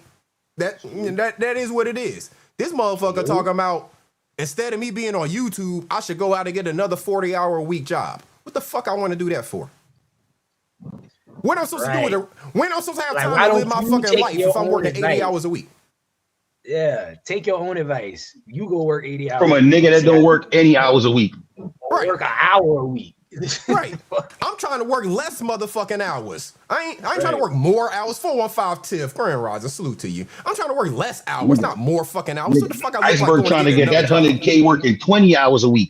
You fucking right. I want the same 100K, but I want 20 hours a week, nigga. You motherfucking right. And that's why whenever I was talking about it, shout out to a friend, Alexia Moss, stealing back time. She is a corporate executive, lawyer, all that shit. She has retired herself from the corporate life, and now she is doing ballet. She's in her 50s. She's doing ballet because she fucking wants to. Not because, chasing fucking jobs and shit like that. She's financially good and all that shit, She didn't manage her money right and all of that. But she's doing ballet. She's stealing back time because we only have a certain amount of it. This time is the most valuable thing we have, not fucking money. Money comes and goes. You can make more of it. You can't get no more time. You can't buy no more time. I don't give a fuck how much money you got. You don't know how much you got left. Period. So again, we're talking to fucking idiots that think that I want to go work 80 hours a fucking week when time is the most valuable asset, not money. I'm not chasing the same dumb shit as you. Why the fuck would I want to go work 80 hours a week? I did that shit back in the day when I was younger. Me and my wife were talking about that earlier. That idiot Giraffe likes to talk about the first 5 years of a marriage, right? So, and how, you know, things may be a struggle, rocky, all of that, because you're trying to figure things out. In my first 5 years of my marriage, I was working fucking 80 hours a week.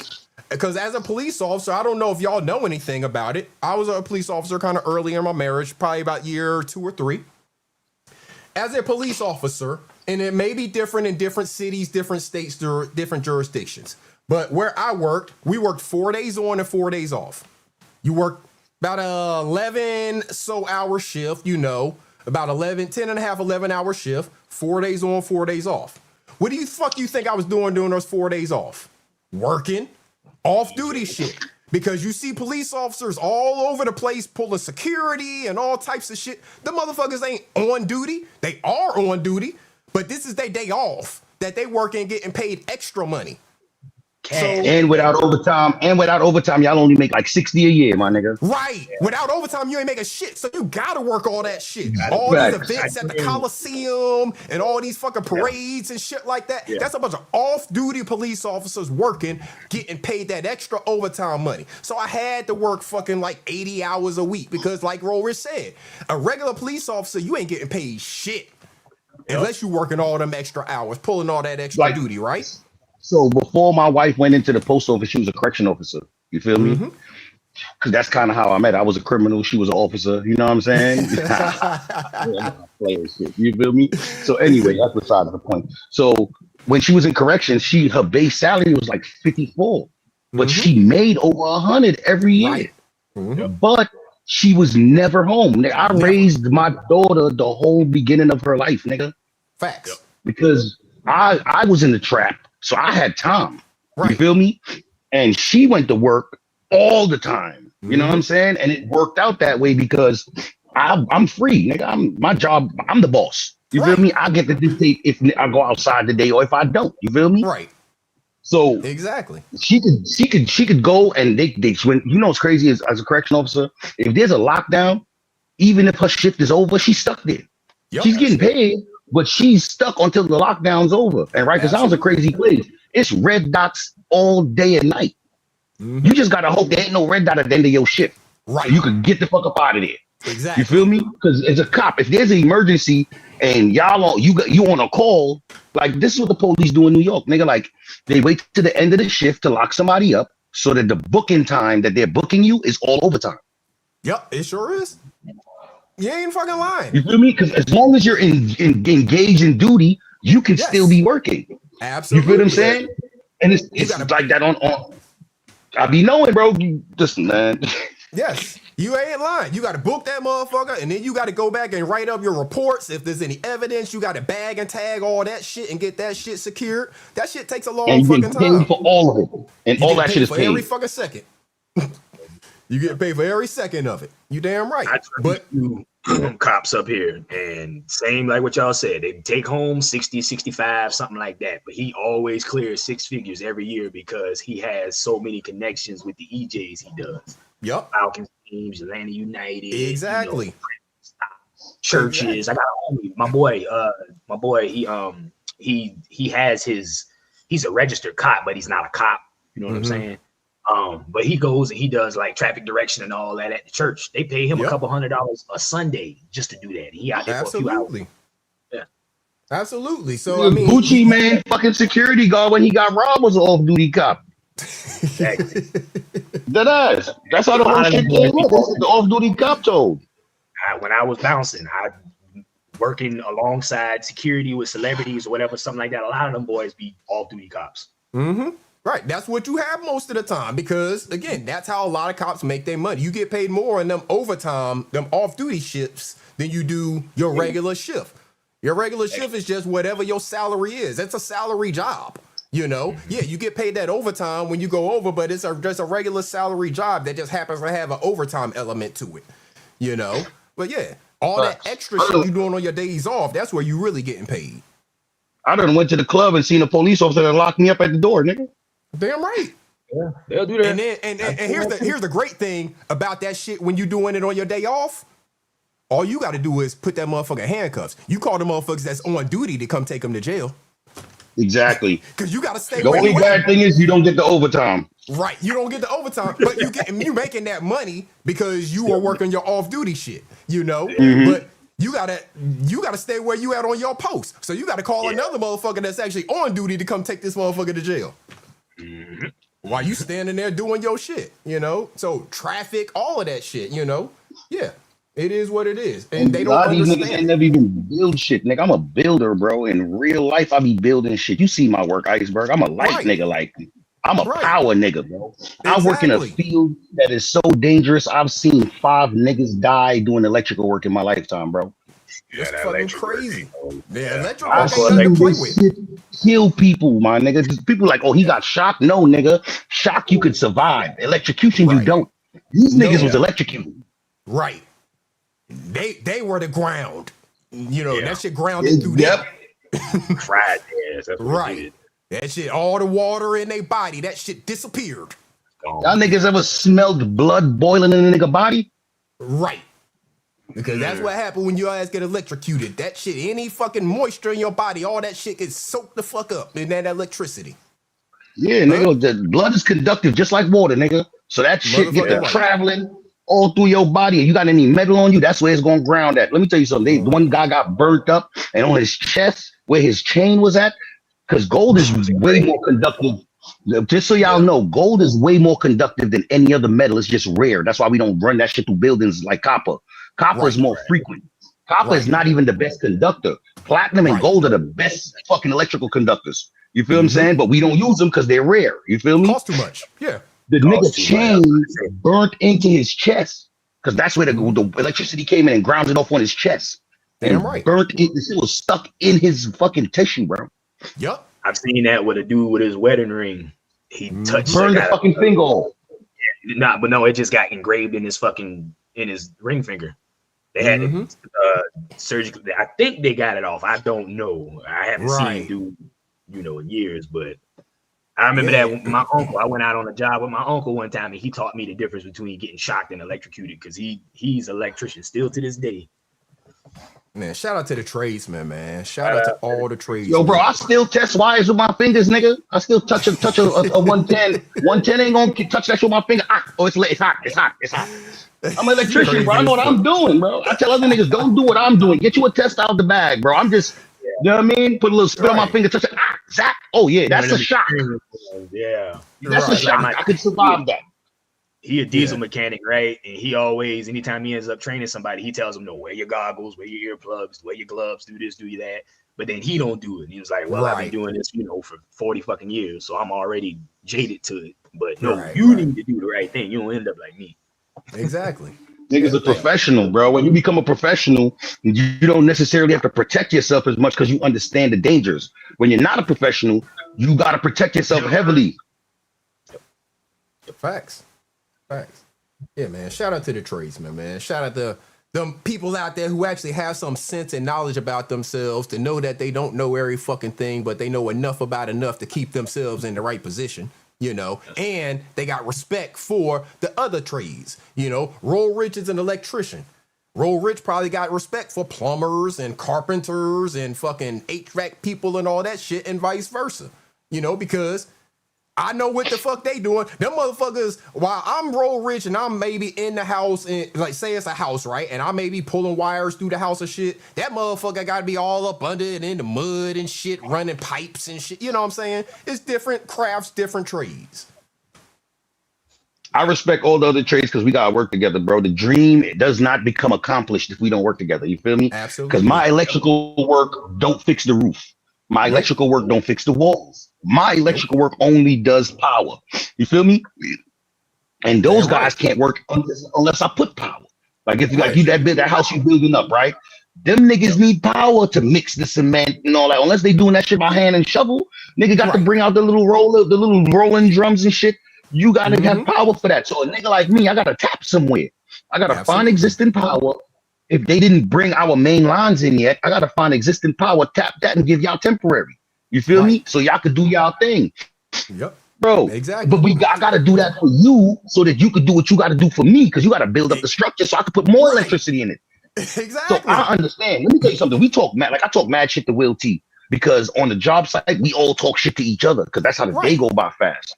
It's never no disrespect. I might discredit the plumber on the job site, but I respect him on the inside. We just playing. Right. You feel me? I might call Will a caulker and a taper or whatever, but I understand that that's the finishing of the project. Fuck yeah. Fire safety is very important.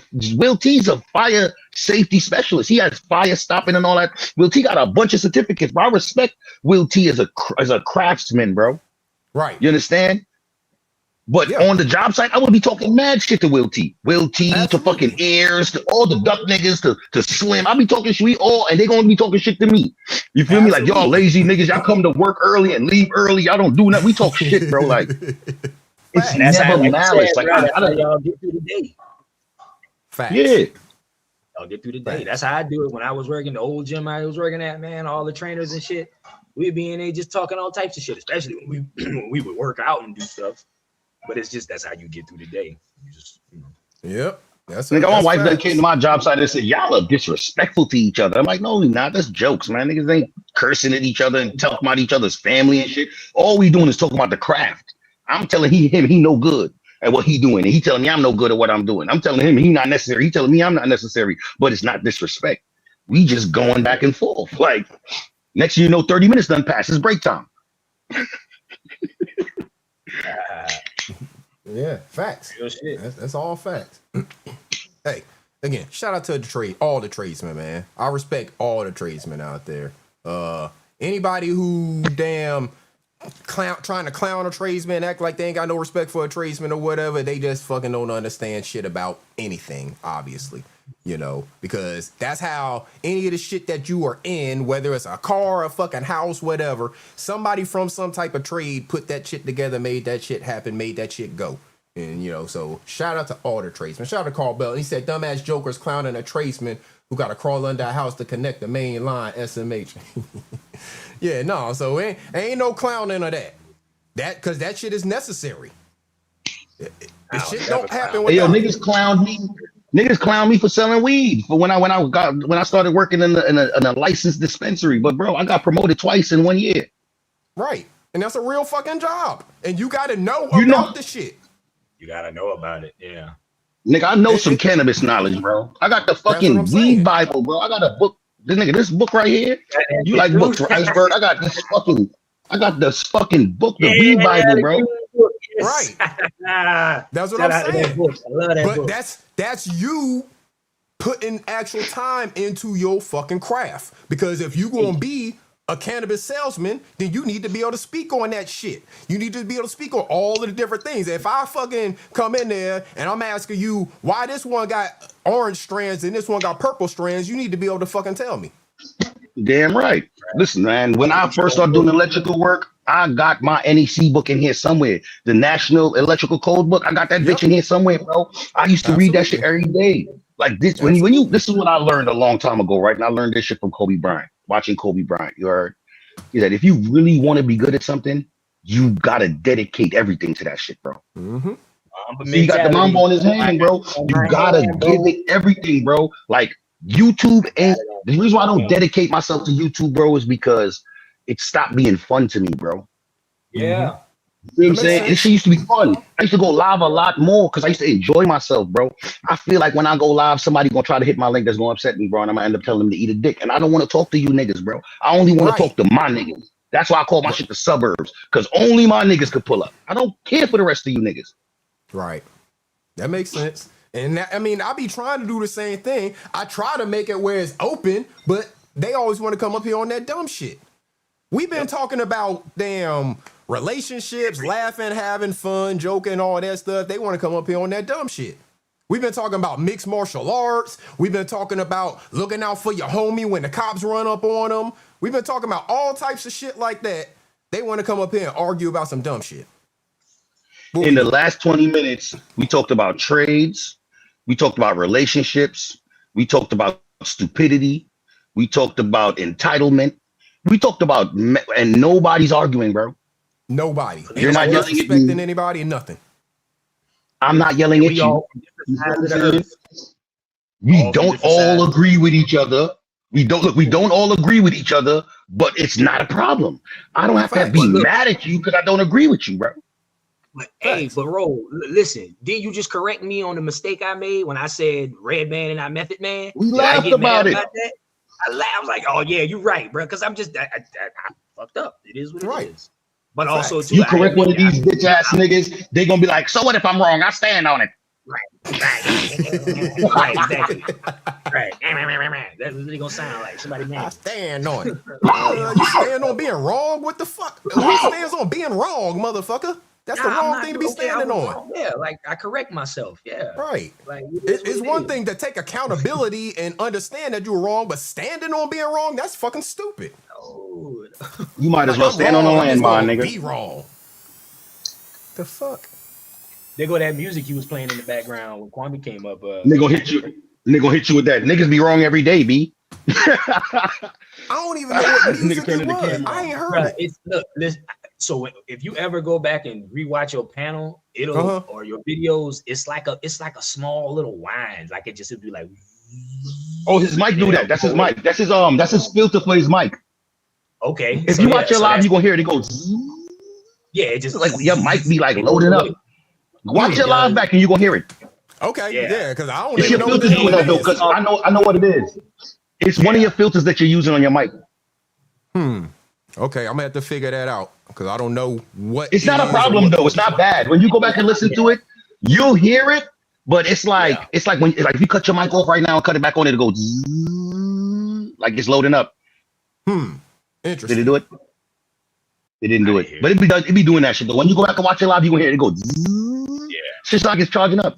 Go back to the part when Kwame came up. I thought you wanted it to do that. I didn't even know it did it. Yeah, I don't know why it does it or where it's coming from. I didn't know it did it.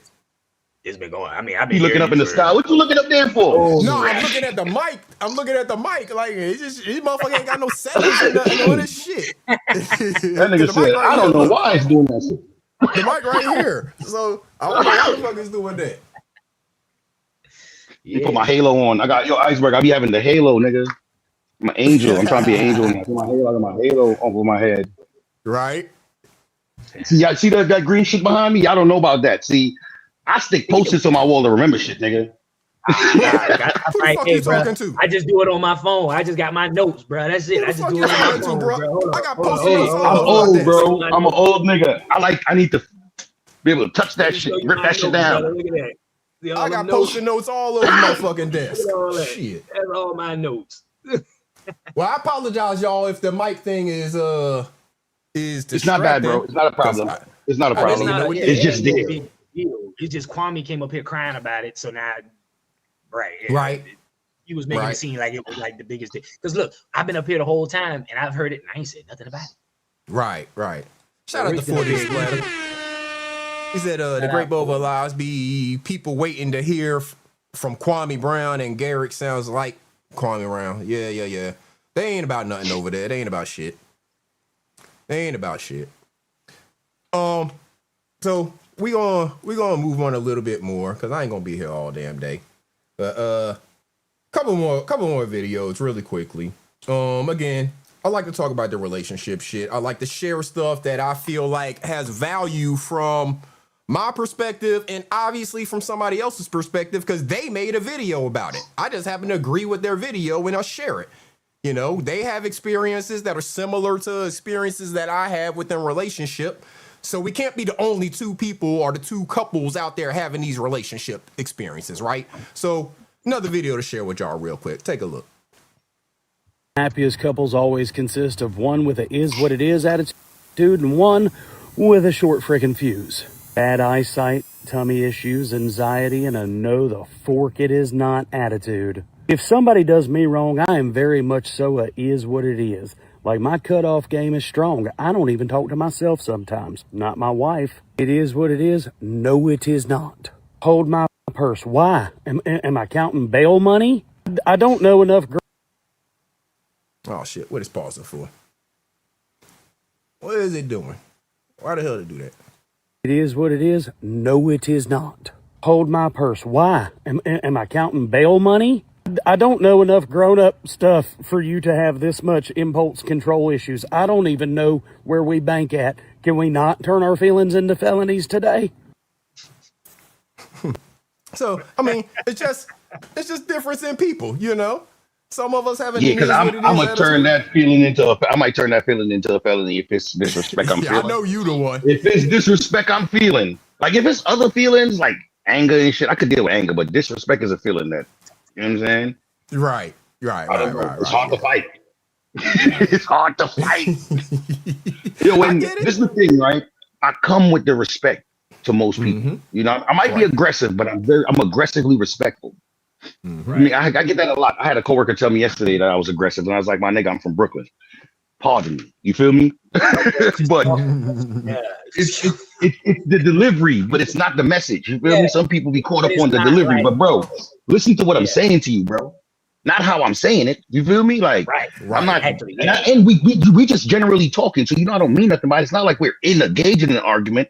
I like to call it conviction. Other people call it aggression. I just really mean the shit I'm saying. Exactly. It's conviction for me.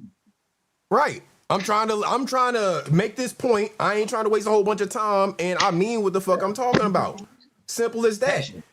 Right. I'm passionate about what I'm saying, whatever. But these fools are so quick to try to be the victim and get in their feelings about the shit and get emotional about it as if you done hurt their fucking feelings. Why are your feelings even involved right now, my nigga? We're not talking about your feelings. We talking about this shit I'm talking about that ain't got nothing to do with your fucking feelings. I'm keeping it real with you.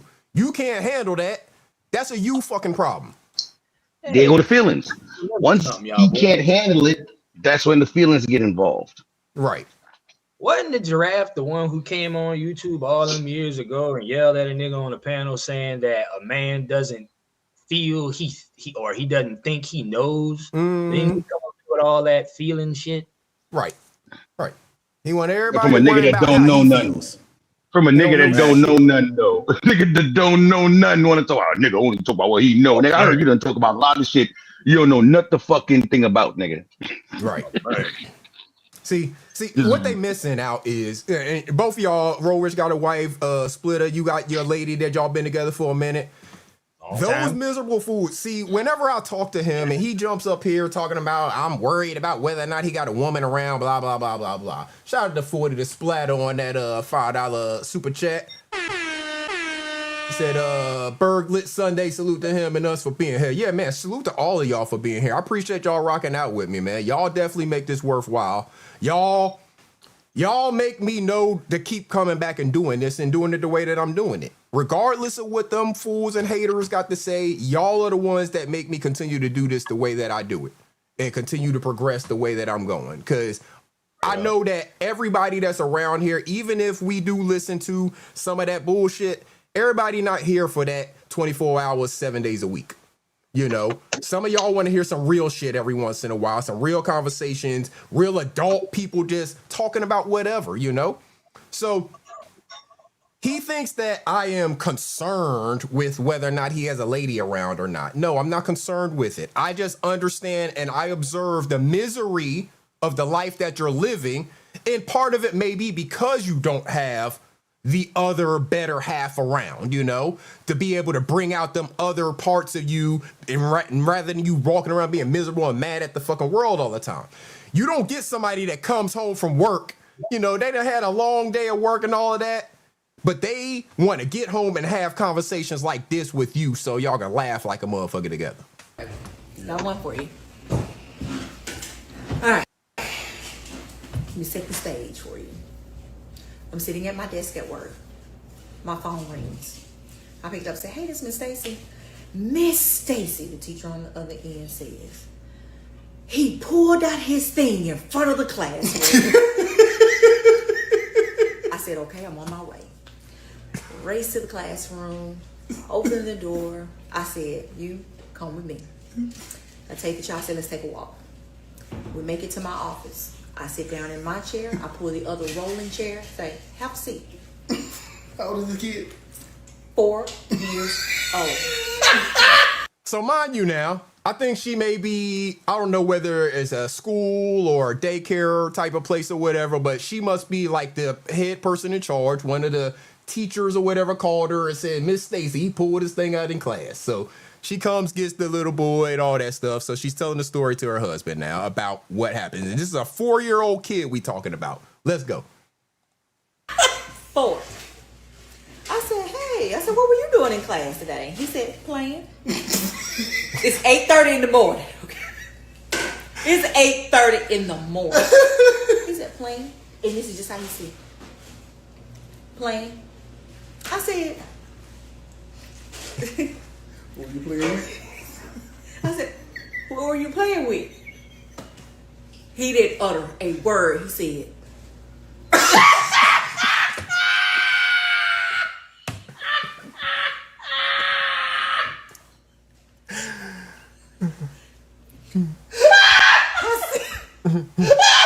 I did laugh. I did. But I couldn't wait to y'all tell like this. I did not laugh. I said, and he still said like this. I said, and why were you playing with it? Y'all watch this. Listen to the response now, y'all. He said, because I love you.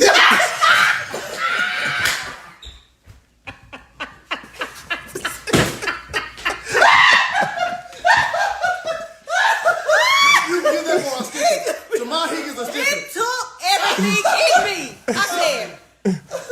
I sat up in my chair. I said, sweetie, I'm gonna need you to love it at home. But you can't love it here, okay? I said, your friends don't need to see that. 4 years old. 4. But He's he know 4 years old. But he know he loves it. He know he loves it. I said, As he should. okay. As he should. I love my job. How was it? How was it? How you want it? Why was he playing with it? Because I love it. I hate my husband, y'all. Bye. Goodbye. See, they don't have a relationship where they got somebody that's gonna come home, can't wait to tell them some shit like that they heard from a little fucking kid. Cause I love it. Wait at it. Cause I love it. Oh my goodness. See, I'm telling you, these motherfuckers don't laugh enough, man. Katana, salute. You been in the bushes. I appreciate you being here. These motherfuckers don't have enough laughter in their life, man. They need to have people that's bringing home stories. Like, I mean, it ain't gotta be that, but you know what I'm saying? Just funny shit. I mean, it's funny shit. I You just look at want on to the say, if internet. you a clown, you should be with a clown. Because I'm a clown and my wife is a clown. Right. You ever had somebody try to fucking prank you, bro? Right. Like, she be trying to prank me. I'm like, bro, you grown as hell, but I'm going to get you back. Right. I'm like, okay, let's fucking play. This is why I haven't been live like that, bro. Listen, nigga, sometimes you got to be spontaneous and do spontaneous shit. And I get, I'm like, that shit, like, and being in a relationship is like another job, bro. You gotta make sure you pay attention to that shit. You feel what I'm saying? Absolutely. Like, I can't be on this bitch all the time, nigga. I got a woman, bro. She requires attention, time, love, and care, bro. You feel me? Like, and then I work a lot, so like when I got free time, I can't be fucking. I gotta go take care of that. You know what I'm saying? Right. Like, yeah, that's what I be trying to explain to them. Only reason why I've been on the panel as long as I've been is because I haven't been in chats that much, and people in the chat, they can say that, especially knowing where I be at and like channels and stuff like that, right? But I've been building the gym, I'm training my clients, I got my daughter, I got my girl, and then I got my own shit I got to do. You know what I'm saying? So I can listen in to things all the time, and I can throw a comment here and there, but I ain't just gonna always just pop up and be on everybody panel every day and got something. I just ain't that me. But today, it's like, I got time. Iceberg Live, I'm away. We talking about hip hop, and that's how it started. We was talking about hip hop. Right. I was like, oh yeah, jump in the conversation. And it was only because we had the whole YN conversation last week. Iceberg kept calling me a YN. I was like, nah. I'm different. hey, I know I hit a lot of links, right? But I don't hit links every day. and I don't hit everybody link. I only hit the niggas links I fuck with. And the difference between conducting a live and hitting the link. I could leave right now. An Iceberg show will still be going on. You feel me? Right. If I'm live and I leave right now, the show's over. Exactly. Simple as It's that. done. You feel what I'm saying? And that's why y'all give me And I got once a shit week. that I'm doing in the meantime. Right, Yeah. right. Like I'm doing That's why shit y'all right give me now once a as I'm week. talking to Iceberg. I couldn't go live and do this. Let me tell you something. People like Anthony and them niggas, they go live and leave niggas to conduct their show for them and shit like that. Go to sleep. Let me tell you something. I don't have that luxury. I Who they gotta learn plan that my from? show, come with some content. Where you learn that from? You know who they learn that from. They're falling asleep on the panel. I don't know who you learned it from. You gotta remember, listen, this is the thing, right? From the beginning, I only ever watched Sis and the nigga Sis fuck with. I didn't watch all the rest of these niggas. I'm making drops based on clips that people are sending me. Like, I never watched the whole Ayers video. The Ayers video where I made the Glizzy drop, I didn't even see the video. I got the clip of him eating the hot dog, and I said, let me chop this up. And the Glizzy Gobbler shit, hell yeah. And Sis like fine-tuned it and added he added what's her name to it, the doe eyes part. So I made the drop, then they talked about the drop, and then he added that to the that's ill as fuck, my nigga. Bro, I didn't I'm watch about to leave in a second. like a year ago or something like that. Like I didn't. Yeah. Shout out to Demetrix. She said her and Tay they crazy as shit, keep each other laughing. Shout out to Muso. He said him and his lady was playing dominoes last night. Ended up laughing and joking so much the game took 2 hours. They don't know what they missing. I agree, bro. They don't know what they missing.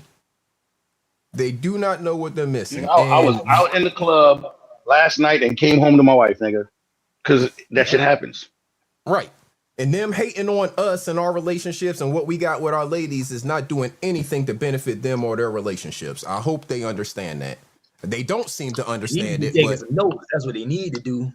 That's my whole point. Yeah, is that what I'm saying and the things that I'm saying, the reason I'm saying it is not to shame anybody else, not to do anything to anybody else. I'm just sharing what works for my situation. That's all I've been doing. Sharing information that works for my situation. If you can use it, take it or use it. If you can't use it, fucking ignore it. You know? Right. But it goes back to what I said right earlier on the whole thing is that they think when you come on here speaking as confidently as you do about your life and what you do, they think that's you bragging. They think that's you grandstanding, trying to shine on them. No, what I said in the chat, each one teach one. All right. I don't benefit. I be bragging sometimes. I ain't gonna lie. I mean, we all do, bro. But that's the New York in you. That's the Brooklyn in you right there. But so I mean, I came from nothing, man. God damn it. Same, bro. I'm gonna brag on my wife because hey, I'm proud of the shit that we built together. I'm proud of her. I'm proud of everything she does. I'm gonna celebrate her. I'm gonna celebrate our relationship, all of that shit. So I'm not gonna let them stop me from celebrating fucking my relationship, the love, and all of the things that abundance and stuff that we are basically encountering and enjoying in life. I'm not gonna let them stop me from that just because they're miserable and sad and lonely and all of that. Go change stuff about yourself, and then maybe a woman will want to deal with your shit long enough to actually build something with you. Simple as that. That's the thing. Yeah, Stop being a caveman, nigga. Move into the 21st century, niggas. Stop thinking like them old, like your granddad and them. The women your granddad dated ain't these women here today. Exactly. They didn't have the internet. Exactly. And hell, they didn't even have as many options back then. Your granddad, when your granddad was damn figuring out women, half them women couldn't even find jobs because they weren't giving women certain jobs. Now you got women out here out earning men. They don't need you for shit. And he could only date the women that he met in real life. You niggas is dating people y'all met on YouTube. Right. William. Lou Jenkins. You know about that. You know about that. Niggas is crazy, nigga. It's a lot of that. Shout out to the going Drop on. King, man. Shout out to Pro 901, the Drop King Drop Squad. Hey, he got a new banger. We got to check this out, man, because this shit knocks. I like this. Y'all make sure y'all go over there to his channel, give him the view, give him the like, leave comments on it, all that shit. Get this shit out there. This is a banger. Listen to this one. Oh, we got Lovelace in. Hold up real quick. Lovelace, what's up? You want to say something before we play this? No, go right ahead. Okay. We got a new banger. Check out Pro 901's banger. Y'all make sure y'all go over there and subscribe to the channel. Give them the like, give them the comments, all that good stuff. Let's check it out.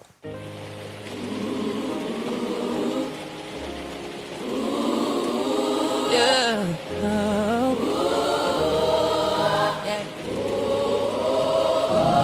Mind your fucking business. Stay up out of mind. You worry about my life but can't control your own time. Yeah. Talking like you know me, spreading rumors for attention. But I don't hear the critics, they just die for some mention. Mind your fucking business. While I'm stacking goals, you just gossip from a distance. Mind your fucking business. I'm living how I live, I don't need your damn permission. They watching every move like a Netflix show. But it's funny, they ain't never around when it's time to grow. They whisper in the dark cause the truth too bright.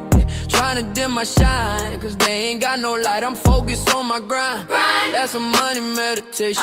They focus on my name like I'm their occupation. They judge from the couch while I'm out here winning. They stuck on my past but I'm on new beginnings. They love to throw shade cause they can't throw hands. They hide behind screens always typing up plans. But I don't waste a breath on irrelevant noise. I'm too busy leveling up and staying poised. Mind your fucking business. Hey. Stay up out of mind. Hey. You worry about my life but can't control your own time. Talking like you know me, spreading rumors for attention. But I don't hear the critics, they just die for some mention. Mind your fucking business. While I'm stacking goals, you just gossip from a distance. Mind your fucking business. I'm living how I live, I don't need your damn permission. They say this, they say that, but they don't say facts. They don't never say it to my face. They whisper in packs. They worry about who I talk to, what I wear, where I've been. Meanwhile, they losing battles in the mirror, never win. I'm grown, I don't owe nobody explanation. Your opinion ain't a paycheck, it holds no compensation. I'm too real, too focused, too driven, too wise for somebody with no vision trying to dictate my life. If I fall, I rise. If I lose, I learn. Every L is fuel, every scar gon' burn. But that's my story, not yours to narrate. So keep your 2 cents, I never ask you to translate. Why you worry about my life but can't control your own time? Yeah, talking like you know me, spreading rumors for attention. But I don't hear the critics, they just die for some mention. Mind your business. While I'm stacking gold, you just gossip from a distance.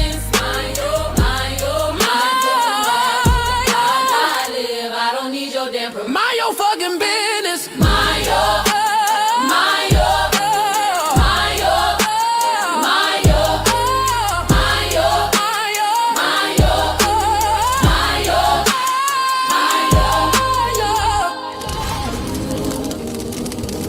Shout out to the motherfucking Drop Squad, Pro 901. Y'all make sure y'all go over there, man. Y'all make sure y'all play that joint. Give him the views, give him the likes, the subscribes, the shares, all that shit. Y'all make sure y'all Hype support that shit brother. and all that YouTube shit you could do. Right. So that nigga like it, share like it, that. all that shit. All that YouTube shit that you can do, man. That's a banger. Rolling 20, salute, say live. Grand rising to you. That's how you use AI. That's how you're supposed to use AI right there. That's how you. I mean, I think he summed up damn near everything about this shit, you know? All right, yeah. I mean, everything we was talking about today, right? My point exactly about it, just about everything. Mind your fucking business. I don't know how many times your fucking business. Today. Stay up out of mind. Stay up out of mind. I mean, seriously, mind your fucking business. Stay up out of mind. You worried about all this other bullshit. You can't even worry about your own shit.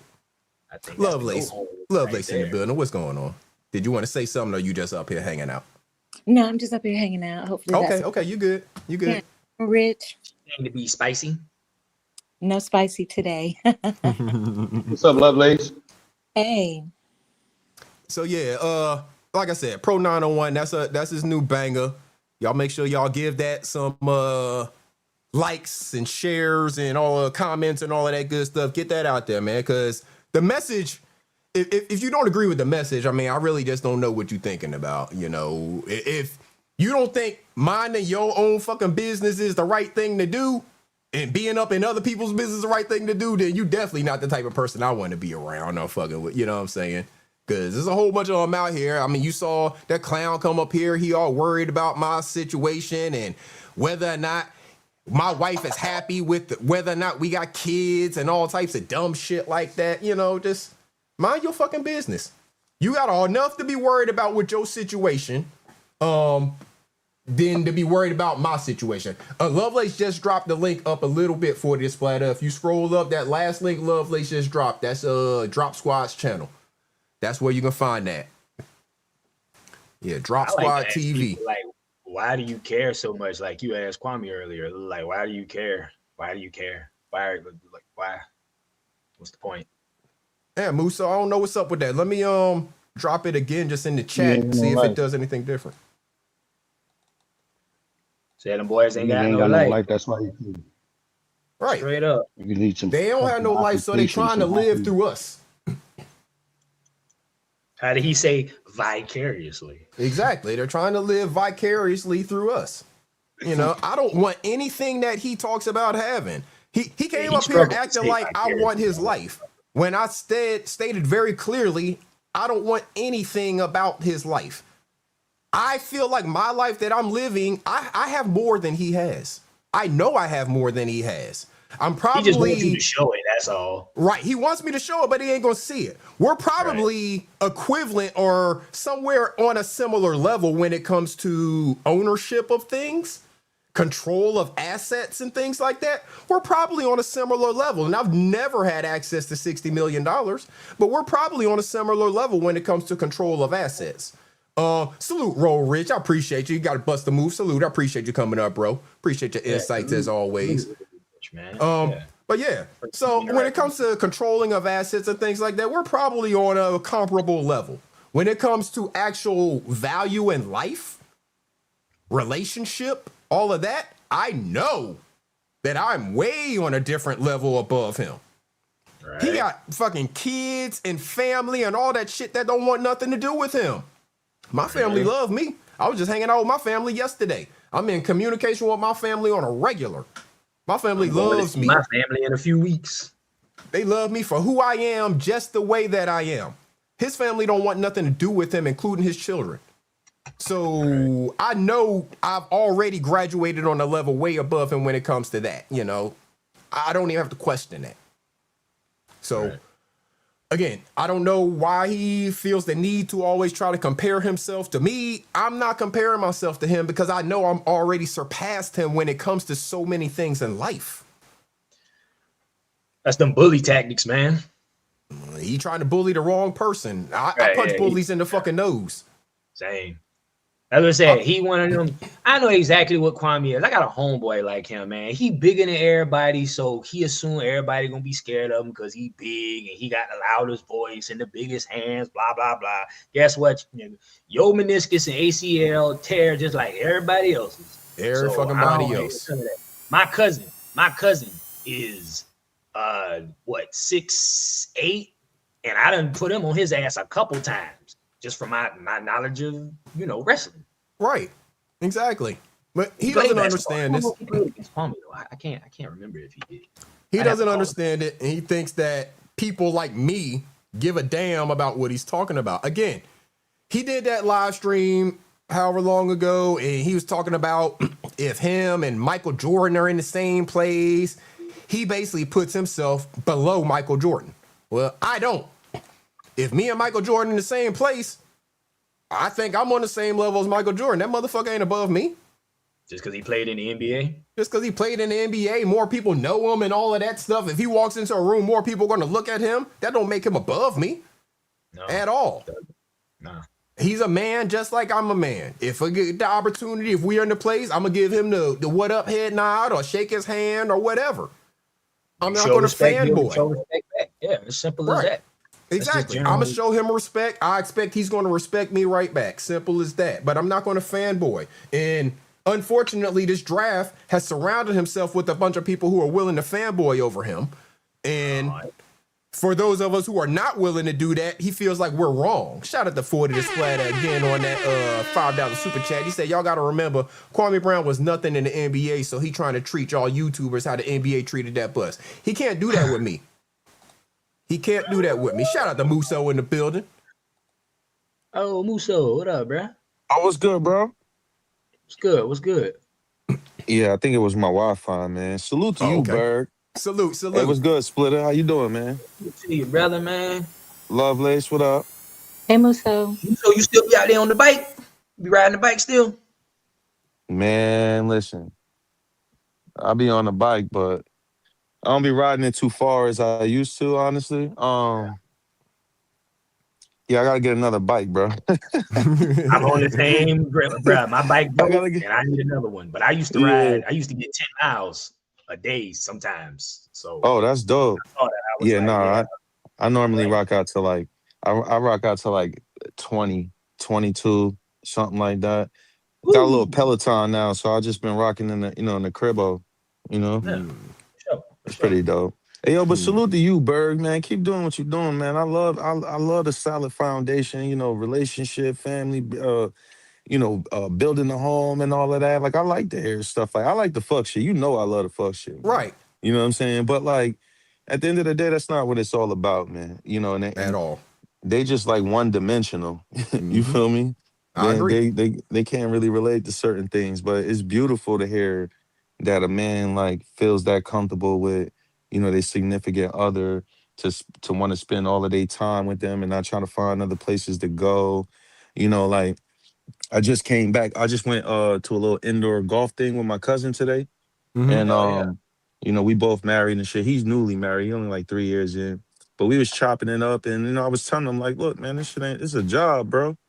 Like you love doing it at certain times when it's good, but when it's bad, you kind of hate it and you start, you want to think sometimes about another job placement. But when you really think about it and you put all of the things that come into play, with your relationship is worth like building with that person and to see people actually putting that energy into that and pushing that forward and even like, telling other people like this is the way or it's a better way, a comfortable way. Seeing people happy doing it that way is, it's pretty dope, man. So I salute you, bro.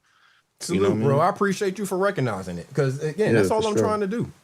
That's all I'm trying to do is share some of the experience that I have. Again, I ain't saying it's gonna be anybody else's experience or relationship. I'm just sharing. And again, I'm able to find videos and people who are saying stuff that makes the exact point that I'm trying to make. So that tells me it's not just me. It's not just unique to my relationship. There's a whole bunch of other people out here who have similar situations in their relationship. They're going through the same type of stuff with their significant other. So I might be able to learn from them. They might be able to learn from me. We can all learn from each other and keep on going, forward in our relationship, keep on growing and building. So again, I'm not a hater on anybody who's out here doing whatever they doing, growing their relationship with whoever it is they growing it with, because that ain't got nothing to do with me. I'm minding my business. My business is to grow my relationship with my wife. That's what I'm doing, and that's what I'm talking about. So salute to you. Right, 100%. Salute. So, all right, we're going to give them a few minutes, y'all. Just a few minutes, and then we're going to get up out of here. Let me get this queued up properly. We got to do a little bit of a review. It's only going to be a few minutes. Let me get it queued up. Hold up. Musso coming up here and giving Iceberg his flowers, man, because that's another thing. Like a lot of folks, they'll call that dick pulling or whatever, but when it's genuine respect between two people, that's just respect, bro. That's all. It is. It's respect. I got respect for Musso. We've been. He damn near one of my day. He's a day one too with me. I'm about to say, day one, facts. Yeah, he a day one. Day one. Yeah, but you know what? Like the thing about it is like character and shit like that. It speak for itself. You know what I'm saying? Like if you really a solid person and a decent person, you gonna find those solid and decent people. You know what I'm saying? You gonna rock facts. On here we get to see there's a lot of different characteristics, and everybody who fall in line with them characteristics, that's what they rock with for the most part. You know what I mean? Absolutely. So salute the Berg. Like I would only attach myself to anything solid. Well, I can't say that. I've attached myself to a lot of things that, haven't been solid over my lifetime, but I remain solid. You know what I'm Right. saying? And was able to determine which way to go going forward. And I fuck with Berg, man. Salute to you, man. You a solid Salute to dude. you, bro. I fuck with Muso too, man. And that's what I respect. What he said right there. All of us at some point in time have attached ourselves to something that's not solid. But if we recognize it not being solid and we continue to stay attached to it, that's where we start fucking up. If we recognize that ain't solid and we start to move in a different direction and start to detach ourselves from that, that's you fucking understanding, growing yourself, minding your fucking business, being the man that you are, to say, I don't want myself associated with this because I don't see that as solid. That's the only thing that happened in me and the Kev Lowe situation. That's the only thing that's happened with the situation with me and anybody who you've seen me attached to at some point in time that I'm no longer attached to now. I don't see them as solid in something that they were doing, and I just feel like I can't mess with that if they gonna be that way, so I detach myself. It's just that simple. If that's a problem for them, that's a problem for them. It's not a problem for me because I'm minding my fucking business. I've detached myself, I'm moving on. You don't see me going over there in Kev Lowe's chat, disrupting his shit, hitting his link to say all types of crazy stuff about him. I don't do the same thing with the giraffe. I don't go over there hitting his link and talking about any of his shit because I'm minding my fucking business. This is my place to talk about what I want to talk about. I don't have any desire to go argue with them about dumb shit. Simple as that. So my bad, man. Lovelace over here trying to tell me what to do in the chat. Yeah, I saw that. Trying to tell me to stop fidgeting. Listen. All right, fidgeting. I can't stop fidgeting. I saw that. All right. All right. So we're gonna do a little bit of one of them kids that couldn't sit still. Yeah, that was me. I had to get up and walk. We're gonna do a little bit of an audio review, because last week after I, did my stream, of course, those fools over there went and had their stream, and the giraffe hit the link to say a whole bunch of lies about me. Some of the lies that he tried to come up here to spread. So let's hear a little bit of what they had to say. This is only probably about a 15-minute section. We're gonna try to get through this as quickly as possible, and then we getting the hell up out of here, y'all. But we just doing the audio. They don't get no visuals over here. Fuck them. Straight up. There go the wine right there. And I can't even hear it on my end. Yeah, it's like a beam me Dude, up. they got Scotty. It's like a what? It's like a beam me up Scotty type of sound. You know what I mean? I'm gonna have to Like go back and beaming up. listen and then try to figure out. I thought it was what... pretty dope though. I thought it actually, I never like heard it. it on It's any not other like channel, so it's up or kind of something like, that. yeah, Like it's firing priming up. Yeah. Well, shit, if y'all rock out with me and y'all ain't got no problem with it, the only person complaining about is that giraffe, then fuck it, I ain't even gonna research it. He gotta That's find why I something. said it, Hey, Iceberg. I was like, Berg, bro, look. you ain't even gotta worry about it because ain't none of us said anything until he's the one who pointed it out. Right. Like, Yeah, but you know, if anybody got to find a problem with anything, it's gonna be the giraffe. Right. You know what I'm saying? Right. Over here For telling this somebody party- about how they run their live, but he can't. He's still going live off his phone. You said you need a 16-hour live one day. I don't know if I got it in me, bro. Only way y'all get a 16-hour live out of me is when my wife is out of town. What? That's the only way y'all gonna get that. My wife would have to be out of town without me for y'all to get 16 hours out of me. That's the only way. So y'all might have an opportunity coming up soon. Do not count on. Do not wait for it. Do not. Y'all might have an opportunity coming up soon, but that's the only time that shit's gonna happen. Just don't hold your breath. Right. I can definitely pull together enough content for it, but I just don't want to be here that long. Look, we was watching the video earlier, right? What dude said he do something without his wife, and what he think about his wife. So that's gonna be Iceberg. He gonna get about 2-3 hours in, and he gonna be, I gotta go, y'all boys. Wife, we ain't been here 5 hours, y'all. We gonna be done by the 6-hour mark. Trust me. We over here. We almost approach our 5.5 hours. We gonna be done by 6 hours. I'm getting the fuck out of here to go spend time with my wife. Fuck this. So let's hear what these fools got to say. We got the final round of the Masters too. They self, man. Hey, don't make no damn. Can y'all hear it? Yeah, we hear it. Oh, all right. It's buffering a little bit, so give me a second. Oh, so it makes that sound when it's buffering. You got them there you got beside themselves. But man, the link is pinned though. Anybody want to come up? What up with it, KB? What's up, fellas? Man, I can't call it, man. I can't call it. I'm surprised he let you stay up there that long, bro. Hey, me too. But I can tell you were trying to get it off fast, boy. You like this nigga finna drop, let me get here. Yeah, because he kept increasing the disrespect, so I knew I was gonna say some little comments to him, and I knew he was gonna drop my ass, so I had to speed up my cadence on what I was trying to get out. Yeah. This nigga, but you know, man, I don't know what's wrong with this dude, but I knew he wasn't the intellect like he said he is. Because if you just look at his body language, I'm not a body language expert, but when other people are on the panel, he comfortable. He feel like he the man in the room. But it seemed like every time I hit the panel, he gets shaky. He His couldn't be voice get still. different. That nigga voice get different. He just get weird. It's You like he that need his wife in the kryptonite, room or promise. something. You That's that what it looked like. It's like he sit around with his wife and his wife object to shit I say, and he be like, "Yeah, baby."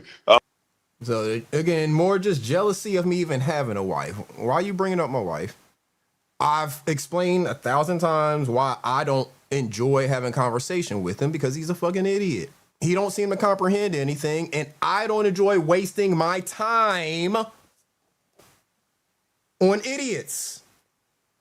It's a waste of time because whenever he is trying to have a conversation with me, he's not looking for any resolution. So what is the point of me wasting my time? That's why you don't even see much of a conversation with me and him. It's him doing a whole lot of talking, me sitting here waiting for him to finish talking and whatever distractions he wants to do so he can get the hell on so I can get back to my show. Because I don't plan out any of my shows with the intent of him or anybody necessarily for that matter hitting the link. I put open panel and it is definitely welcome for anybody to hit the link, but I don't plan it out with the intent of people hitting the link. I plan enough content in my show. I got a whole rundown here. I plan enough content in my show that it can carry me for the hours that I need. This would have been a probably 4-hour show without anybody hitting the link and saying anything, right? So I don't need him for my content. He thinks I do. I don't even want him over here. I'm gonna say that on my next live. It's like he reviewing content because he give It'll be back in a second, y'all. But he just doesn't seem to understand that. perspectives that a woman would say. And it's like, nigga, you doing the exact same. Like, he's the biggest hypocrite on YouTube. You knew all this shit about Kevin. I can't stand when people do that. This man been the same way on YouTube the whole time, to the point where he called himself a snake. He called himself the biggest snake. And so this guy is a man that said he has integrity, but he hang around a guy that called himself a snake. He don't say nothing about it until he come over here and embarrass himself on y'all panel. So unlike this fool, I don't listen to everything that everybody says on YouTube. I'm not in every chat. I'm not in every live stream, and I damn sure don't go back and review them. So if Kevlo called himself the biggest snake or whatever, I missed that. Oh well, it is what it is. My association with Kevlo was very distant. We ain't ever had each other's numbers. We ain't ever had any communication behind the scene. I'm not connected with him on IG or none of that shit. We've had zero behind the scenes communication. I sent that fool $70 via Cashapp when he was in Tractor Supply looking for a foamer for his pressure washing machine, supporting a young brother in his car washing business. That's all the fuck that was. I had the money to fucking spend. I sent it to the brother so he could buy a piece of equipment for his car washing business. That's our connection. Nothing more, nothing less. Because I sent him money, we know how Kev Lowe is. Anybody that sends him money, oh, you got to be a mod and you my friend and all this shit. He looked at it that way. I didn't look at it that way. I just sent them the fucking money and forgot about it. Shout out to Halima on the $5 super chat. She said, truly appreciate your stellar commentary on women and relationships. I appreciate you, Halima. I appreciate all your support. I appreciate you coming up here and joining the conversation, not only on the martial arts stuff, but also on the conversation about, women and, kind of how men treat women, and things like that. So I definitely appreciate all your insights. Again, y'all make sure y'all are subbed up to Halima because she dropped some knowledge on her community wall. Don't go over there with no bullshit. She ain't got time for your bullshit. But if you want to learn something, subscribe. Broaden your horizons. Subscribe to people who have different points of view than you and can bring in information to you that you may not have seen otherwise. My algorithm on IG is what it is, and I find a lot of these videos from there. So if y'all aren't seeing these, it's because your algorithm is different. Now, some of the people are in that algorithm because I see some of the people that I know from here liking the same videos as me, you know, but you control that. You control what's in your algorithm by the things that you're watching, the things that you're liking and responding to. So I need more people like Halima in my feed. I need more people like Deja Vu in my feed, spreading information about healthy eating and eating from the earth and stuff like that. I need more people like Cooking with Foxy in my feed, showing us cooking, you know, natural, healthy things. Isla Milligan, salute from Philly. You know, so that's me because I, again, am always trying to educate myself and always trying to grow. Some of those people, they just want to stay stagnant and think they know everything. That's fine. Y'all do that. It's not going to be me. So now he want to bring up everything that we all been saying. Yo, Bird. Yo. He did this video what, last week? So yeah, this was on the that Grape Over panel last week. After he left or after he got kicked off of my link, he ended up going over there at some point in time when the Grape Over and hitting their link and talking about, you know, this stuff. So they were reviewing my video of, you know, whenever he came up and all of that stuff. So did he come back today? Because I wasn't here earlier. Yeah. He came earlier. So this nigga literally waiting all week for you to go live. Yes. Come and hit your panels. Try and conduct himself in a manner where he can make some content out of it. And then go into his folks to talk shit and make it out, make his own, fucking narrative, basically. Absolutely. That's all the thing he's doing. So he's still standing in the cheese line. Yes. He's been doing. He's still standing in the fucking cheese line. That's waiting. Crazy. Waiting for Iceberg to go live. It's like what, G Money? All that shit you said about me is like what? You know what the fuck it's like. You know all that shit you was saying about me over there. Don't try to come over here and play like we cool. You know all of the shit you said over there. Just because I'm not reviewing that, because I don't want to hear your little fucking pedo buddy, because I don't allow pedophiles on my fucking panel, so I don't even want to hear his fucking voice. But yeah, it's like that, motherfucker. It's absolutely like that. Oh, here he go with the calm down and all that. It's absolutely like that. Same shit. Yo, bitch made ass. All right. It's absolutely like that. Shout out to 40 to Splatter again on the super chat. Hold on, let me get that pulled up. What'd he say? He said, now the show ends where we thought it would have started. Great live, bro. I'm so good shit. Appreciate you, 40. Yeah, absolutely. I'm very calm, sir. I don't need you to tell me to calm down. I'm very calm. But since you're here, let's check out. Shout out to my favorite editor in the sector.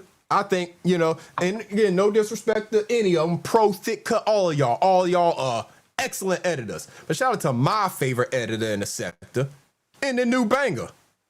Let's see it. Let's see it, y'all. Here you go. Come on. Oh, I'm shit, ready. hold on. Hold up. I know which one it is. Yo, you already know. I know which one it is.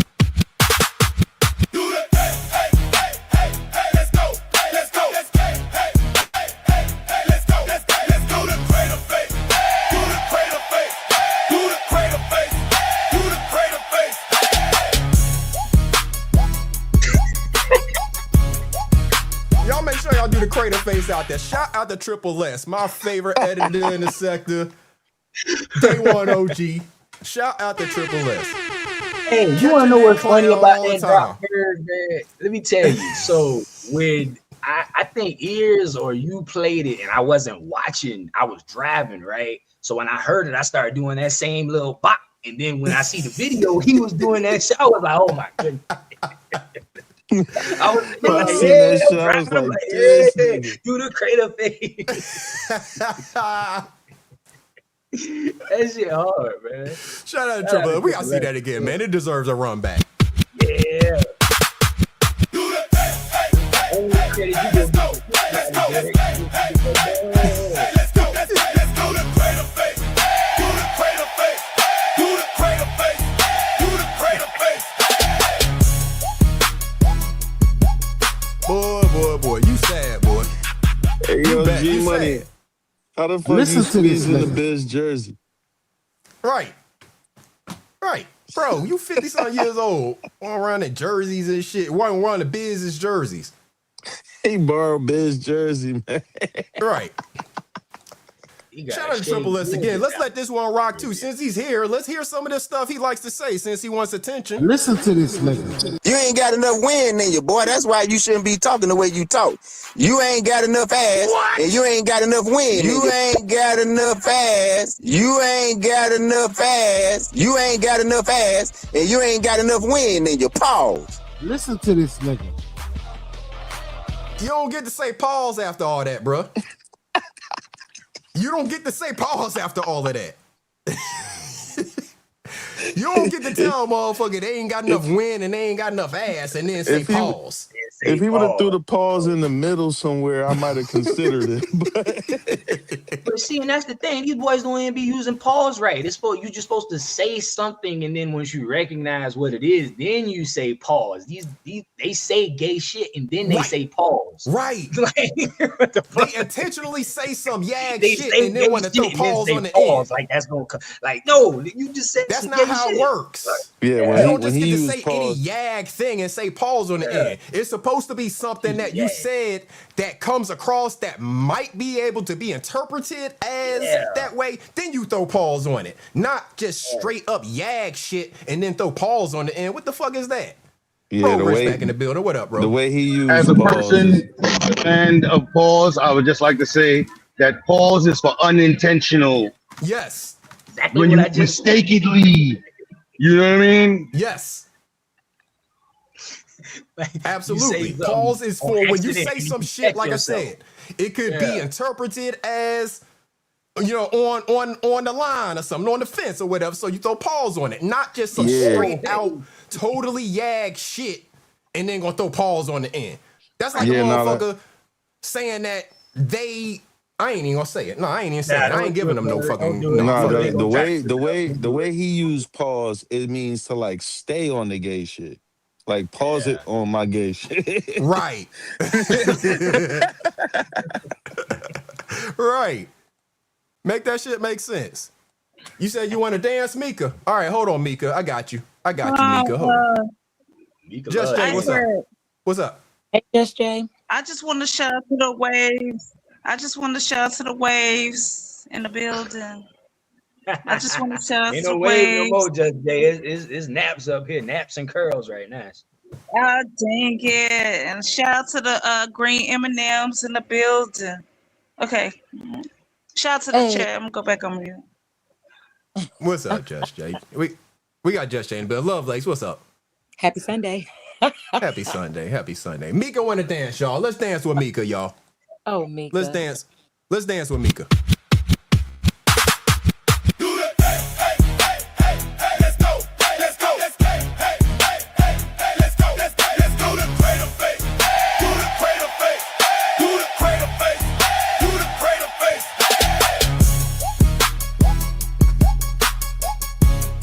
Yeah, that's the new viral dance, y'all. The crater face. The new viral dance. Nigga looked like he was running out of stamina. The new viral dance, the crater face, y'all. He got winded from doing the two-step. Good lord. All right, let's get back to these fools. Hold on, let me get it back up. I just ain't trying to give them no shine.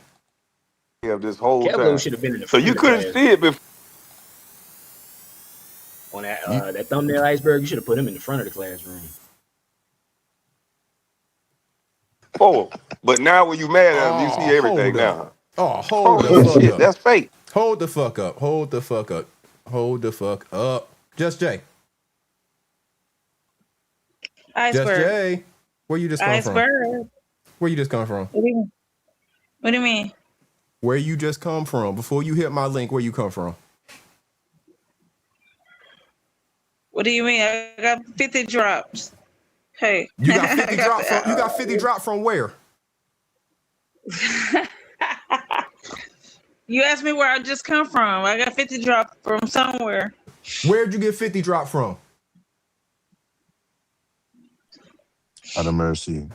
And what were you doing Andy. over? No. I was on the panel. I'm on your panel right now. You Crazy, was on whose sir? panel? You was on whose panel? And what was you doing on that panel? Andy. Just talking. Was you somewhere else too? No. I was on Andy panel. No. Somebody 50 drop the F out of me. You ain't go to nobody else panel and say nothing? No. You ain't been on Kevlo panel today? Out of mercy. I was on Kevlo panel today, but I didn't get 50 drop from Kevlo panel. I got 50 drop from Anthony's.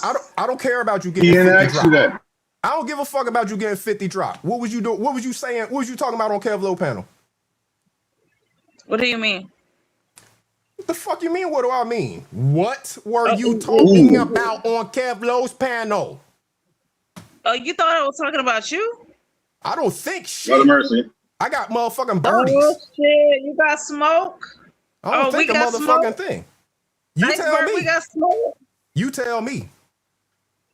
Iceberg, we got smoke. Do we? I know. I don't think so. What was you saying over there? You got smoke. Like that. What was you saying? What was you saying? You tell me, because apparently you know something that I don't know. No, motherfucker, you know what you were saying. Motherfucker, I'm a motherfucker. Oh, damn. What was you saying? What I say? What did I say? What? You tell me. What did I say? You tell me About what you said. You I tell don't know me. I don't know what you're talking about. You Iceberg. said something. Did you say anything about me there? Let's start there. Probably, but I don't know what the fuck you're talking Probably. about. Why, 'cause I so don't why remember. would you say anything about me on Kev Lowe's panel? Nigga, you always talking about me. What the fuck is you talking about? Like, what the fuck is you talking When I'm always talking about you. Boy, you talking about me now. I'm talking to you, not about you. You talking to me? You talking to me? Okay. All right. I'm talking to you, not about you. You talking to me? Okay. All right. I don't remember what, and I got to answer. All right. You ain't drunk, are you, motherfucker?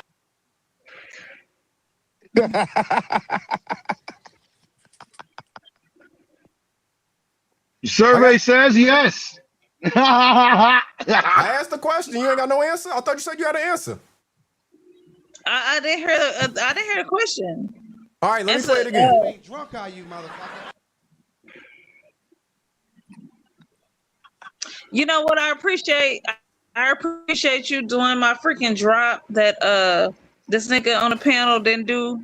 He wanted me to We ain't pay talking him to about do that. it. I thought we moved on from there, bro. Fuck Yeah, that. we moved Fuck on from anybody there. else on the panel. We not changing the subject. We talking about you and me right now. Nigga's weird. Me and you, your mama and your cousin. No. Fuck all that. What was you talking about? What was you talking about? She just answered the question right there. Mm-hmm. No, I know she answered the question. I know she answered the question. The question the moment they open their mouth. Right. Exactly. First words you say. Answer the question. Drunk. So if a drunk mind speak a sober tongue, what if I'm lying?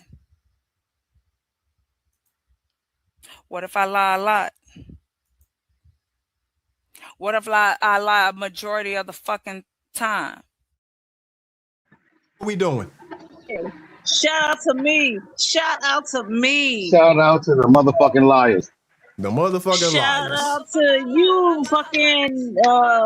Shout out to you, you motherfucking. Bye. I was about to send you 50. I'm gonna still send it to you, bro. When I pull over, I'm gonna still send it to you.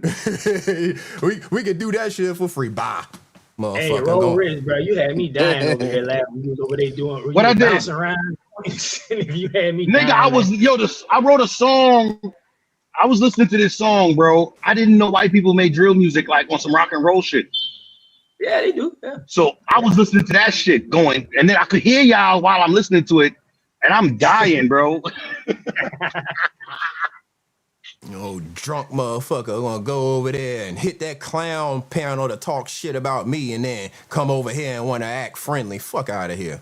So she don't get the difference between talking about and talking to. What she did was talking about you because you weren't present. What you're doing is talking to her because she is present. You see, this is why I don't indulge in intellectual conversation with the unintellectual. You understand me?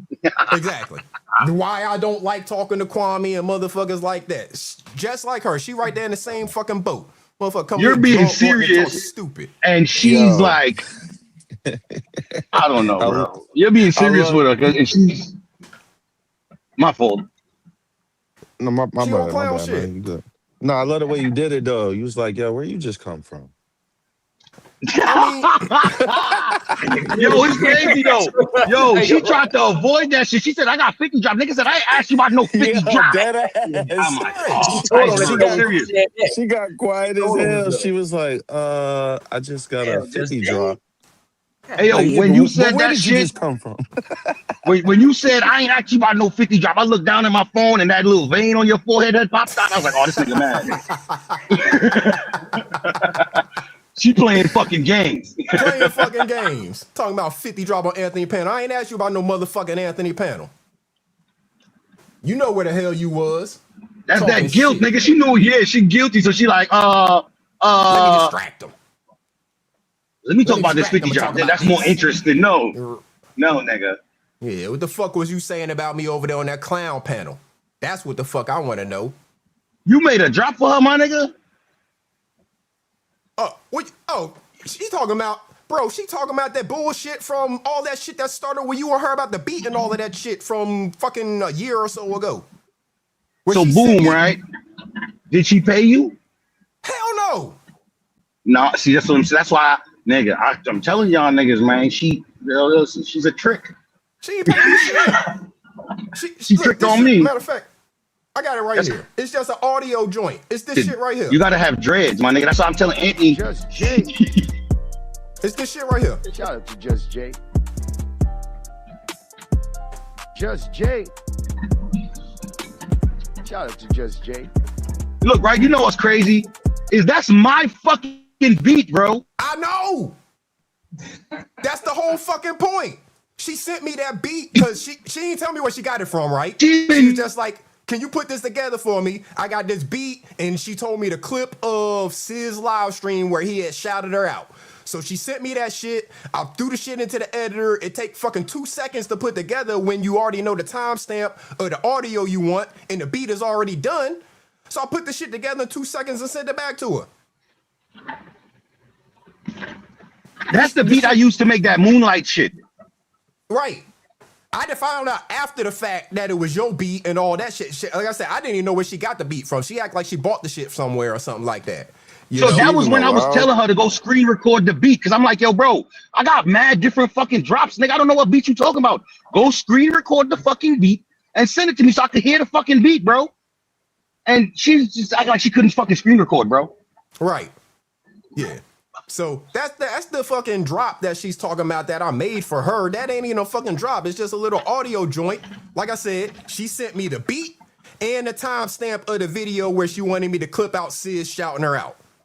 Anybody that knows anything about editing knows if you already got the beat, it's done, and the only thing you got to do is get a fucking little like 2 second audio clip. It's gonna take 2 seconds to put that shit together. So that was my problem, right? Is that she wanted me to do it for free, and I had to go get the video myself. I'm like, bro, screen record it and send it to me, and I'll do it. Because if I'm doing it for free, it got to be minimal work. Right. But when she started making me do work, I'm like, bro, this shit gonna cost you some bread, bro. Right. Right. You know what I'm saying? Like, if I gotta go and actually work, huh? I said it's no good now because I don't even think she allowed in Sis chat anymore. She just using everybody's shit that don't like her. Like my beat on Sis voice. Like, what the fuck, nigga? We both don't fuck with you. How you gonna use that? Right. And look, I don't watch her to know if she even uses it or not. You feel me? So I don't even know if she used that shit because a nigga don't fuck with her. Exactly. She took your I don't beats. care. Niggas be thinking I be watching them. You know, niggas be talking to me and they live like I'm there. Mm-hmm. Yeah, they do. Hey, yo, I've but seen it. Berg, I'm gonna holler at you, man. Let me All drop right, down. salute, bro. Shout out to my nigga Muso, bro. Shout out to Salute, Muso. man. Jersey in Stay the safe out building. there, brother. Jersey in the building. Represent. Salute to Jersey. I don't know. I'm cool with a lot of dudes with Jersey. I know me and Muso just like be talking in the chat and all that. But I got two homies here that are one from the Newark area and another one from Atlantic City. Mm-hmm. And so one of them is my boxing coach. So right. Yeah. So yeah, hey, she be on that bullshit. But yeah, she You Orthodox or Southpaw, bro? I go both. I'm Orthodox. Pause. Yeah, I'm about to pause that, but you got it. That's how you use Pause. pause. That's a good That is pause. how you use pause. I said I go both, and then I thought pause. Right? Yeah. Come Right. on. That's a how good you pause. That's a valid. I'm traditionally Orthodox, but I've been training long enough that I could fight Southpaw if I needed to or if I want to. So I don't fight Orthodox at all, but I'm right-handed. Cause Fight Southpaw. My left hand is strong as a bitch, bro. And my jab is way more accurate with my right hand. Yeah, I got a lot of power you in my be left, more bro. accurate with your right because that's your lead. But I'm saying like you got a lot of power in your left. Yes, a lot of power in my left. If you know how to transition from your Orthodox stance, that's how I started. That's how I teach people. I start unless if they Southpaw, then I teach them Southpaw. But if you are traditionally Orthodox, I start there and then I'll be okay. Just switch the brain now. Think of it in left hand. So the thing is, I do a lot of shit with my left hand, right? So I broke my right hand. That's why my left hand's so strong. You feel me? Yeah. Because I did the same thing, bro. Same I started boxing, and like I said, my right hand is my dominant hand. And then I got into a fight in the street, and I started boxing southpaw. I originally that was just more comfortable to me. You feel me? And I hit somebody with my right hand and broke my shit. So I started working out extra with my left because it wasn't the strong hand at the time. I had to learn how to write with my left hand. I shoot jump shots with my left hand. I could do everything with my right hand as I could do with my left. I'm just right-handed, though. I'm more writing. I'm more comfortable right-handed. Shooting the basketball, I'm more comfortable right-handed. Yeah, but boxing, I'm not. Congratulations to both of y'all. Congratulations to both of y'all. We got 10 minutes left. Spicy Lace. Yeah, play the video. Oh, we got 10 minutes. My bad. I'm so sorry, bro. Yeah, Roll Ridge, we're gonna have to talk about this another time, bro. We're gonna talk about it. Look, man, you know what? I'm getting lost in this. I'm high, bro. Don't pay me no mind. Like a fight command, man. Me too, bro. I'm high too. But yeah, Make you a channel talking about fighting, yo. Hey, go live that's what I talking need about to fighting. do, man. I gotta do like a show or something. I got all my equipment now. You see, I got the computer screen. I just gotta get a mic. That's it. Yeah, make you a channel talking about fighting, bro. People will come pull. Hey, where you at, bro? Where you at? You want to box? Atlanta. Damn, Atlanta far. I'm gonna have to come to Atlanta so we can box, bro. I want to box somebody, bro, on camera. Because niggas think these hands is a joke, my nigga. Nah, come on. I don't just a spar. I don't want to hurt nobody. I don't want nobody try to hit me too hard, make me go to my trunk and shit. I just want to spar. We just getting some work, man. We get some cardio. We getting some work. We flow sparring. That's all we doing. That's what I do with my people. All right. Thank you, Lovelace, gentlemen. you come pro spar too. Lovelace try to get y'all in check. Back to the video. Shout out to listen. Let me tell you something. Shout out to Lovelace though, because that's what good moderators do. Yeah, that's right. Thanks, Lovelace trying to that's in the sector. trying to get y'all in check. My damn computer tripping right this second. Hold up. Thank you, Robert. That was sweet. Thank you. All right, here we go. Hold on. What you want, girl? Oh, drunk Jay. Oh no. What you want? No. First of all, Richard be knocking out drunk niggas. You not talking about Richard. This is fucking Iceberg's panel. Stop coming up here wanting to talk to a motherfucker that don't want to talk to you. Thank you, Iceberg. I appreciate that, my brother. Damn. You know damn well Richard, as you call him, don't want to fucking talk to you. So why you coming up here talking to him on my panel? Bye. All right, we're back to the video, y'all. Oh, look at crazy. Carry your drunk ass somewhere, sober up. That's why he friends with Tears. That's that same shit Tears do. Oh, motherfucker, I knew you about this, I knew about that. Then why the fuck was you fucking with me then? It ain't nobody in real life or even on the internet that I'm gonna spend time talking to, acting like I'm cool with. I'm gonna act like I'm cool with you, but I really don't like you at all. Like, I'm just gonna not fuck with you. Right. Like this nigga's a coward, but he sit up on his panel. Nigga, I'm a free thinker. How the fuck you a free thinker and you watching everything that everybody else do that you claim in a group? You claim we in a group. You a free thinker, but you watching the group. That don't even make no fucking sense, oxymoron. And then they go ask you, well, why you watching my content? Nigga, Right. don't you know you got 20 volumes of me talking about me? And before then you was talking about me. But that's what you can tell he tuna, he a jelly belly. Cause I ain't gonna talk about somebody that I'm not willing to talk to. Nigga, come holler. Come have a conversation. I even tried to have a conversation with that junkie. But this nigga, he's afraid of me because what's gonna happen is it's gonna expose that everything he got going on is based in emotion. He trying to talk like this man. Nigga, if you mad about that little $50 nigga, total it up and I'll send it back to you. Again, y'all, I don't know what the fuck he's talking about with this whole $50 thing. That's some new narrative he's trying to spread, saying something about people paid $50 to meet him or some shit. I don't know when that was a thing. About that stupid ass trampoline time membership that he had on fucking. I think Ronald Jones was the only nigga that bought that shit. And then I had a $25 membership. I showed my shit like 2 weeks ago, and that shit was canceled like fucking 3-4 years ago. I had a $25 membership. I don't know what this $50 he's talking about, where it comes from. So I'm not the person, whoever the hell you think I am, with this whole $50 wanting to meet your giraffe ass, because I've never had any desire to be in the same space as you. So again, narratives that he can spread to his cult audience that'll listen to anything he says. He must have been doing bad to be charging niggas $50 for a meetup. Right. per person. What, you got 12 people probably? Right. This motherfucker can't get somebody to damn set up something where he's signing autographs or something for more than $50 a person. The meeting, what the fuck we doing? You should have had a flat fee to go somewhere to sit down and sign autographs. Because actual sponsor brought you in and said, we're going to pay you $2,000 to sit here for an hour and people come up and meet and greet and sign autographs. Not fucking people on YouTube who you trying to get $50 from to meet your ass. Again, I don't have any desire to meet you, never have. I don't want to meet not one motherfucker on YouTube. If I end up somewhere and we actually cross paths with somebody, that shit happened by accident. But I'm not trying to meet nobody off of YouTube like that. You know, if I'm in a certain space and I have the opportunity to maybe connect with somebody, like, for example, Muso told me he got to connect on the Nigerian dwarf goats. So I might meet Muso one day because I'm going to take advantage of that motherfucker, connect on them Nigerian dwarf goats when I'm ready to get them, right? If I'm down in the A and Ayo is, if I need a gym to get into or whatever, I might holler at Ayo. You know what I'm saying? You already in there, brother. You know what I'm saying? If I'm up in New York, if I'm up in Brooklyn and shit, you know, I might holler at Roll Rich, but Roll Rich ain't trying to fucking hang out with no Iceberg because Roll Rich has got his own shit going on. You know what I'm saying? So I don't know what makes these fools think that we don't have lives and we have to be worried about running around the world meeting people off of fucking YouTube. Why would I want to do that? I got enough people in my own life I don't want to spend time around. I damn sure don't want to spend time around none of y'all motherfuckers. I mean, real talk.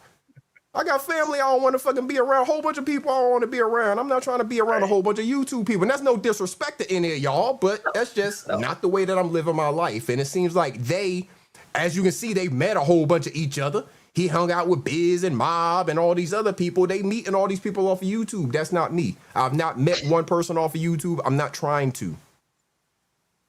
Them boys went to the bar and then went to the hotel. Right. Men ain't supposed to be arguing for years, nigga. We ain't. Who's arguing for years?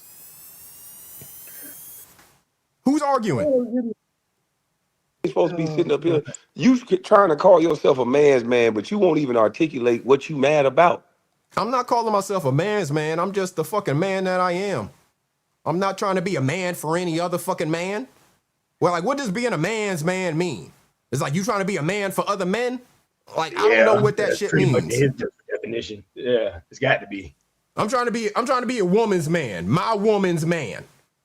I just feel like with him, it's always a pissing contest, like whose stream goes further. Like it's just always like that's just what I just get from him, especially being an athlete and being in locker rooms and stuff like that. Like that's just what I just get. Like he's just always trying to. I get the competitive nature, but if you're always just trying to one up somebody, then that's lame. I don't. Well, here's the problem with that competitive nature.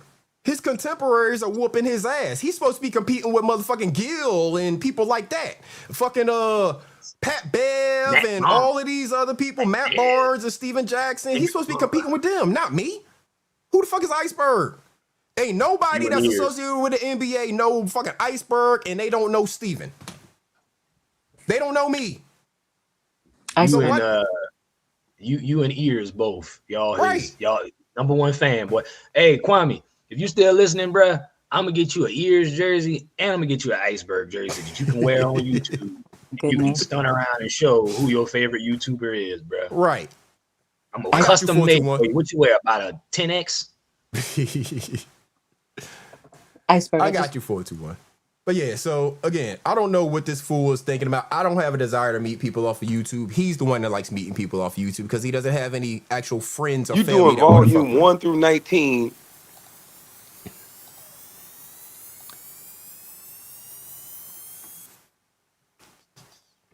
It's coming back. Critiquing my whole life, from kids to every goddamn thing, to my mother, to everything. I come up here and ask you a simple question, you above that. Nigga, what put you on some perch that think you above anybody? Okay, so this is the same person that just a couple weeks ago was explaining to his audience how he's on some perch above me. Because whatever, I guess his fake celebrity status or whatever, he thinks puts him on some perch above me. Again, like he said that Michael Jordan is on a perch above him. I don't live my life that way. Michael Jordan ain't on no perch above me. And that giraffe, I believe, is probably below me when it comes to things. But Michael Jordan damn sure ain't above me. He's a man just like I'm a fucking man. We walk into the same spaces. Again, head nod, what up, handshake, dap, whatever. I'm going to respect him. He's going to respect me. That's going to be it. Nothing more, nothing less. It ain't got to be nothing more, nothing less. But he don't seem to understand that. He thinks that we got these perches and all of that shit. No. I'm a man. I'm going to treat myself like a man. I'm going to carry myself like a man. I expect that from other people as well. So, simple as that. But little ugly ass nigga that been bullied. The only reason why a nigga like that married is because he got to do everything his wife say. Nigga, bitch ass nigga, you need to get a shirt that say yes, honey, hoe ass nigga. So again, I don't know why these people. Thank you, Lovelace, for being up. I appreciate you. I don't know why these people feel the need to comment on my looks. I can be ugly to you. That's fine. I hope I'm ugly to you for the rest of my fucking life. Giraffe, I hope I remain ugly to you because I don't give a damn about what you think about how I look. Why would I care about what you think about how I look as you sit behind an avatar talking shit? I know niggas like that. These niggas be bragging about their marriage. I'm not a yes honey type of nigga, motherfucker. That's why I'm not married, nigga. I don't say yes honey. I got an opinion, motherfucker. And he's surrounded by a whole bunch of people who also can't get a damn woman. And they sit there, laugh, and all of this shit because they don't understand anything about maintaining a relationship. I got a stupid question. Yeah. Offended. So when you got married, you gave up your opinion? According to that dumbass. I still fucking got mine. In no part of my fucking marriage agreement did I say I was forfeiting my motherfucking opinion. So how the fuck? Listen, I don't understand how the two things go together. Feel me? They don't. Yes, I say yes, dear, and yes, darling, and yes, honey to my wife, bro. Absolutely. I say that because I don't deny her the things that I could provide for her. I say yes. I always say yes. But under no circumstances do my yeses mean I don't have an opinion. Because if she asks me for something that I think that doesn't make sense, I'm gonna tell her it doesn't make fucking sense. I might still give it to her because I ain't shit, and I spoil her because that's what you're supposed to do with somebody that you care about. But I still tell her that I don't think it's a good idea. Absolutely. Absolutely. The comparisons and the fucking the statements that these niggas be making be fucking once in a lifetime. He'd be like, he's trying to go viral every time he says some shit. Right. Yeah. But the shit don't make no sense. So the only thing he can go married viral people for don't got sounding opinions. stupid. Right. Only thing he can go viral for is sounding stupid. Joshua Hawkins, salute. He want a woman, so he want to be in a relationship where he the only person with the opinion. Right. Exactly. He wants a woman that's totally just going to listen. He wants a child, basically. He wants a female child. Yeah, well, he might as well go ahead and get that passport right, because that's the only way where he gonna find it. So, join the passport bros, nigga.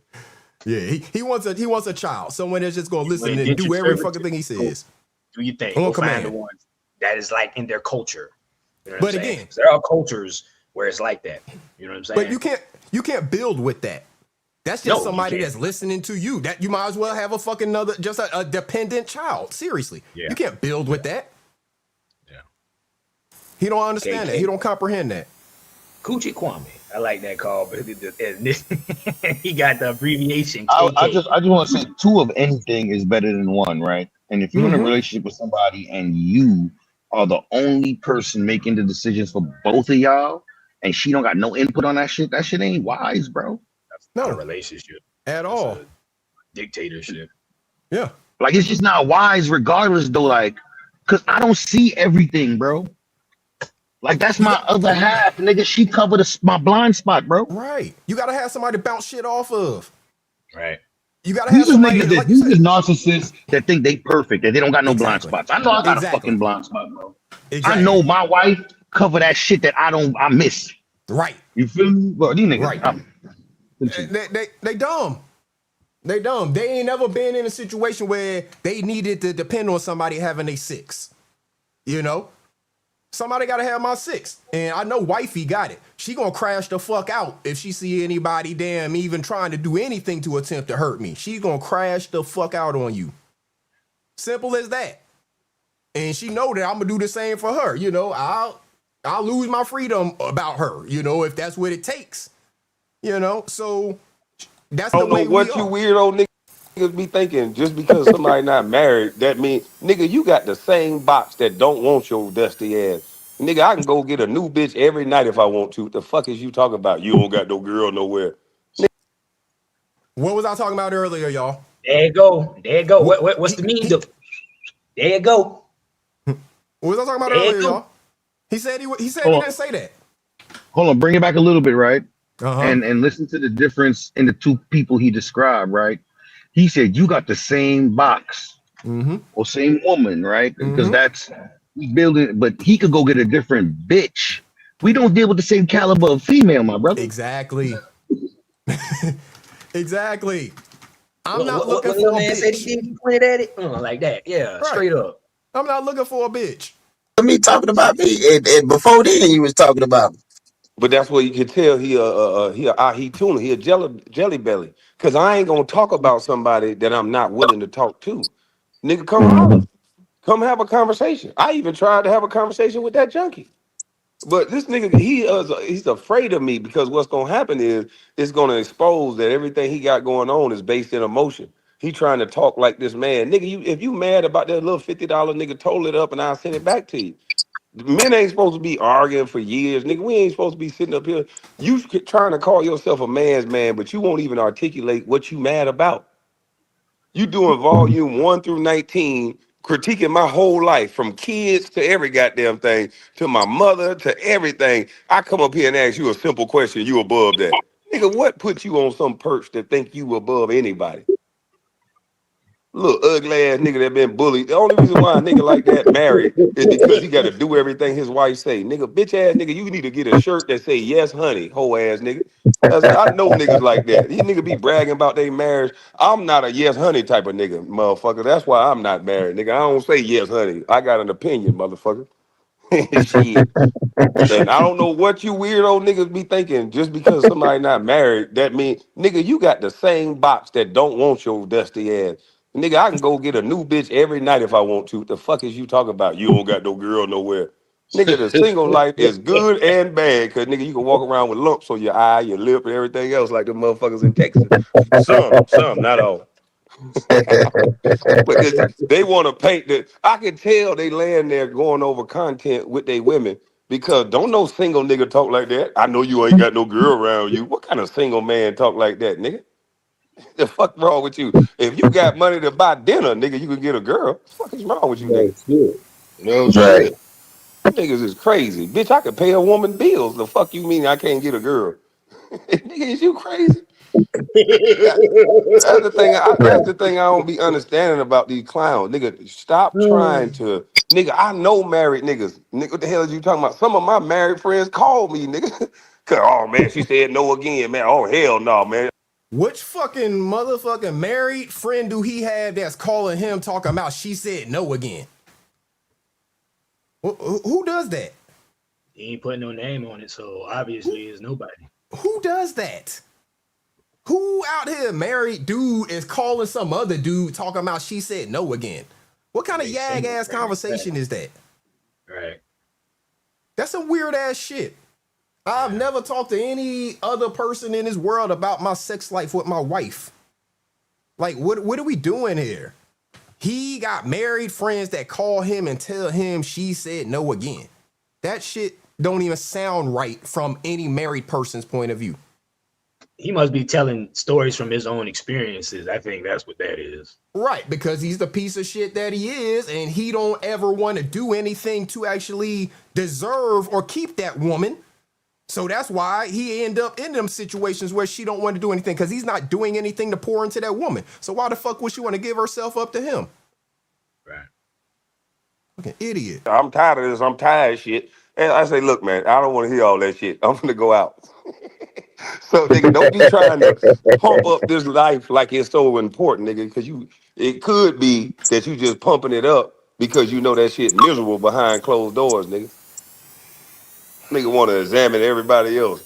And then the thing about it is, they call us a go along, get along gang now. This is their thing. They a go along, get along gang.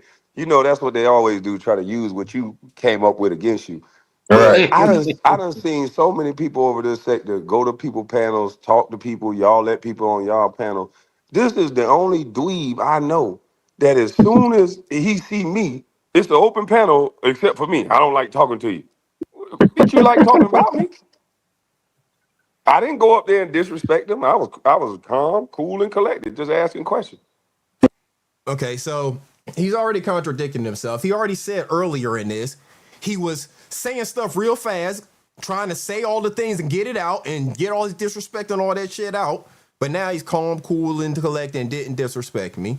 I've said a million times, I don't like having conversations with this fool because he doesn't comprehend things. I think he's an idiot. I think he's very slow, and it's not my job to teach him and educate him on things. There's a whole bunch of people I allow on my panel that I don't really necessarily enjoy having conversation with. His dumbass clown cousin was up here earlier. We know I don't enjoy having conversations with him. There's somebody on the panel right now I don't enjoy having conversation with, but they're on the panel. Damn. You said it, not me. I knew it was coming. What's up, Just Jay? Hey, what's up, Iceberg? You got something to say? I'm just up. Yeah, I have a lot to say, but I'm just up here racking out. I don't want you to drop me again, so I'm just up here racking out. But what did Shout you out say? to you, Waves. But what Shout out did to you say? Waves. What did you say where you came from before you came over here? That's what we got to understand. If you're going to be up here, you got to tell me what you said. Who is we? First of all, you acting like you're speaking French. Fuck we. That's what I got to understand while you're on my panel is what the fuck you had to Don't say. say we. Say I. What do you need to understand, sir? You trying to get dropped? You trying to get Shout dropped? to Wave. Shout to my Are you trying to get dropped? Shout out to the chat. Are you trying to get dropped? She trying to get dropped, I guess, y'all. I'm trying to answer your question. So let me put you on mute so you can listen, because you got 2 ears and 1 mouth for a reason. And when you listen, you might comprehend. I know we're in remedial class, and you're not even supposed to be in this class, but there is an empty seat beside the clown and behind the giraffe. You fucking lying. Remedial. There is an empty seat beside that clown that you like to talk to and behind the giraffe. So if you want to occupy that seat, feel free. 2 ears and 1 mouth. So listen, go back on mute and listen. And then you will understand my question. Before you think you just gonna come and sit on my panel and rock out like everything is all good, I need to know what you had to say about why we not good. You cannot listen if you're talking, and I haven't finished my question yet. Okay, so let me do it this way then. Let me help you. You cannot listen if you are talking. I need to know why you think you can come on my panel and just sit up here and rock out like everything is all good, but go over to that clown's panel and talk shit about me. What say you? Who is the clown? Figure it out from the picture. Who's the clown? Crater Face? I've never been on No, Crater Face. Crater Face is in I the don't. front. Crater Face don't got no makeup on. Crater Face is Crater Face. Who's the clown? And when you was mad at me talking about, oh, you was show me or want me or quote me panel. Like I don't know. I don't know. Are you gonna answer Please. my question or no? I'm answering your question. What the fuck I'm does Kwame got to do with listening. my question? Kwame ain't got shit Nigga, to do with my I'm question. looking at the picture. I'm looking at the picture and I don't know what the fuck you talking about. There's one person in this picture with makeup on their face like a clown. Why you I acting don't, stupid? I don't follow Soulfly. I don't follow Kwame. I don't There's follow Crater Face. I don't follow Biz. Bro, So like, you sent over here to say a whole bunch of fucking names, I guess. All the names except for the one that you know you need to be saying. You want to say everybody else's fucking name over here. That's what you're doing. You an advertiser for those fucking Bus Life Kwamites now? That's what I've been suspecting you to be since you ran your ass over there and hit Kwame's link to talk shit about ears. Ever since that day, I've suspected you to be trying to get back in with those fucking Kwamites because you want some attention. Because all of us know you over here as this. my ex. So what's it gonna be? You've been talking the whole fucking time. You ain't even been on the panel. You've been talking the whole fucking time. You just still talking right now. You can't hear shit I'm saying. You just talking. Just talking. Can't hear shit. Shout out to 40 to splatter on that $2 super chat. Oh, hold up. Wrong one. Wrong one. Shout out to 40 to splatter on that $2 super chat. So let me guess, you still talking, ain't you? I like his avatar. I did that shit. You been talking the whole time. Ain't nobody heard shit you said. Okay, yeah, well, whatever. You gonna answer my question? I'm trying to, but you keep putting me on mute, and that's not nice. You're not a nice person. No, you're saying a whole bunch of other shit. You ain't getting nowhere near my What am I question. saying? That Why you don't the agree fuck? With? Why the fuck Did is you you feel the yelling desire at me to and carry your cussing at funky me? drunk ass on that clowns panel talking shit about me? Who's the clown? Who's a clown? Iceberg.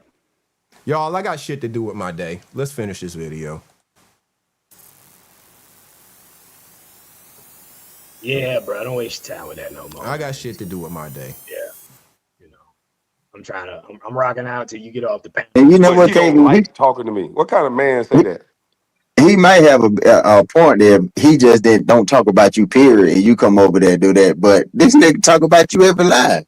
Every lie, but I don't like talking to you. You a coward. That's what it is.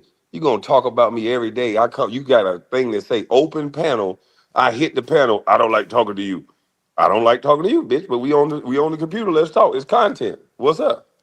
I'm not here just about content on that bullshit. I don't like talking to you because you're a fucking idiot. You don't comprehend anything. You only come up here looking to start chaos. That's why I don't enjoy talking to you. I enjoy actually getting to points.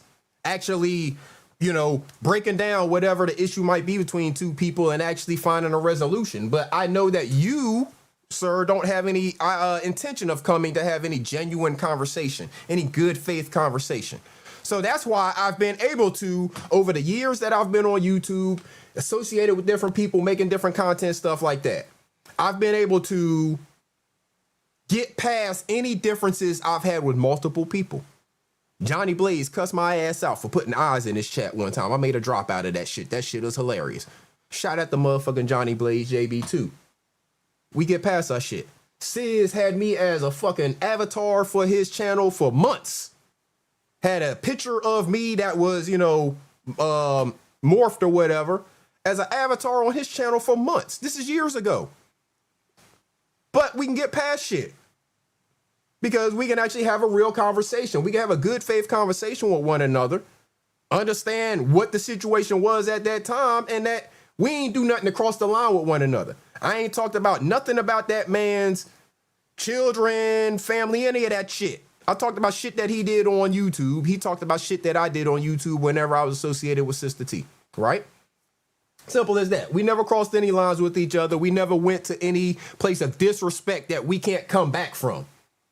That's what this giraffe don't seem to understand. he's not willing to have any good faith conversation with the person to actually get to any form of resolution with them. He just wants to talk, make himself right, and not take what anybody else has to say because he thinks he's more important and nobody else has an opinion. Fuck out of here. I know for a fact I'm more educated than you, Giraffe.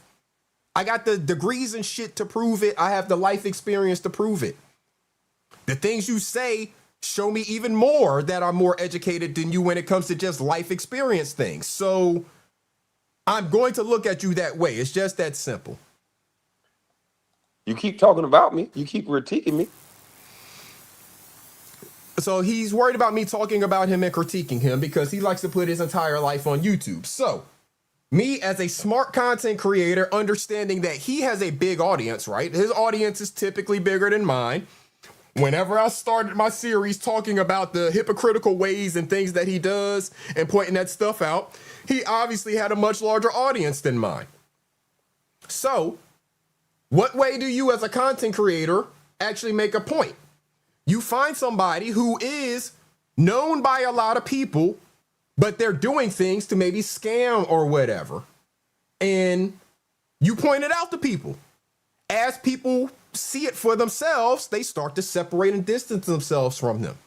He thinks that's me being a hater. That's just me making observations and pointing it out. Other people, in their own time, seeing the things that I'm saying as maybe being a little truth to them, and forming their own opinions. I'm not forcing anybody to not be around him or anything. I'm just pointing out the shit that he does that I don't agree with.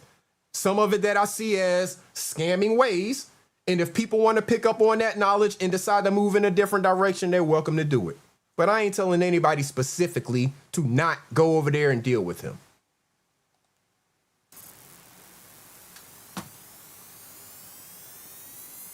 It's just as simple as that. Why do you keep hitting my link, girl? We ain't got nothing I to talk think your about. life sucked. I think my cousin Nacho was right. It's like striking a match under motherfucking water. You done been with this woman 25 motherfucking years since high school, nigga. You didn't even get to go to Freaknik, nigga. You had a girlfriend. Ugly ass nigga. I was at Freaknik at 13 driving my brother car with no girlfriend, nigga. The hell is you talking about, punk? You just getting off the porch. And when you got off the porch, you got one car to drive, hoe ass nigga. What's up? Who cares? Exactly. Who fucking cares? Only the Kwame, single miserable people over there with him. If you have not realized by now, all of us who were in your chat before, who left, who are out here doing our own thing now, we don't care what the fuck you are doing, okay? No one gives a fuck. At all. If you walked into my gym, I wouldn't give a fuck. At all. Because guess what? I'm going to treat you like I treat everybody else. You got money? You trying to spend it? Exactly. Okay, I don't give a fuck who's in the NBA or not. I don't care. I've trained Iceberg. I've trained NBA players. I've trained NFL players. I've trained UFC fighters, PFL, Bellator. I've trained parkour, world chase tag champions. I've done so much stuff. Damn D, show me your list of training people. I challenge you to that. Who have you trained, motherfucker? No one, because you ain't a trainer. But still, I've done all that, right? I'm not naming no names. Actors too. I'm not naming no names. But it's like, me bragging about that, what is that going to do? Not a goddamn thing. It's not going to do a damn thing. Nothing. Nothing. He's an idiot. But again, he chooses to surround himself with people who are afflicted by the same misery. Listen to all of the names that he's saying. He got 86 Clown up there laughing with him. He got that Nathan dude. I can't stand to listen to that dude talk. That motherfucker decrepit ass nigga. Yeah, fuck him. Yeah. He got the pedo up there, and he talking about my cousin Nacho. So a whole bunch of single miserable motherfuckers are talking about pedo. He giving us mixed niggas a bad look. Look. I'm the one real mixed nigga in the club. I don't care. Y'all can tell me I can't say nigga. Tell my family I can't say nigga. Fuck y'all, and then come see me. But look, bro. Fuck all them over there, bro. Fuck how they think and feel, bro. They can shit in one hand and want in another. I don't give a fuck. Fuck all at y'all. all. At all. We about to get up out of here, You y'all. We don't even almost know done. what the fuck you talking about. I'm gonna tell you what I told. We almost done. We almost done. But I'm just trying to get through this little bit, and then we gonna get out of here. I'm Here, rocking out. nigga, you don't know what the fuck you talking about, nigga. I was driving my older brother to Daytona, nigga, 13, 14 years old. I'm in the car, nigga, chilling.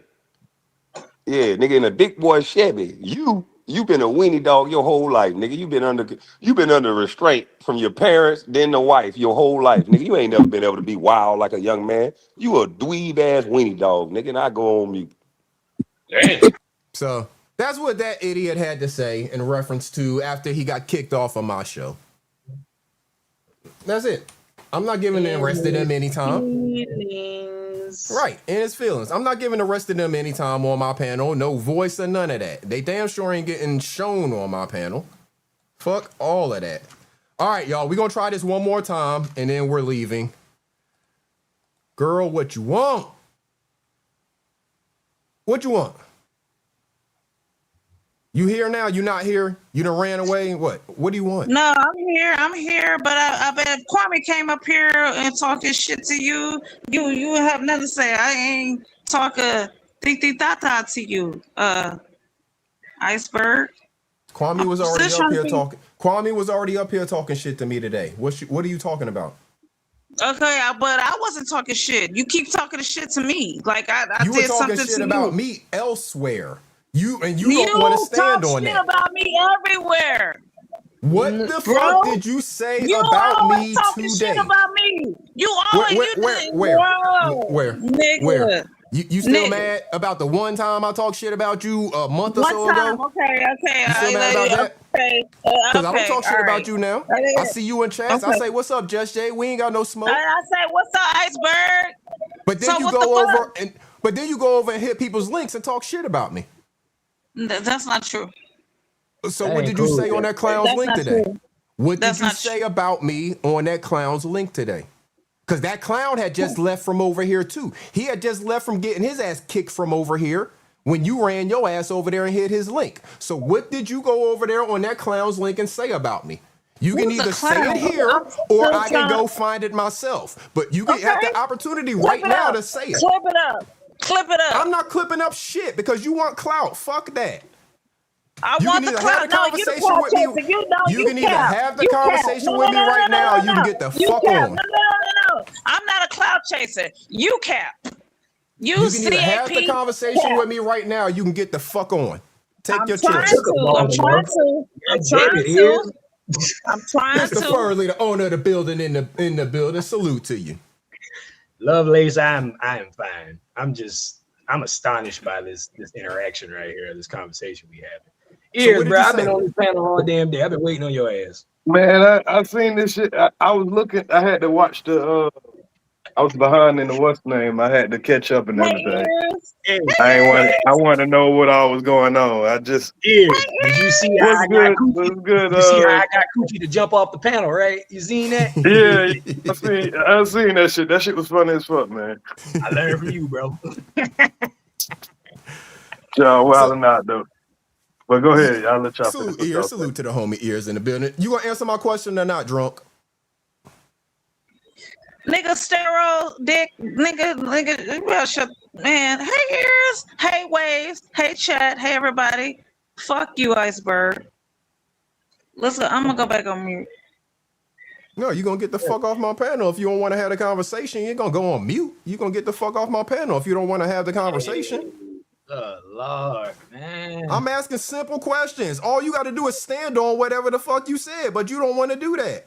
I know you Lovelace, went you over ain't there doing and a said damn shit. I know Lovelace. you carried your ass over there and said shit, but you don't want to stand on it now. So you can get the fuck off the panel if you don't want to stand on it. Simple as that. I ain't even really got much else to say. I'm done. My live stream is over. We are done here. I've said everything I need to say. I've said everything I need to say. This live stream is pretty much over at this point. She drunk early in the morning, running around, talking shit about the boy, and then gonna come over here and think she going, ha, ha. No. Tell me what the fuck you said to me, and maybe we can get past, or what you said about me, maybe we can get past it. If Well, she you ain't went gonna over there and stand talked shit to Kwame about you, and then came Kev over Lowe. here. She went over there, Oh, Kev Lowe Blink talking shit. After I kicked his punk ass off the panel, she went over Capo there came talking on me shit, with that clown shit. Yeah, laughing and agreeing with his bullshit. there And then think you she go. gonna bring her funky drunk ass back over here and just hang out. Nah, motherfucker. Trying to get back in the algorithm, man. Right. Ain't nobody studying her. Ain't nobody studying her funky ass or Kev Lowe. We can't take y'all serious. And that's what y'all don't understand. Y'all have wrecked your credibility. So people can't take you serious. And therefore, they don't want to even listen to what you got to say because they can't take any of it serious. Just Jay, Kev Lowe are two people who have definitely wrecked their credibility. And that's among everybody. So it ain't even just a one side or the other side. It ain't that Quamites think you ain't got credibility or Wabbits or people who fuck with ears or people who fuck with Iceberg. It's everybody in the entire sector thinks that y'all don't have credibility. So we can't fuck with y'all. It's just that simple. It's just that simple. Did I say funky? Yeah, I called her funky. She want to come over here and bring her drunk ass up here. But funky is kind of like a, that's nice enough. You could have called her a lot more. Right, I could have called her a whole lot more. She's saying all types of shit. We're going to get into Zodiac real quick, but this is the thing that folks don't understand about Tauruses. If you haven't understood between me and Iceberg this whole show, Tauruses don't give a fuck. At all. We don't give a fuck about anything. Anything. Anything. Nothing. No, at all. Nothing. We at don't. all. We don't care. Fuck y'all. We don't. And one of the main things I don't give a fuck about is your feelings. Bingo. That's one of the main things that's like the lowest of the damn totem pole that for me to give a fuck about is your feelings. Tay Word in the building. What it do, homie? Salute, Tayward. Salute to the chat, though, man. I'm about to get up out of here. I just wanted to come up and salute to you. I was letting you know that shit was funny as a motherfucker. I seen what y'all had going on earlier. Appreciate you, bro. Appreciate you. Y'all shout out to ears. When you gonna get on the game, man? When you gonna get on the game? I've been hella busy and shit, man. Same, you know, brother. when man get out, we're definitely gonna catch up on the man. As soon as he come out. They got 26 and they got college football 26 on the Game Pass. So if you get on there, just text me and let me know what's up. But other than that, bro, I'm letting you know because I say, but I told you in the chat, but we building the gym, man. So next time you come to the team, man, you got a place to come train with me. Come train with me. That's a fact. That's a fact. But I still do got the gaming channel. But it just when I get to it. Yeah, ain't I ain't even talking about just gaming stream, bro. I'm talking about just gaming, period. Like, I got you. I just, just play. You know what I'm saying? But salute to everybody, man. Yeah, Battlefield. Let me get up out of here. I gotta run. I got some things I gotta handle though. But I want to come up and show some salute. Appreciate you. Salute to the homie ears. Be safe, hey yo. You know it, brother. Yeah, salute to the homie ears. I appreciate you. As always, been rocking out for a long time. I appreciate the homie ears. We repping that 2311 round here. If y'all wondering what my koozie is. You said 2311. What's that? That's that Jordan racing team right there. Oh, that's what that is. Yeah. That's that Michael Jordan race. That's what's taking over NASCAR right there. Yeah, they are. They've been doing their thing lately. They've been doing their thing. Shout out to that. Shout out to Jordan and breaking into NASCAR because that's definitely a white guy dominated, has been since the beginning of time. Shout out to him. Changed the sport. For breaking into it and having success. Shout out to Michael Jordan for that. Salute to him for that, for sure. Y'all, if anything, I know everybody is impartial to mixed people, but if anything, the only black driver in the NASCAR field, at least in the Cup Series, is Bubba Wallace. Please, Bubba Wallace. Yep. For Bubba Wallace, but also, too, we have other guys. We got Rajah Caruth. We got LeVar Scott. There's a woman there. I forget her name because I just found out about her, but I'll get her name and I'll put. But and seeing this, why I need to have a damn show so I can talk about all this stuff, bro. Yeah, man. But because crank your shit up, bro. I've just been so focused on this gym and my training business, bro. And that's where you should be focused. So focused, bro. That's where you should be focused. That's absolutely where you should be focused, bro. I wouldn't even want to deter you from that. Stay focused on that shit. Fuck this. This will be here. If you decide at any point in time you want to press go live and talk about whether it's mixed martial arts or any of that stuff, it's gonna be here, bro. So stay focused on what you're doing because you're doing the right shit. That's like literally me and my cousin. Like this has been a 10-year journey for us, bro. And That's what's we up. struck out like 5 times already. And then Mm. we finally got we got right, you know, and we've been building it ever since December. Right. It's crazy. Like I don't want to be too excited and all that, and I'm just sharing this with you because you know you know the journey and all that. I've explained it before and all that, bro. But it's so humbling, man, you know.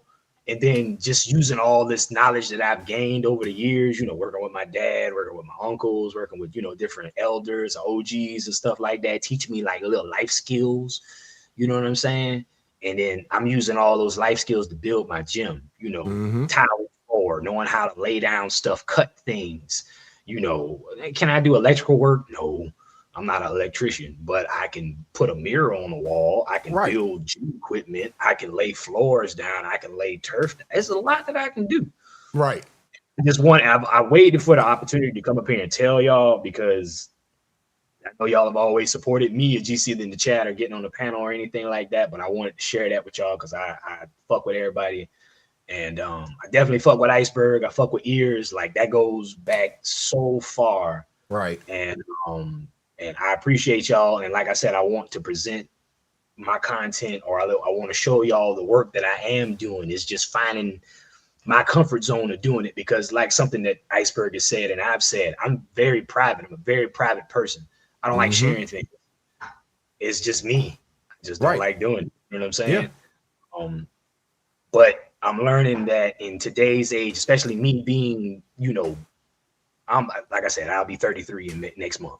I'm not old, but I'm not super young. You know what I'm saying? Right. But just sharing this stuff with y'all and seeing this, man, and I want to be able to help this sector with diet, with training, with martial arts, self-defense.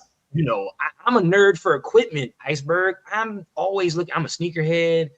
I love looking at equipment, football equipment, basketball equipment, golf, training, everything. Like it's so much that I want to talk about. I'm trying to find the avenue, bro. It's kind of like with you, man. Like that's why I stick to you, because you did the same thing. Like you were doing the gardening, which I'm looking forward to you bringing back the gardening content. Yep. It's absolutely happening.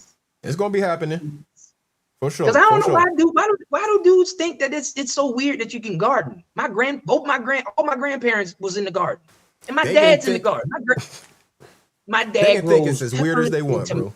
He grows peppers and tomatoes every season, every year, every year. And it's Matter of hard fact, to do it down here in Georgia because we got that Georgia clay. Right. You know what I'm saying? We got red Georgia clay and all that. But it's like, I used to love that content when you was putting that on. Matter of fact, when I get done with this live stream, I'm getting ready to go transplant some tomato plants that I got out back. I'm getting ready to go transplant them joints. It's that time, yeah. Right. Because then in a couple months, by June, they'll be right. They'll be popping, right? Yeah. So I'm getting ready to go do some transplants. The rest of the summer going into the winter. Yeah. Absolutely. I'm getting ready to go do some transplants when I get done. So yeah, I'm absolutely gonna get that content back going once we get out to the property and all of that. We're in transition right now. We had to kind of disassemble our stuff here, and we're getting it, going on out there. So once we get it up out there, yeah. Shit happens. That was like us with the gym, bro. Like we ordered our rubber floor and our turf floor, right? We ordered that in December. It didn't come in until the first week of March. Oh, damn. Yeah, but you also got to think about all the tariff shit. Yeah. The weather. The supply chain's fucked up right now. Yeah, like there was a lot that was going on that fucked a lot of things up, but we got it. And when we got it, we laid it down quick. And now this week we got a shit ton of equipment coming in. So like, if y'all don't see me in the chat, just know I'm in the gym building equipment and I'm listening to y'all. All right, just know that we celebrating that, man. That's growth. Thank y'all. We are fucking celebrating that. We are absolutely celebrating growth, man. Expansion, opportunity, all of that, man. I applaud you. You said your cousin, your brother. My older cousin, man. Your cousin, you and your cousin, man. I applaud y'all, man. I'm celebrating y'all. I wanted to see nothing but success. I hope y'all end up being the biggest fucking gym, if that's what y'all want. I hope y'all get what y'all want. I ain't gonna put nothing on you. I hope y'all get whatever y'all goals are. it's just the thing is like we are just both of us were just great trainers in the system in the industry that just got exploited by the system, by the gyms, by all these things. We just wanted to give a place where trainers can come and make money and not get exploited. They can do whatever they wanted to do. If they want to train their clients one day, they can train their clients one way. If they want to do it the other way, they can do it the other way. That's what we wanted to do. We didn't want to control the industry or control people or do anything. It's all about our thing. Is about motion, inherent motion, being able to just move. However, adapting and overcoming. That's our thing, man. So that's what's up. Shout out to Mom Boss. She said that we got the dance mom out here. She said that over 20 teams in Indiana this week and her girls won second place. They're growing and loving their co-op they built. Shout out to Mom Boss and the girls winning second place in Indiana. Fun fact about your boy, Coach Splitter, he used to dance back in the day.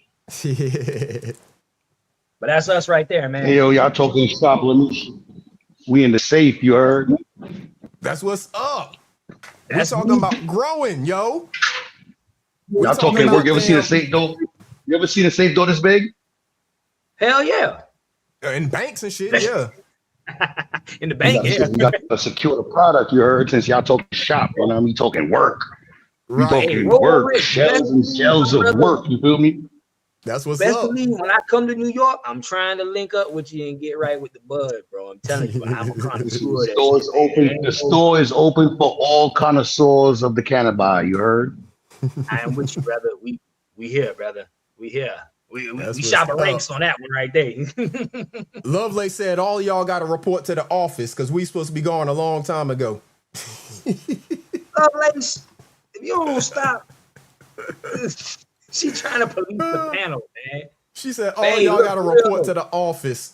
Y'all, like I said, this is the logo. We gonna update this shit right here. This is the brand logo. I posted it on my channel before, but I'm gonna keep this one personal, and then eventually I'm gonna make like a training page or something like that. I'll come out and I'll once it's there and it's set up and I have content to post. You know what I'm saying?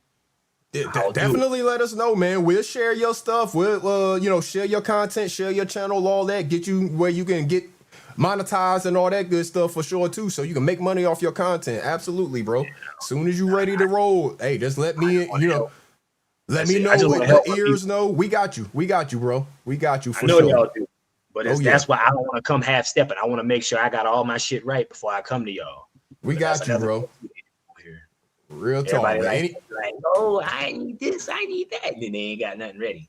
Right. Anything I can do absolutely let me know. Shout out to all the people who have helped me over the years, with learning this stuff. Ears, I can reach out to Ears, I know pretty much anytime and get questions answered because he's experienced more in this YouTube shit than I have in terms of people trying to clap your channel and shit like that, so how to protect your channel move and stuff like that. I know I can holler at him.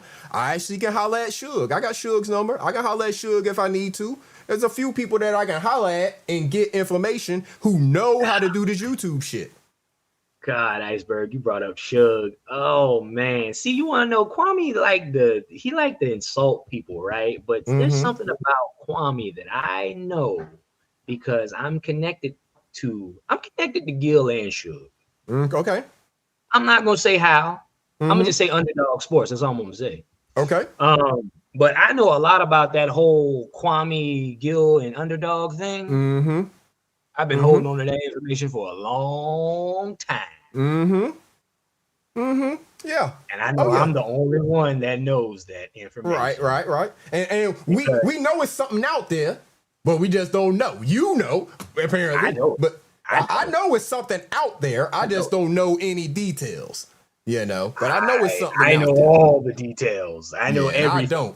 And see, this is the thing. I ain't bullshitting either because when I said Underdog, that's how you knew that it's legit. Because if we go all the way back to when Gil was on Fubo Sports. Yup. What was the conversation? Gil said it himself. He was trying to get Kwame on the show. Exactly. I know the details of all that shit. Exactly. He was trying to do a collab. Kwame ain't want to trust him and all that shit. All right. Yeah. And Kwame, you can come call me out on my bullshit, motherfucker. I don't give a fuck. Come see me. Come see me. Come see me, nigga. I don't care. I know what's up. You a bitch. You a hoe. For real, I've been wanting to call you that. I text my cousins. The same cousins that we used to bench your ass, your sorry ass on fucking 2K. We used to bench your sorry ass on 2K. I text them niggas. I said, hey, y'all boys, I'm on a panel with Kwame. He a hoe. He was like, oh, record that shit, y'all boys. I was like, yeah, don't worry. I'm gonna send it to you. Don't worry.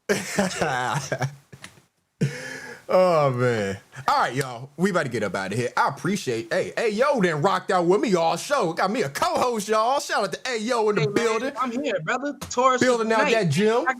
See, that's the thing. Sundays I'm off. I can do this. That's what's up. Unless I'm with the lady or something. That's what I was saying. You bring back the we get back to the football show and all that. Yeah. Football show. I just think we should just do a sports show. If we just do a sports show, if we could set that up, brother. If we could talk that. Whether it be you lead it, ears lead it, whatever, because there's a lot of us in here that love sports and everything. Like I love to talk about Masters right now. I'd love to talk about NASCAR. Like I am in fact like everything. So I propose that if we can get that set up and we can talk about it and we can plan it and we can present a show, right? Let's do it. Well, so I can't be your co-host. Hold on. Let me finish my conversation with Ayo real quick. Your spot may be the place to do that. I mean, because real talk, so I've kind of fallen back on my sports knowledge in terms of following things, right? So I know the Masters is going on. I know NBA, regular season ended today. Hockey regular season just ended. Everything going into playoffs. Baseball's just now firing up. NFL good right now. Yeah. Right. NFL, we in the trade and signing people and all of that stuff, building out your rosters and all of that, getting ready to go into spring training camps and stuff like that. The draft getting ready to come up. Shout out to the Cowboys. Shout out to So I know all of those things are happening right now, but I'm not fully in the loop on everything in terms of being able to speak with a whole lot of detail about this is happening here, this is happening there. So that's what I'm saying. Your spot, you might be the one to fire that up because you got the details and all of the stuff behind it. And then we can get in with our opinions, with the information that we know or whatever. But yeah, you might be the one that needs to lead that conversation, possibly. That's possibly. I need to take your advice, brother. Because like you said, I know all that stuff. I know everything about it. That's yeah. I haven't been in the loop on it as much lately. And it ain't even about betting. It ain't even about the betting thing or anything like that, right? It's all off of just straight passion. Like I just love all that. Like, I'm a big wrestling fan. Like I love. Like I said earlier, like when I was telling Halima, I was like, I love violence. It's not like violence like I'm trying to hurt somebody. It's just violence of, like competition. That's what it is. It's, right. All right, y'all. Love Laces, counting backwards from 10. So I gotta play one video, and then we gonna get up out of here because Love Laces counting backwards from 10. So since this girl just brought up Cowboys, I found a video that I wanted to share with y'all. Shit was funny to me. What y'all gonna do about y'all quarterback? His heart broken.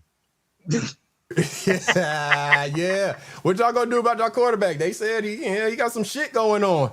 His heart broken. He got some shit going on. Let me show y'all this video, and y'all understand why it's about the Cowboys in the end. But we gonna ready to get up out of here, so y'all laugh at this video with me real quick.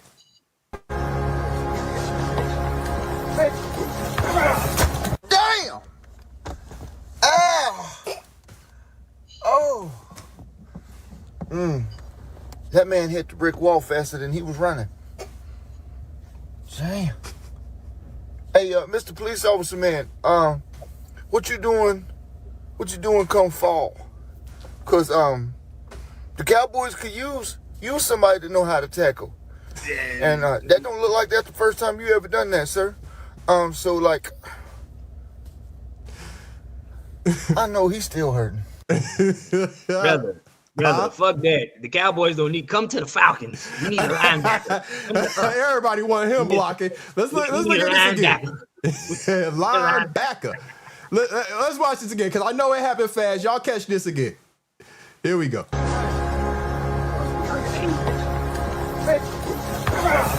Damn! It was worse the second time. God damn. That man hit the brick wall faster than he was running. Oh, damn. Hey, Mr. Police Officer, man. What you doing? What you doing come fall? Cause the Cowboys could use somebody to know how to tackle, and that don't look like that's the first time you ever done that, sir. So like, I know he's still hurting. Boy, come to Atlanta. We need you. We got new uniforms. We got a new president of operations. We need you, brother. We need you. And that motherfucker was in handcuffs too. So his hands behind his back while he running. And he got shoulder blocked into that damn wall. Goodness gracious. Look, it's funny. When you get off the live and you ever get some, look up. It's funny you brought that up and you was talking about me knowing all what's going on in sports and all that. So the Braves played the Angels the other night, right? And there was a big brawl. And the manager tackled Braves manager tackled one of the players. Really? But the thing is, the dude who fought the pitcher on the Angels, he actually used to play for the Braves. So you know when we won in 2021, he hit that moonshot out there in Houston, home run to win the series, right? Okay. But now he plays for the Angels. And then our skipper now was I think he was like a batting coach or something like that when Soler played for us. Okay. So when the fight broke out, he just ran. He's like, dude's like 6'7", 6'8". So he was like, I got to get him off his feet. He just did a straight up form tackle him to the ground. He was like, yeah, man, we got to bring him. Right. Yeah. Get off that baseball field. You got to come on the football side of things. Yeah, for sure. Yeah. All right, we can get up out of here, y'all. Hey, I appreciate you rocking out with me, brother. Salute to you, man. I appreciate you letting me be up here and have fun, man. I had a lot of fun. I'll definitely, if we ever get to do this again, at least getting up here and just shitting on the panel, I'm always down for it. Absolutely, brother. Who is that disrespecting my Falcons in the chat? Who that? Who said something about my Falcons? Hold up, let me scroll this chat up real quick. Who said it? All right, y'all lucky I can't see right now. That's all right. I'm pretending I can't read, but I can read. Yeah. I can read unlike some people in this chat. Hey, Kwame, could you read that fast out loud like I did earlier when I was reading that quote? Can you do that? Oh, no. He wouldn't even understand that Bruce Lee stuff you was talking about. With your Glenn County education, huh? Can you produce your diploma from Glenn County High School, nigga? I don't think you can. I don't think you was going to Florida either. I think that's cap. Because guess what? My cousin dumped on your ass in '99. So shut up. All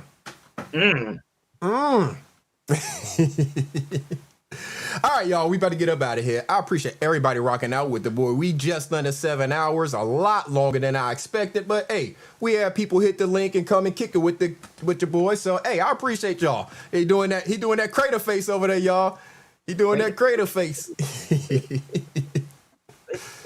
Do the crater face. Shout out to Triple S, man. Y'all know that's my favorite editor out here. Shout out to Triple S. Much blessings to her wherever she is out there in these YouTube streets. She gonna keep us informed. And hey, we about to get up out of here. So hey, make sure you're doing something good for yourself and do something good for other people, man.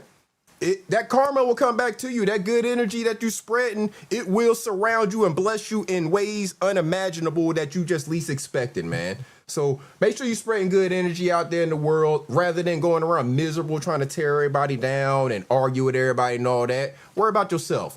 Mind your business. Like Pro 901 said, like Ayo been saying all damn live stream. Just mind your fucking business, man. Mind your business. I'm going to tell Tay Ward to mind his motherfucking business because ain't nobody asked you to talk about old shit. And Demetri Jones, I'm going to tell you to mind your motherfucking business because ain't nobody told you to talk about who you like. So, yeah, on that, your boy Heyo is out. Peace, love, and soul. Kwame, you too big to be that emotional, nigga. You need something like that, my nigga, for real. You need counseling. Look, Kwame, matter of fact, you can come unleash that anger at my gym. I invite you to my gym. Come to my gym. I'll train you. I'll train you for free, Kwame. You can come in there. You can hit the mitts. You can hit the weights. You can do all the shit you didn't do in the NBA. Because I know that them niggas didn't train you, or if they did, you wasn't listening to it. So you can come through and you can do that. But then again, if you don't, fuck you, nigga. I don't care. Other than that, peace, love, and soul to all y'all. Iceberg, I'm going to drop down so you can end the show on your end, brother. We will talk again. Other than that, man, y'all stay safe out there, man. I'm gone.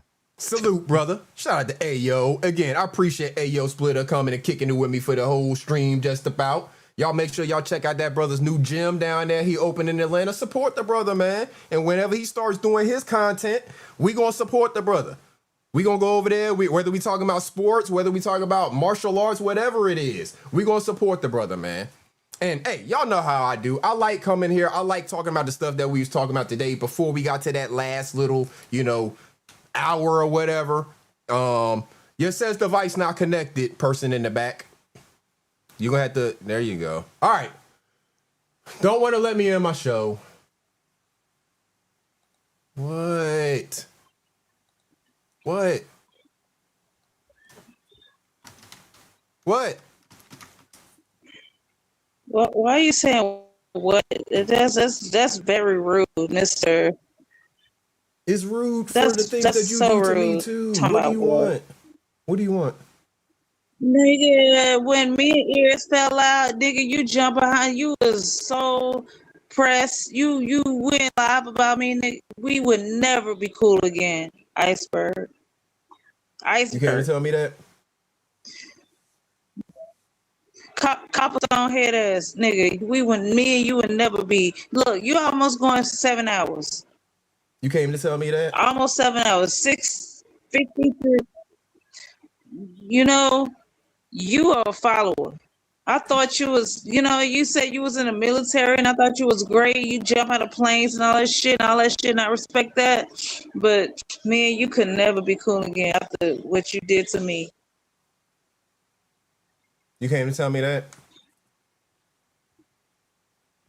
Oh, no. You said I was on a clown. You said a clown show. I still don't know who the clown is, but I'm telling you in your face, me and you could never be cool after what you did to me.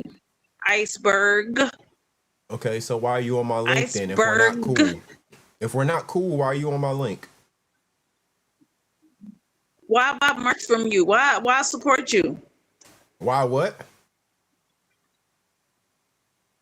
What'd you say? You broke up.